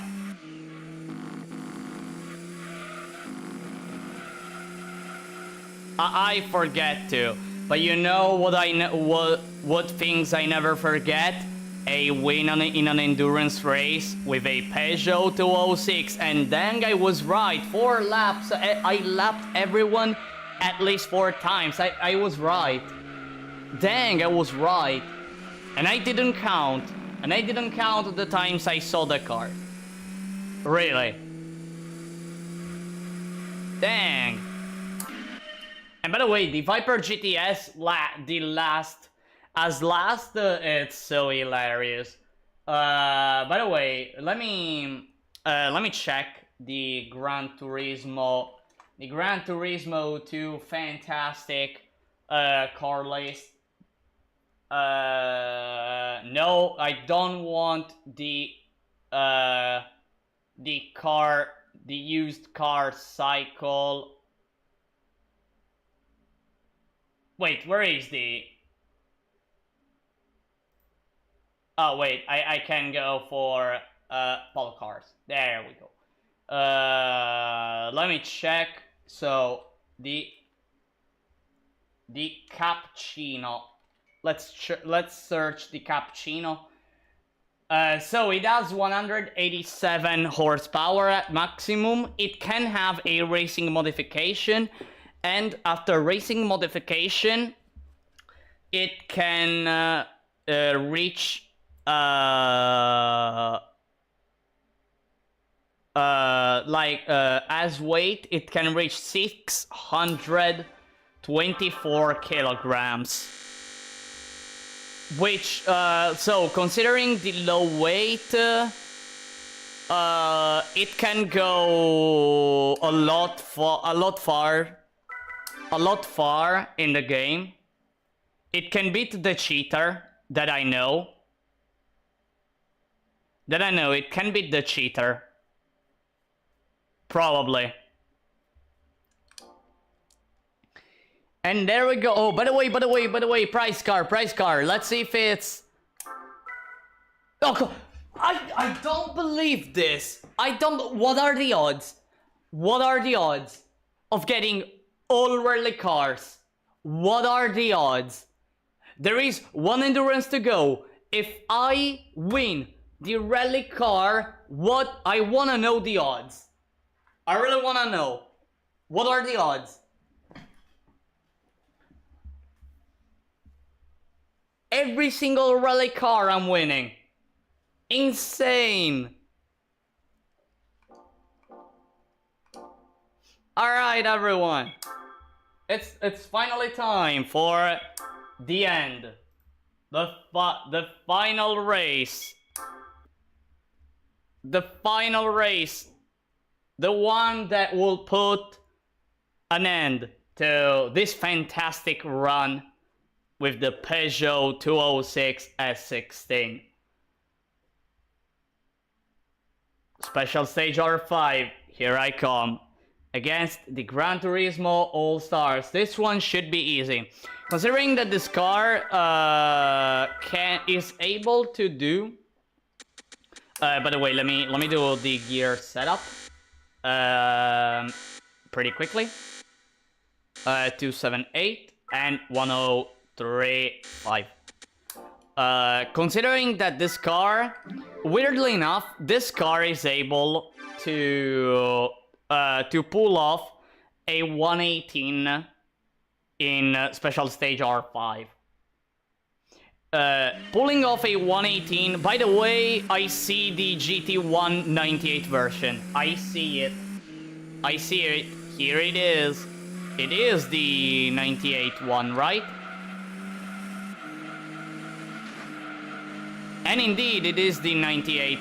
No, it's the 99. No. Oh well, it's the 99 one. Alright, fine.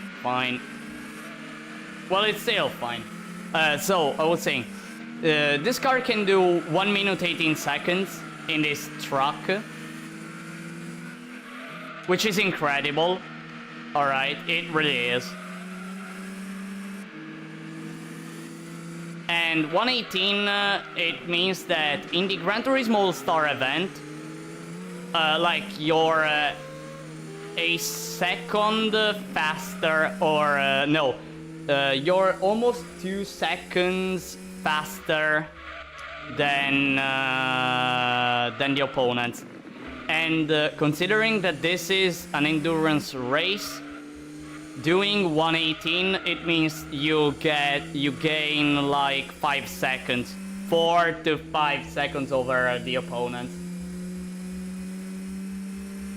Water time, you forgot it. Oh dear, you're right. You're freaking right. You know, you see, I forget about stuff. Thanks for reminding me. I'll go and pick the bottle of water. I'll be back in a short while.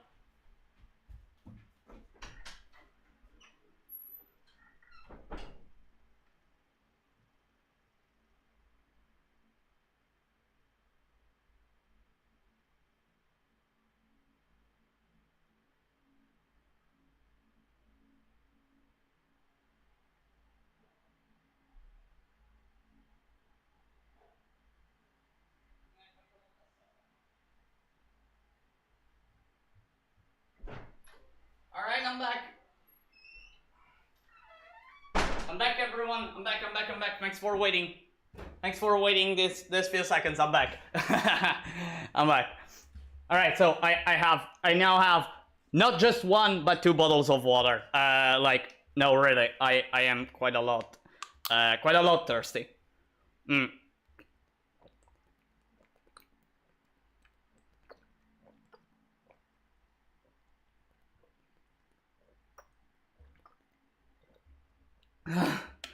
Woo!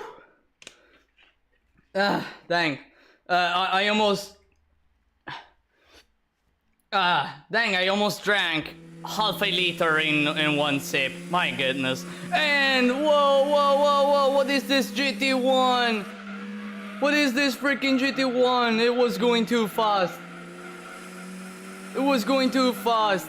Oh dear. What the heck?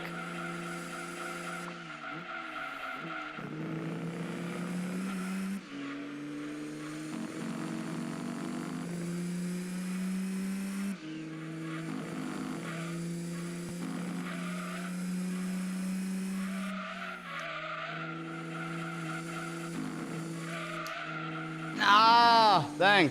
No. That was funny. You know, it reminded me of one day while doing the GT500. It happened on stream actually. I was doing the GT500 with the Nissan 200SX, if I recall correctly. Yeah. With the Nissan 200SX Type X, which, well, in reality, it's even if the game says it's a 200SX, always look at the car because it may be the 180SX, and I actually raced with the 180SX. But anyways, like I was doing the GT500 at Trial Mountain. And among the opponents, there was the Nissan 300 ZX, alright? And, like, it is peculiar, the 300 ZX, because after a bit, it becomes insanely fast. Like, the fastest car among the GT500 in the straight. It is one of the fastest, if not the fastest, alright? So imagine Trial Mountain in the straight, in the middle of the track. All right, I was first. There were the opponents behind me. Then I start looking back, and all of a sudden I see the freaking 300 ZX jumping. I saw that car jumping. By how fast it was in the uphill section of that straight in Trial Mountain. It jumped. I got jump scared by that freaking 300SX. Like, really, wow. I will never forget that moment, as it was absurd. Oh, game, don't stutter, please. By the way, after 4 hours, the first stutter of the stream. The first game stuttering of the stream.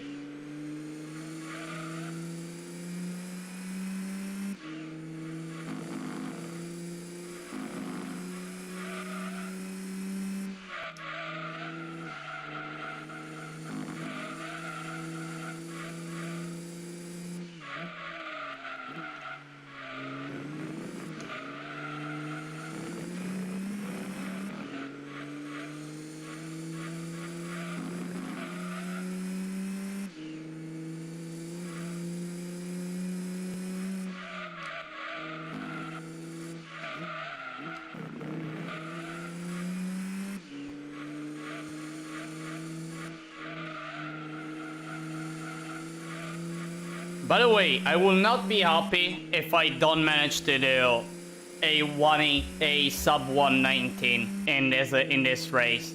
I will not be happy, if I'm gonna be honest.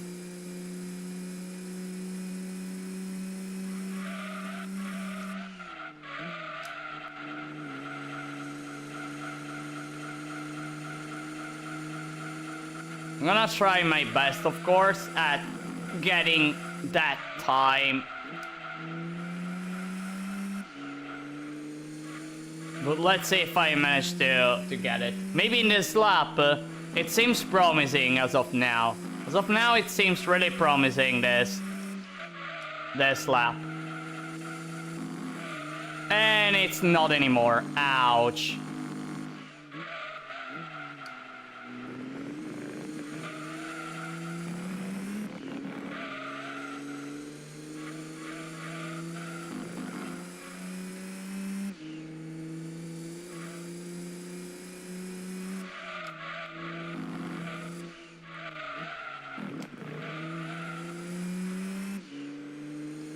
I suppose you play via emulator? Yeah, I play via emulator. I am currently using DuckStation.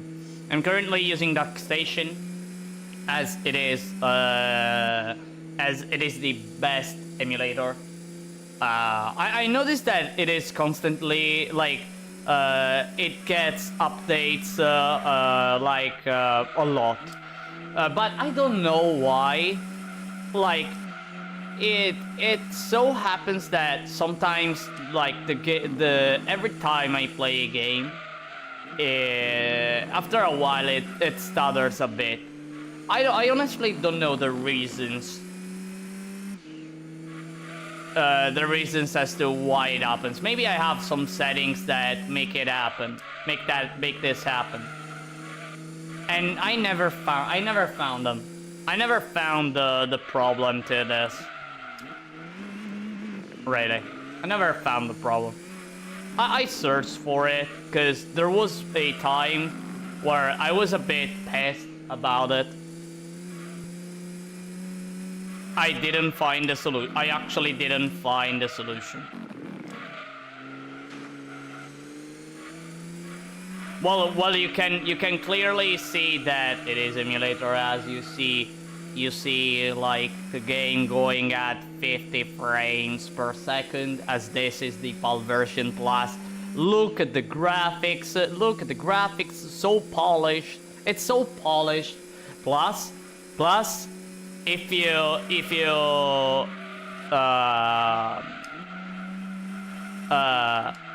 you know very well the Gran Turismo 2, if you know very well Gran Turismo 2, you notice that the opponents don't get blocky once they are a bit away.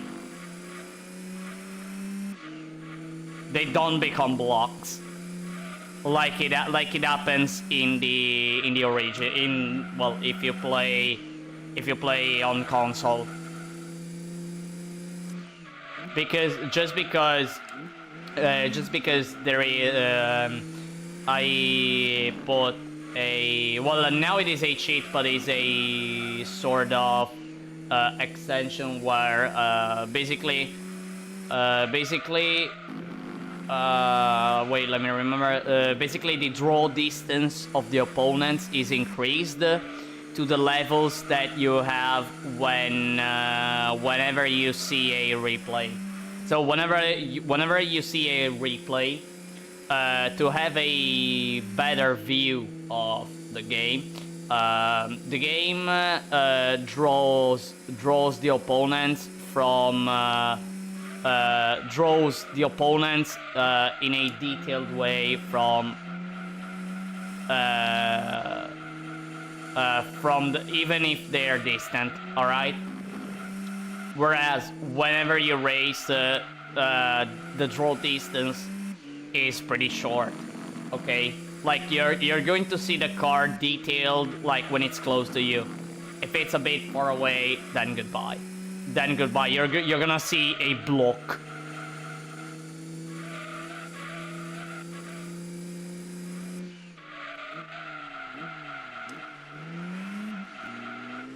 But yeah, like I play in the emulator because it's not that I don't have the game, I actually have it. But unfortunately, I don't have any more a way to play the PS1 games unless I actually pick my PlayStation 1. Yeah, I just need to do that. I actually have both the gray PlayStation 1 and the white PlayStation, the white PS1, which is the PS1. because the PSX. I never understood like the difference between PS1 and PSX. Like they're both PS1s, right? Like they are both PS1s, but okay, they're different models, but that's just it, right?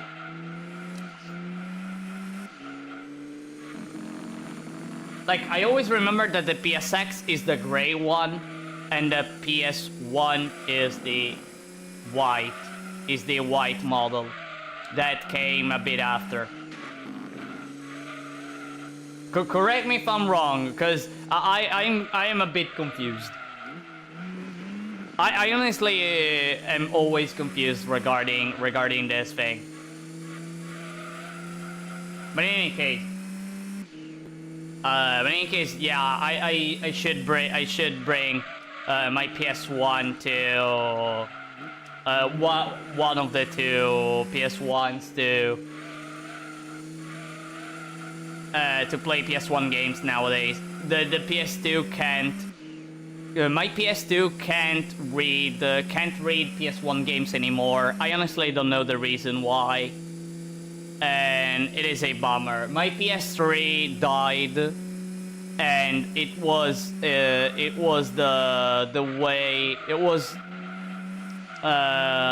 way I was playing PS1 games, but unfortunately it died because it's now stuck in the installation loop, and it died. It just died. And the sad thing is that whenever I think about the PS3, you know, I never ever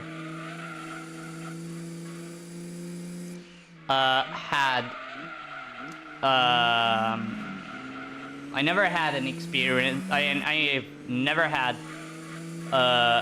the experience of witnessing a console dying on me until this PS3. And thinking about everything that was inside that PS3, and I'm talking about save files that were 10 years old. Whenever I think about it, and knowing that because of this I lost everything.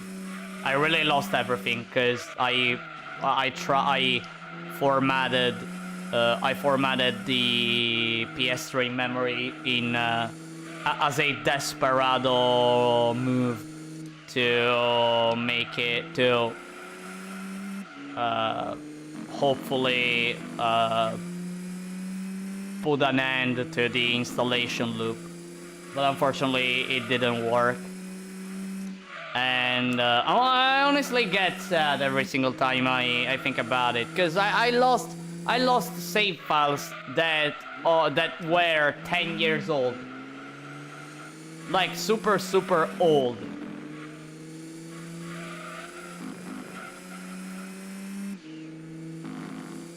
And I'll never be able to get them back. Never, ever.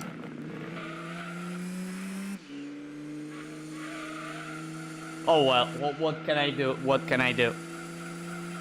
What can I do, right?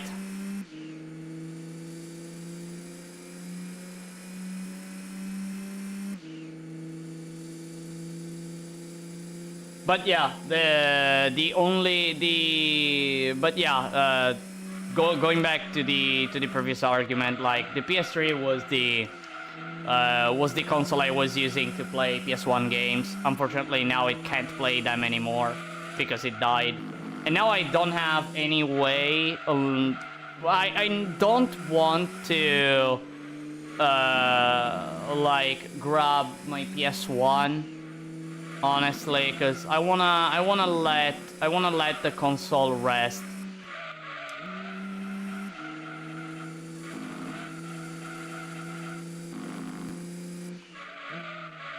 I really want to let the console rest.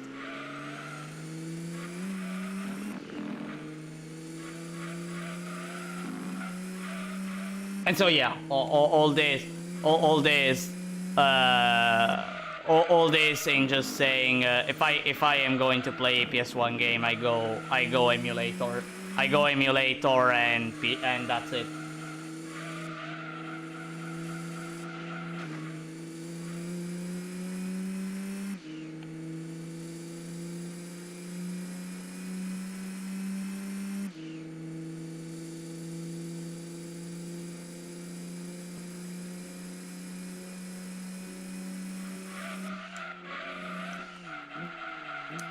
Yes, PSX, great. PS1, the white.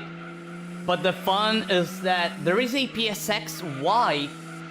Big block is... Oh, wait, released on...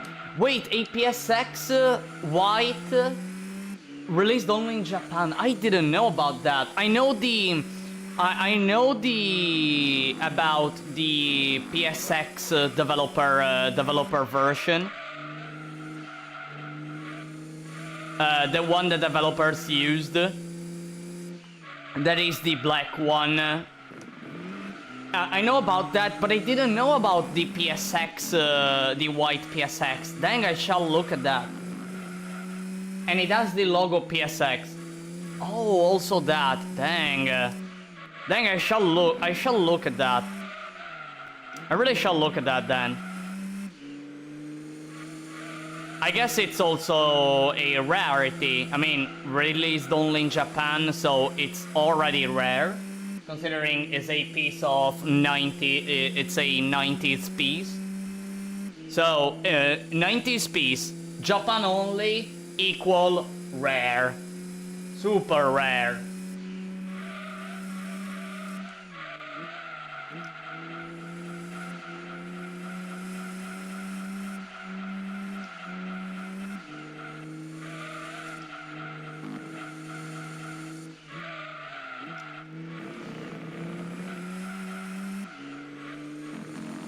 Oh, by the way, everyone, give me a second, because I need to check one thing. I need to check one thing, because, like, I remember that I have to look at something. It's not super important, but like it's just one quick thing I want to look at. Let me see.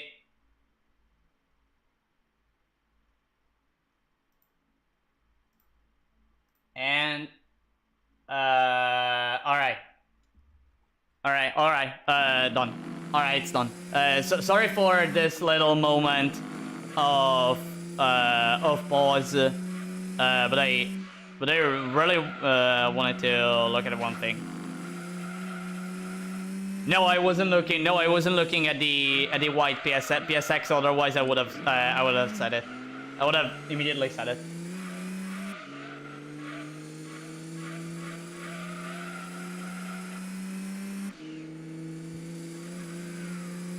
Did I see a Jaguar? Wait, did I see the Jaguar above me? I think it was the Jaguar. Ow, by the way. I think I'm gonna pit next lap. Next lap, you know. I think I'm gonna pit next lap. So. Wait, the Jaguar is... What? Wait. I saw the Jaguar...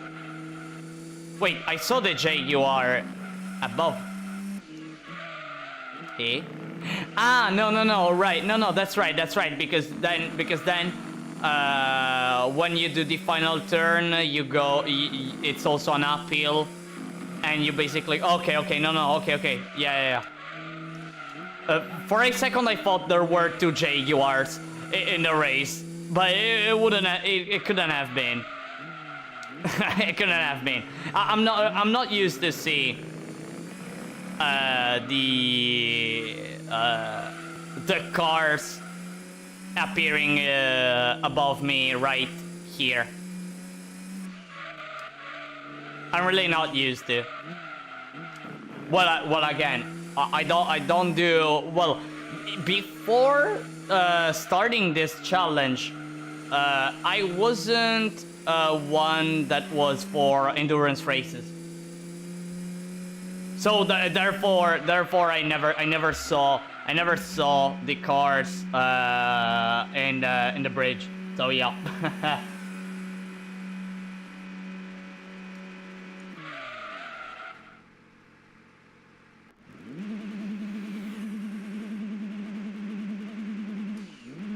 And I am second, by the way.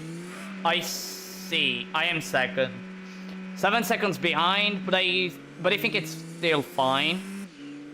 I do think it's still fine. As long I manage to overtake, I guess the GT1 before he pits, everything is fine. No, by the way, I think it will pit just now. It will pit now, probably. If I recall correctly, it does 2 pits, one being at lap 16. Maybe. I don't remember anymore exactly, but it should be. Well, we're gonna see in a bit.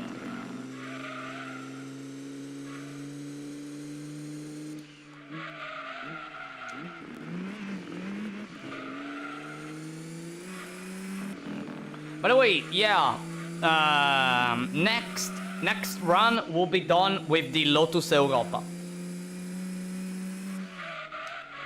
So we stay in Europe, but move onto a different nation. So we went in Italy with the Lancia Stratos. We moved to France. And used the Peugeot 206 that in a bit will complete its journey. In 40 minutes it will complete its journey. And then finally, and then after France, I'm going to move in England, where I'm gonna use a Lotus.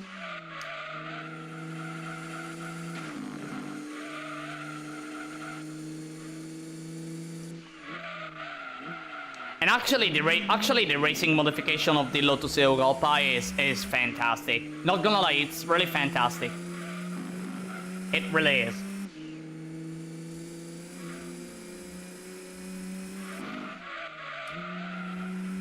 I really love the racing livery. It is simple. It is pretty simple, but it's really good.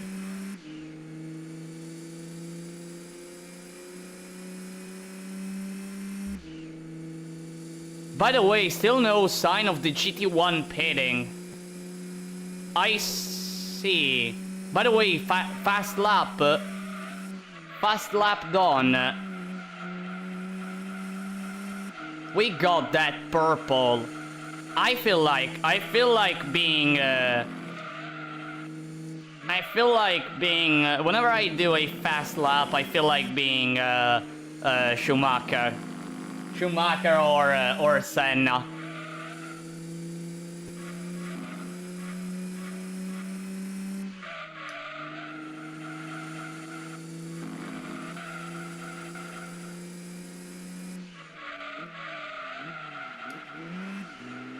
By the way, I'm not an F1 fan. Not an F1 fan. I just enjoy the maybe seeing a few races here and there. The black one is very rare. The black PSX is the one that the developers used, right?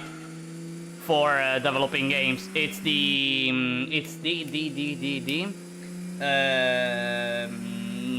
what is the specific name of that PSX?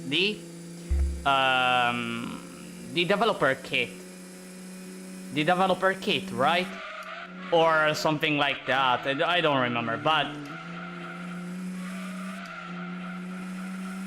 no, not the developers used. Like no, well, that some developers used, because it had a tool that allowed you to create PS1 games, and some of them were created through that black PSX. But I don't recall which games. I really don't recall which games. I don't know why I remember Parappa the Rapper being one of them. But I am not sure, honestly. I am honestly not sure. By the way, I managed to overtake the GT1 before it went pitting. So I guess that's no. I think it's weird that it still didn't go and pit. Ah, it's pitting now, lap 19. It's pitting now on lap 19. I see. Which means that I managed to overtake. Which means that I managed to overtake before it went pitting. Which means that in the next, the next time I do a pit stop, I will not go second place. Probably.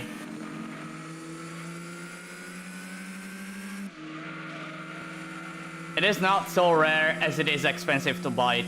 I know that, like, there are some PSXs, the gray ones though, the SCPH 1000 model, like the very first model. I know the very first model being incredibly expensive because of the audio chip it has equipped. It has in it, which I heard it is the best audio chip of the 90s.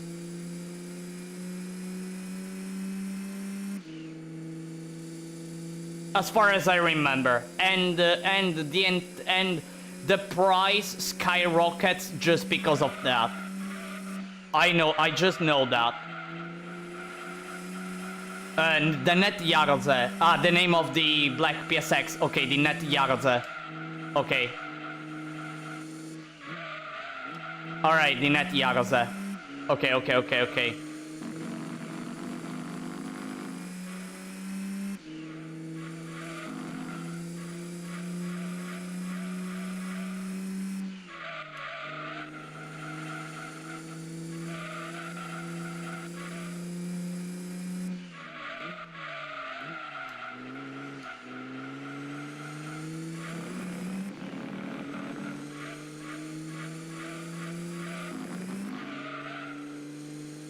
You know, one thing I'd love to have, actually, a PS3, like the very first model of the PS3, just because it has the PS2 chip in it, so I can play PS2 games and have the experience of playing PS2 games with a PS3. I never had such experience. I'd love to have it. One day I actually went to like in a place where they were selling like a lot of stuff, and among all this stuff there was a PS3, and when I saw it I was like, nah, please tell me that this can read PS2 games. I looked at the model, can't read PS2 games. Fuck! No, come on! It could have been such an affair. Because it was because the person was selling it at a low price, at a really low price, and dang.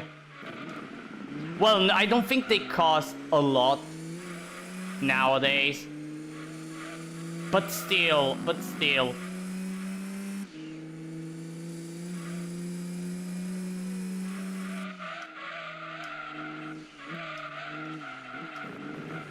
Or are they expensive?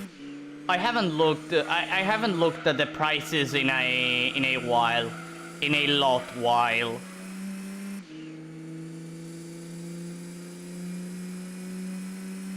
On the other hand, there's my brother who literally bought a Game Boy, with some Japanese cartridges of Pokemon. He bought Pokemon Green. My goodness, Pokemon Green! What a game! What a game! It is absolutely not full of bugs. No, no, no. Absolutely not full of bugs.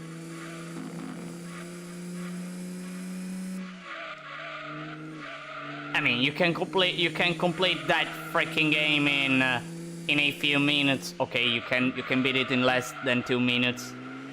If you have Pokemon Yellow, fine. If you have Pokemon Yellow, you can beat the game in less than 2 minutes, fine. Well, beat the game through glitches, okay, but you know, playing Pokemon Green is always a magical experience because everything you do turns out to be a bug or a glitch.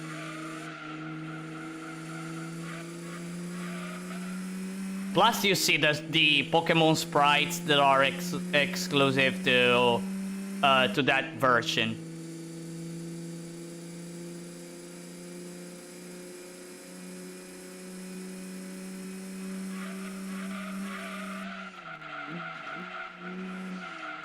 I have one PS3 first model and slim model 320 gigs.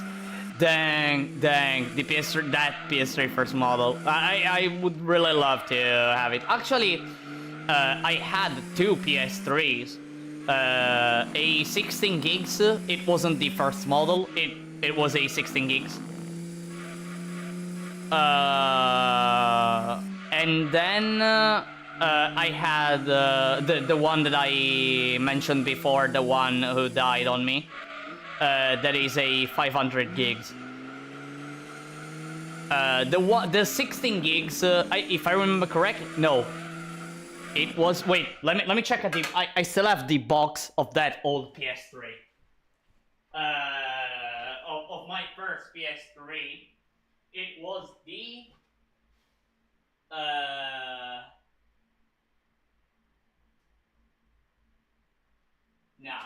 nah, wait. Really? For real? Ah, I see. Oh, I see. Ah, I thought it was, no, impossible. Nah, by the way, it wasn't the 500 gigs, the PS3 who died on me. It's the 320. I looked just now. But the one that I bought, which was also a PS3, my first ever PS3, it was one that was actually a bundle. It was a bundle, and it was the PS3 with Gran Turismo 5. With Gran Turismo 5. I remember it was either a 12 gig or a 16 gig. But it wasn't first model. That I know. That PS3 died too. Well, kinda died. Because it started having problems to the point that loading times that would take less than 10 seconds, they were lasting like minutes. We brought that PS3 for assistance in the place where we bought the PS3 after, and this happened like a year, no, actually 2 years, I think 2 years after buying that PS3. No, less than a year, because we brought it to assistance, and assistance was available only in the first year, so it happened within the year. Brought to assistance, and the assistants told us that it wasn't possible to repair it, so they compensated us with half the price we bought the PS3. I don't remember the price, and they compensated us with half the payment. So yeah, that was it.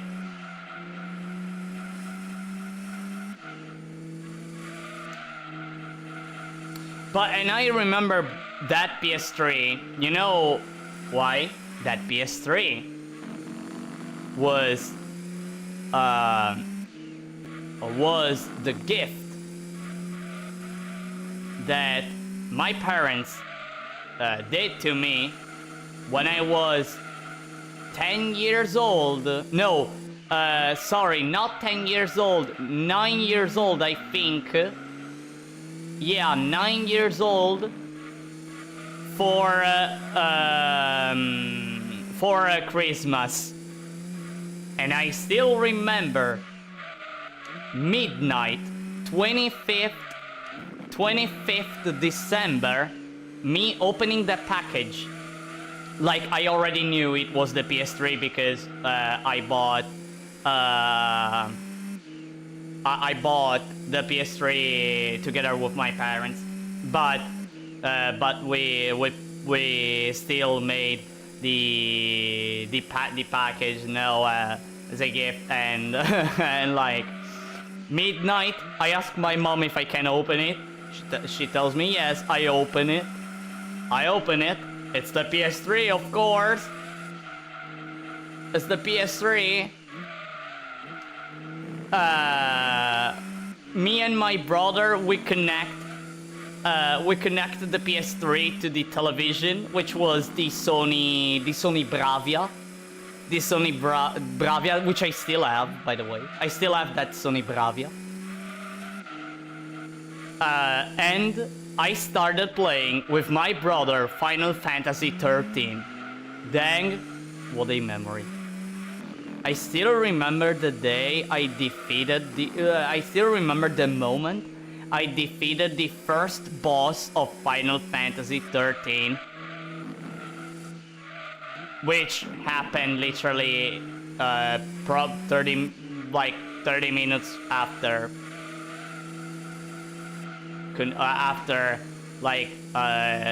connecting everything, turning on the Play 3 and placing the game and then starting the game. Yet my first ever PlayStation 3 game was Final Fantasy 13. Not Gran Turismo 5, which was in the bundle, but Final Fantasy 13.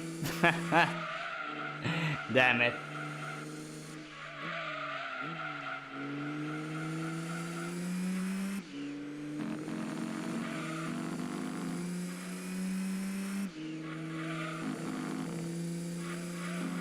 By the way, when did I...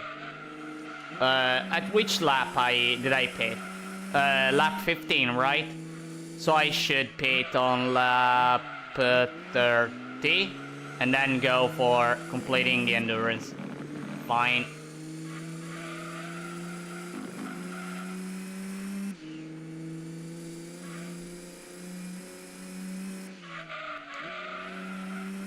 Ouch.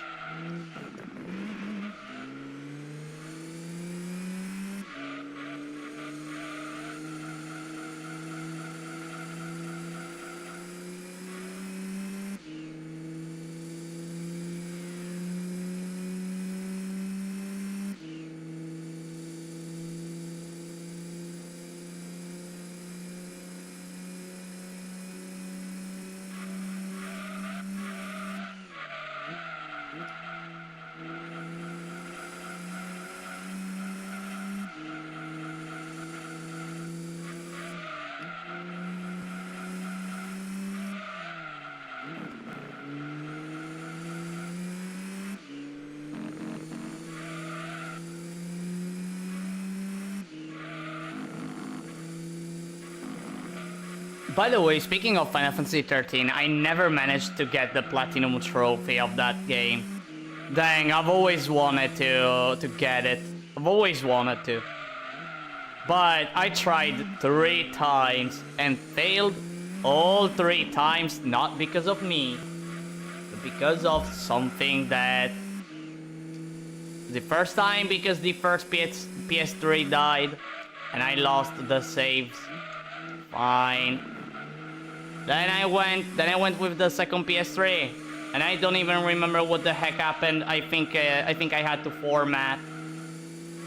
I think I had to format the PS3. So I lost for the second time. The third time, then the PS3 died. The 320 gigs died. And I lost again.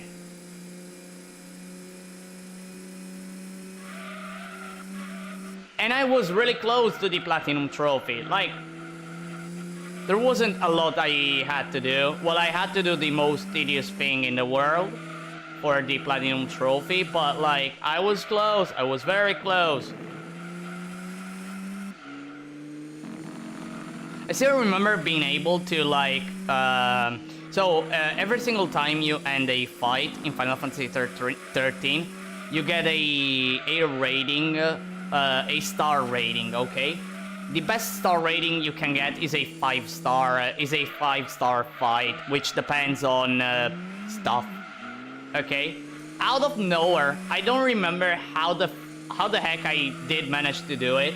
First try, I managed to 5-star the final boss of the game, which was also a trophy. I never managed to do that ever again.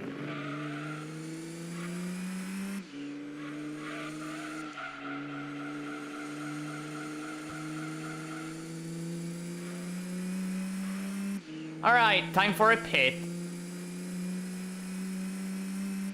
I still remember when my mother bought me the Sega Mega Drive for Christmas present. Beautiful innocent times. True. 20 to go, almost there. Yep, 20 to go. No, wait. Don't tell me I have to pit at lap 45. Nah, I'm gonna pit early, a bit earlier. No, wait, I can't. Wait, I can't.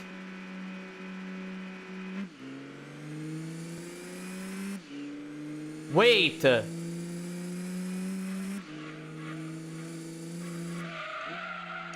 I actually have to do the final 5 laps with red tires. Oh dear. Don't tell me. No, don't tell me. Don't tell me I have to do this because the car... No. Alright. Let's not think about it for now. Let's think about it later. Not now.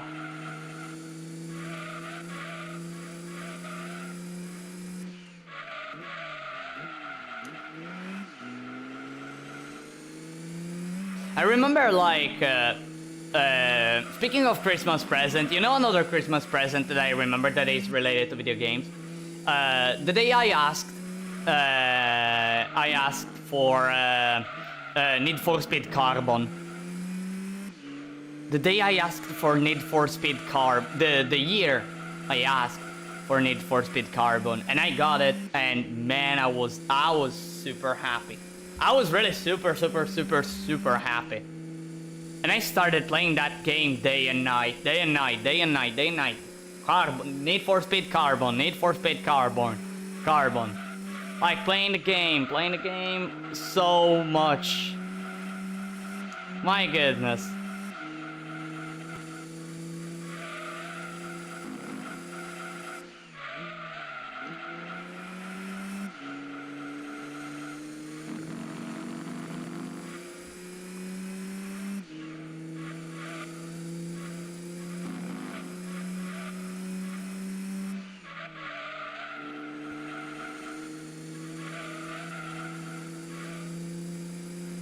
Close to a GT1 overtake here. In the next turns.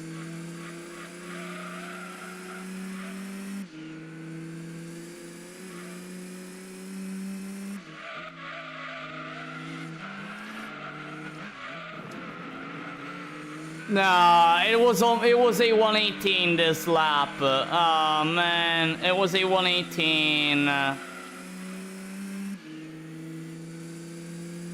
Unless the GT1 bumps onto me. Bonk. 16, 17, 118, 119.511. Still a purple time. Still a purple. But dang, I lost the chance to get the 118 in sector 2 because the GT1 was there. Oh man, that sucks. That really sucks. The best Need for Speed for me is Most Wanted. Great game. Never played Most Wanted though. I know it's a fantastic game. I know it's a really fantastic game. Personally, like when it comes to Need for Speeds, I played Underground 2, Carbon, Underground 2, Carbon, and what are the other Need for Speeds I played? Porsche 2000. Porsche 2000. I still have Need for Speed Porsche 2000. And actually, it's not that easy. It's not easy. Porsche 2000. The story mode, it really isn't easy.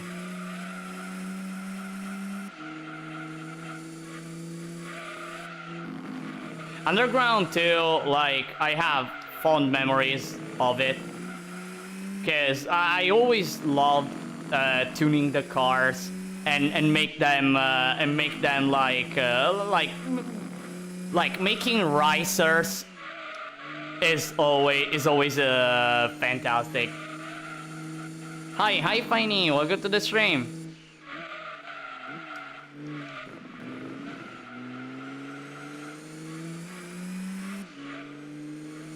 Especially at the end, it's very difficult, Porsche 2000. I remember like the... I remember like in the story mode, you know, there are those special races where you can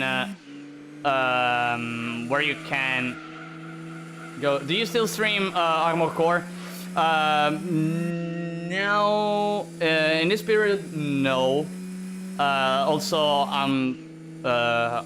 regarding Armored Core 6, I'm a bit on a sort of burnout, honestly. But in the future, I might plan about some Armored Core content. I actually mentioned it a few hours ago about me wanting to try to beat Armored Core 2 with starter AC and without limit release. I kinda saw whether or not it is possible without limit release. I know I can do the final mission without it. I just need to check a few missions and how to do them and see whether or not they are possible with starter AC, but I think they are. The one that actually always makes me worry is STAI Battleship. But I might plan to do a stream where I go for it. Also, there is one other thing I might bring. That is also trying to beat Demon in Armored Core Last Raven with starter AC. There was a period where I was trying to do that offline. I tried both online with a awful strat, honestly, and then offline with another strategy. But I never got a win. I got close, actually. I got close. Well, for close, I mean Demon with 2000 AP left. With starter AC. Yeah.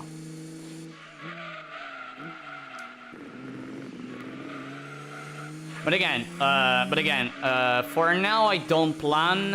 I don't plan to bring Armor Core content, but I might in the future.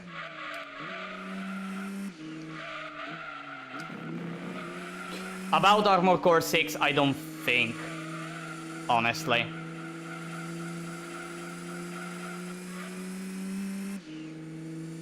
And by the way, going back with the Porsche 2000, I remember that like in the story mode, because it's divided in chapters, right? Like in every chapter there is a special race that is that you can race at, only if you have like the most expensive, if you buy the most expensive car, which is always a race car that is also super hard to handle, as far as I remember. And I remember managing to beat barely like the first special race, of the first chapter. I remember it was super hard. And like the track was like a sort of super speedway, as far as I remember.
Little by little, I'm getting closer to the end. Almost 10 laps to go. Almost. Well, 3 more laps, and it will be 10 laps to go.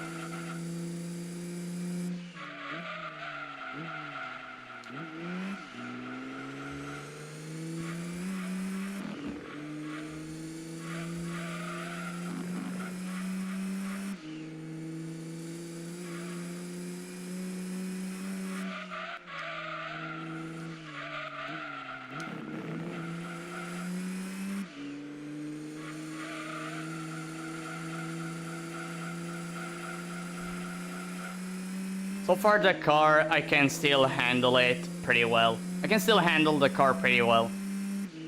Although I have a bit of fear about the final laps, as I'm gonna race with red tires, and I don't know if I'll be able to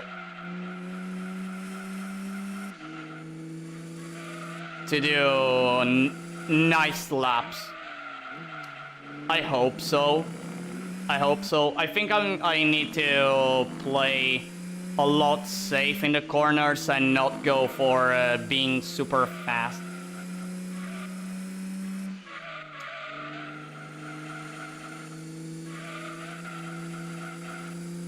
Or Porsche Challenge, as I recall the title at Europe region.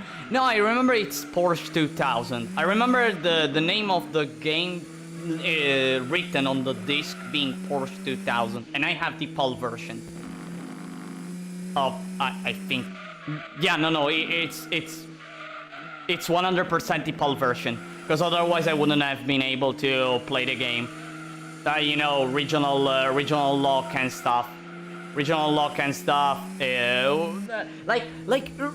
you remember that back then, PS1 and PS2 era regional lock? Can we talk about how awful it was? Can we talk about it? Honestly, it was awful. The original lock.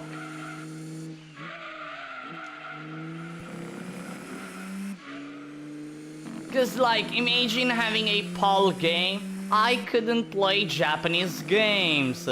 What the heck? Or I couldn't play the NTSC U versions of any game because I had the PAL console. How awful! Like, okay, with today's standards, we now see at it and think, well, those times sucked a lot. Ouch. Ouch, this is a huge mistake here. Shouldn't have done that.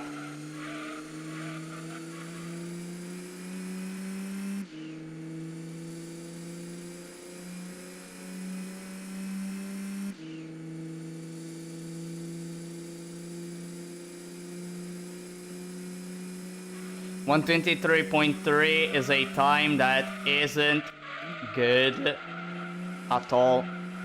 Well, I have to thank that wall hit I did there before the final turn. 10 laps to go, by the way. Let's go. Let's go. 10 more laps. And the run will be over. The full run of the Peugeot 206 S16 will be over. 10 more laps separates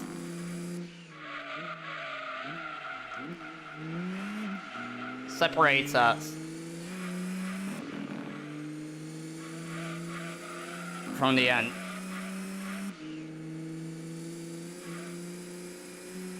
You know, I still remember the day I did special stage R5 with the Miata, and remembering I disabled the HUD. Wow, so such a magical moment. Another one thing I actually noticed is that it took me for the Miata run. It took me 11 freaking streams to complete the entire run. It took me 11 freaking streams. Like, considering the amount of streams I do now per run, which range from 4 to 7, if I remember, from 4 to 7. This actually is the 6th stream of the Peugeot 206. So typically like 6 to 5, wait, 4 to 7. No, I actually never did a run in 4 streams. Yeah, I never did a run in 4 streams. The Stratos took 5 streams. Man, I don't remember anymore. But yeah, in any case, like, noticing that it took me so much is insane now. Well, it was also one of the first times I actually started this challenge with a super hard car. That one being the Miata. Why did I think about going with a Miata?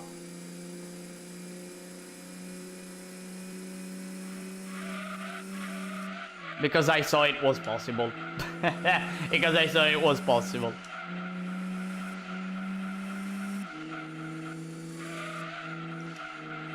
And then bit by bit I learned more and more about the game, how it works, the gear setting, the suspension setting, the accelerations, all the acceleration stuff, spring rate, the camber that affects acceleration, all this stuff. I learned about all this, and wow.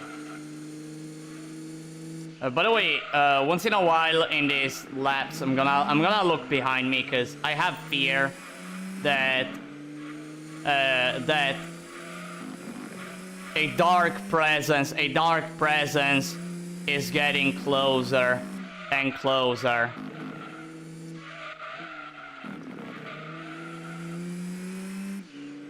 Porsche Unleashed, do you mean? For Porsche Challenge. Wait, actually, let me search for the CD. Because I remember it's called. Yeah, it's Porsche 2000. It's Porsche 2000. I have the CD in front of me. Need for Speed Porsche 2000. PAL version, EA Games. My god. Oh, and by the way, there is also Moto Racer 2. It was a sort of bundle that had both Porsche 2000 and Moto Racer 2.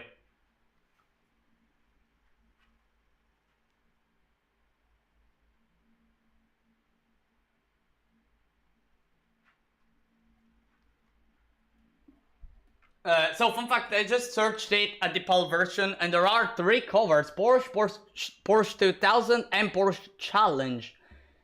Oh, I see. You know, it reminds me. It reminds me of like a sort of thing that also is a sort of thing in another game that is R-Type Final. So the PAL version of the game there are actually 2 versions of the PAL version. The 2003 version and the 2005 version of the game. Okay, which change absolutely nothing. The only thing that changes is that the 2003 version has a huge manual. The 2005 version has a 10-page manual. Like a 10-page manual. And do you know which version I have? I have the 2005 version. When I learned about the 2003 version, I was mad. I was honestly a bit mad.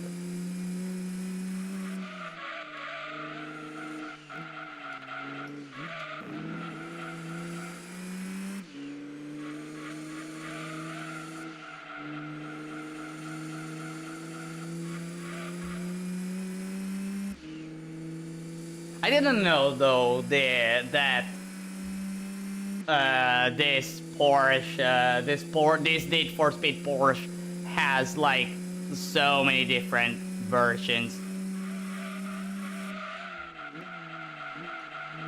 all in the same region, by the way. In USA, the NTSCU version is called Unleashed. Oh, I see. Okay.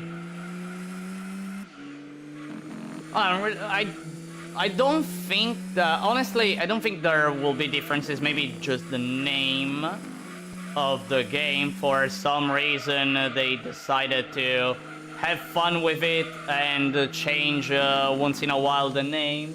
I don't know, just wondering, you know. By the way, it's lap 45, and I see a front tire becoming red. You know what that means?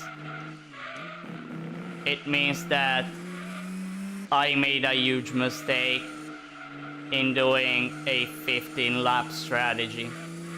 I made a huge mistake in doing a 15-lap strategy, and I'm gonna pay the consequences of doing a 15-lap strategy, because now I have to do 20 laps. 5 of them with a red tire. And in a short while, both tires will be red.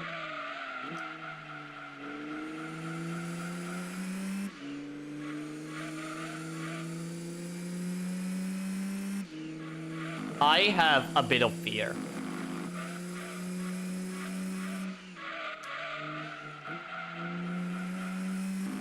As long as I don't make any mistake, I may be fine. I really may be fine. but still.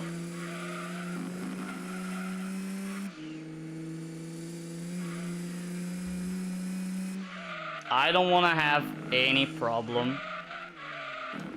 The most important thing is doing the section I did just now. I need to do it perfectly. I already have a lot of fear.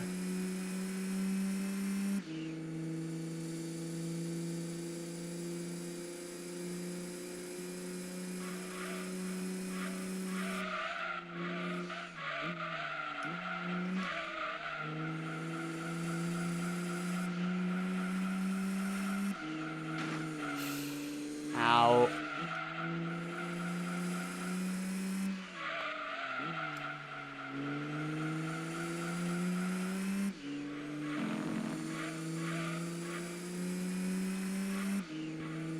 I should have done at least 17 laps as a pit. Honestly. I should have done 17 laps, not 15. Hi there, hi Angelo, welcome to the stream.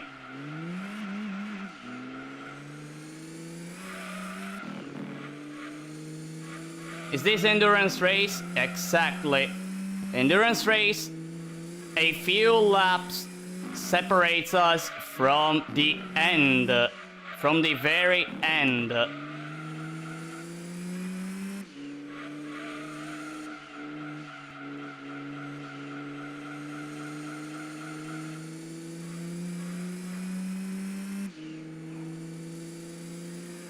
A few laps, and I have a lot of fear. Just now, 3 laps to go.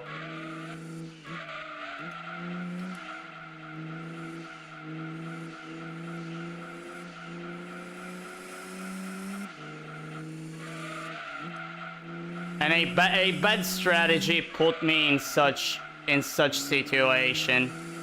Again, I should have done 17 laps instead of 15.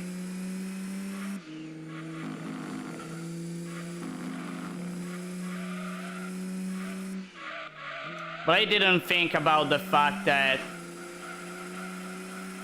I would have ended up being in such situation.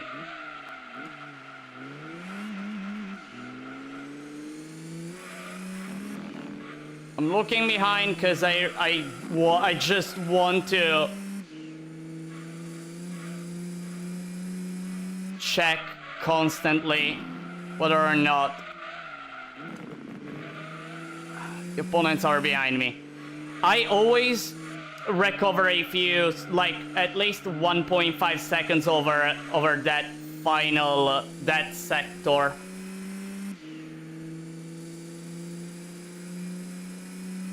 Of the chicane. Of course, I cannot anymore go and do a pit stop.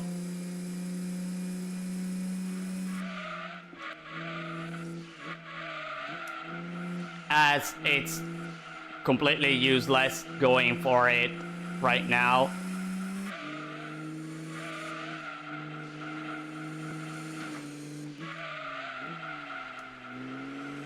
I'm starting to get yellow tires even in the rear.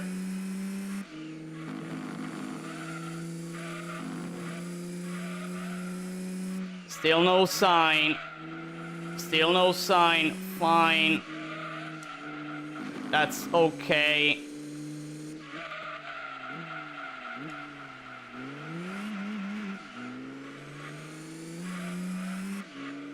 Still no sign of it.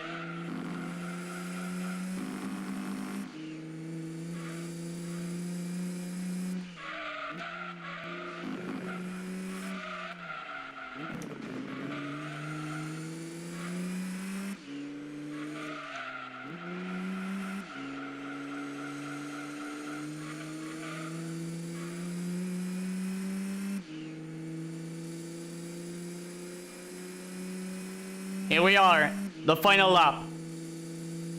The final lap. No sign of the GT1 yet. No sign of it. Let's not think about it. Let's go slowly. Slowly, but surely. Slowly, but surely. No mistakes. No mistakes allowed. As fast as possible. Still not here. It's still not behind me. I don't know how far away it is. I don't want to know. And this is the reason I never bring the minimap with me. Because I never want to know. If I want to know, it has to be a few seconds behind me.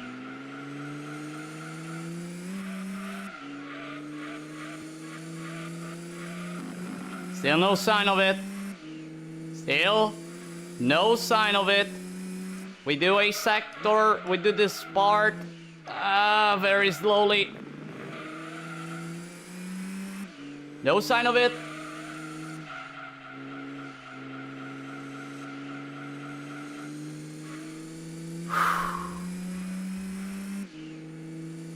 It's over. It's over. Oh my gosh, it's over. The Peugeot 206 defeated Gran Turismo 2 entirely.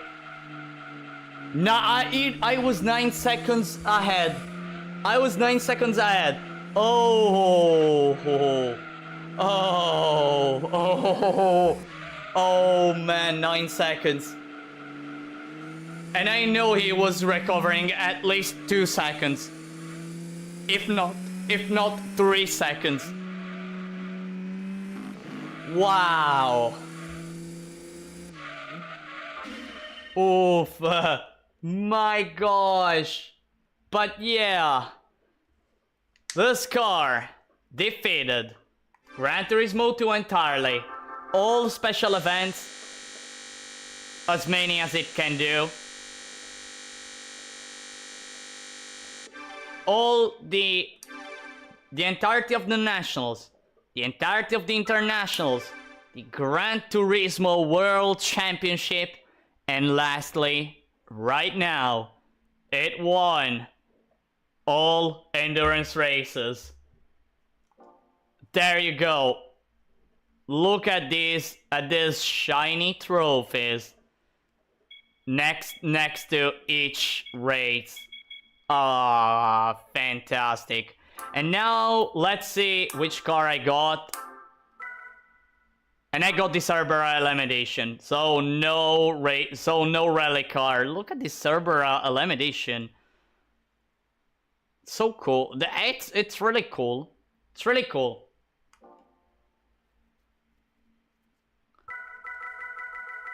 And yeah, this car did it.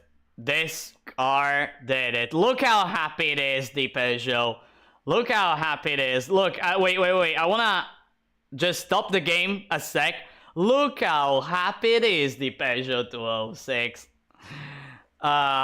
Sometimes later releases maybe have bug fixes. I know that sometimes at UK have different covers the games.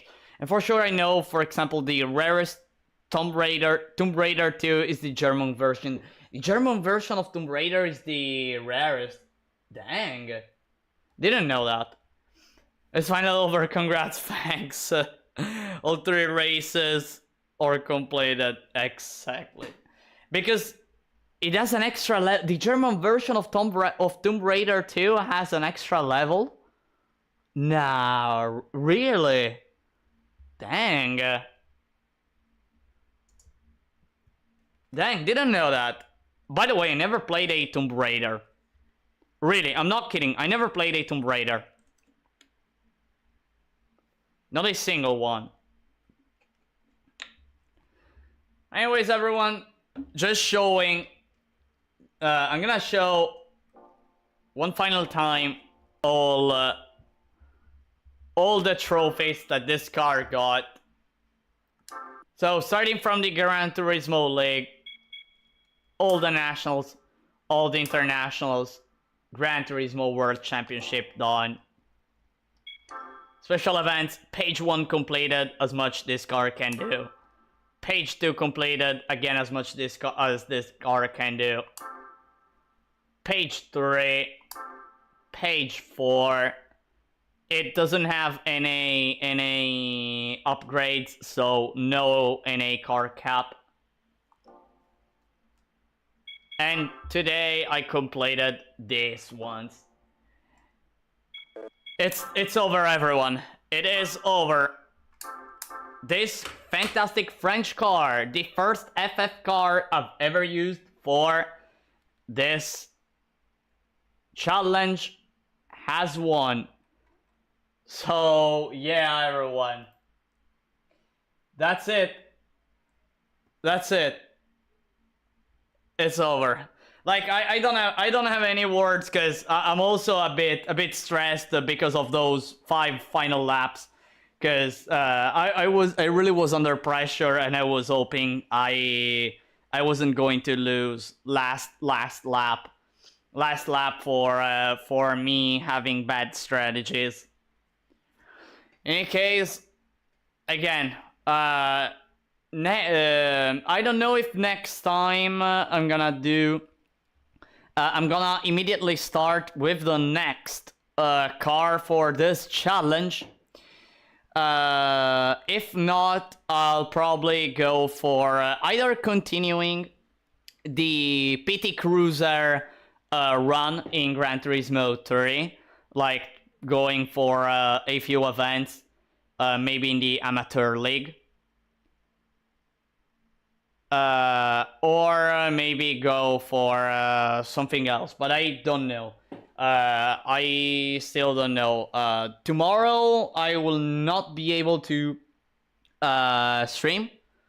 I am 100% sure. So, but I'll be sure to do the poll that I told you before regarding whether or not I shall, for the next beating Gran Turismo 2 with a single car runs, go for endurance races.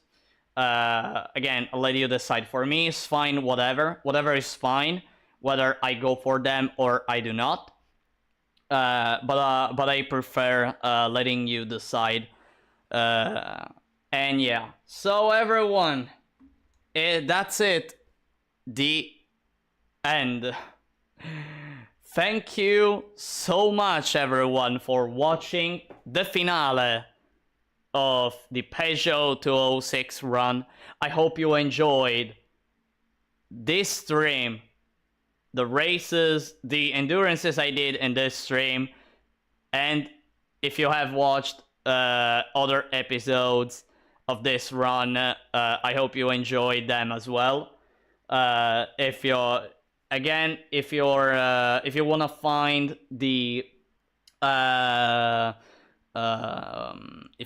the episodes, I made a playlist that has all the streams that I've done. You can find them. Just go and search. Either go on my channel and search for the playlists, or I hope that by searching Beating Gran Turismo 2 with a single car, YouTube puts you directly, like, places the playlist in front of you. I hope. I really hope. In any case, again, thanks so much for watching, everyone. I hope you all enjoyed. And probably tonight, I'm gonna dream a baguette. No, really. No, seriously. No, really. The jokes aside, I'm gonna have really sweet dreams, knowing I defeated the game with the 206. Bye, everyone. Thanks for watching, and have a nice day. It's like... wait. If you, I saw a comment. It's like GT4, the Japan version have Lamborghini racing car that the other versions do not have. Really? Oh, really? Ah, I see. I didn't know. By the way, I never played Gran Turismo 4, and with this, I go away. Bye, everyone.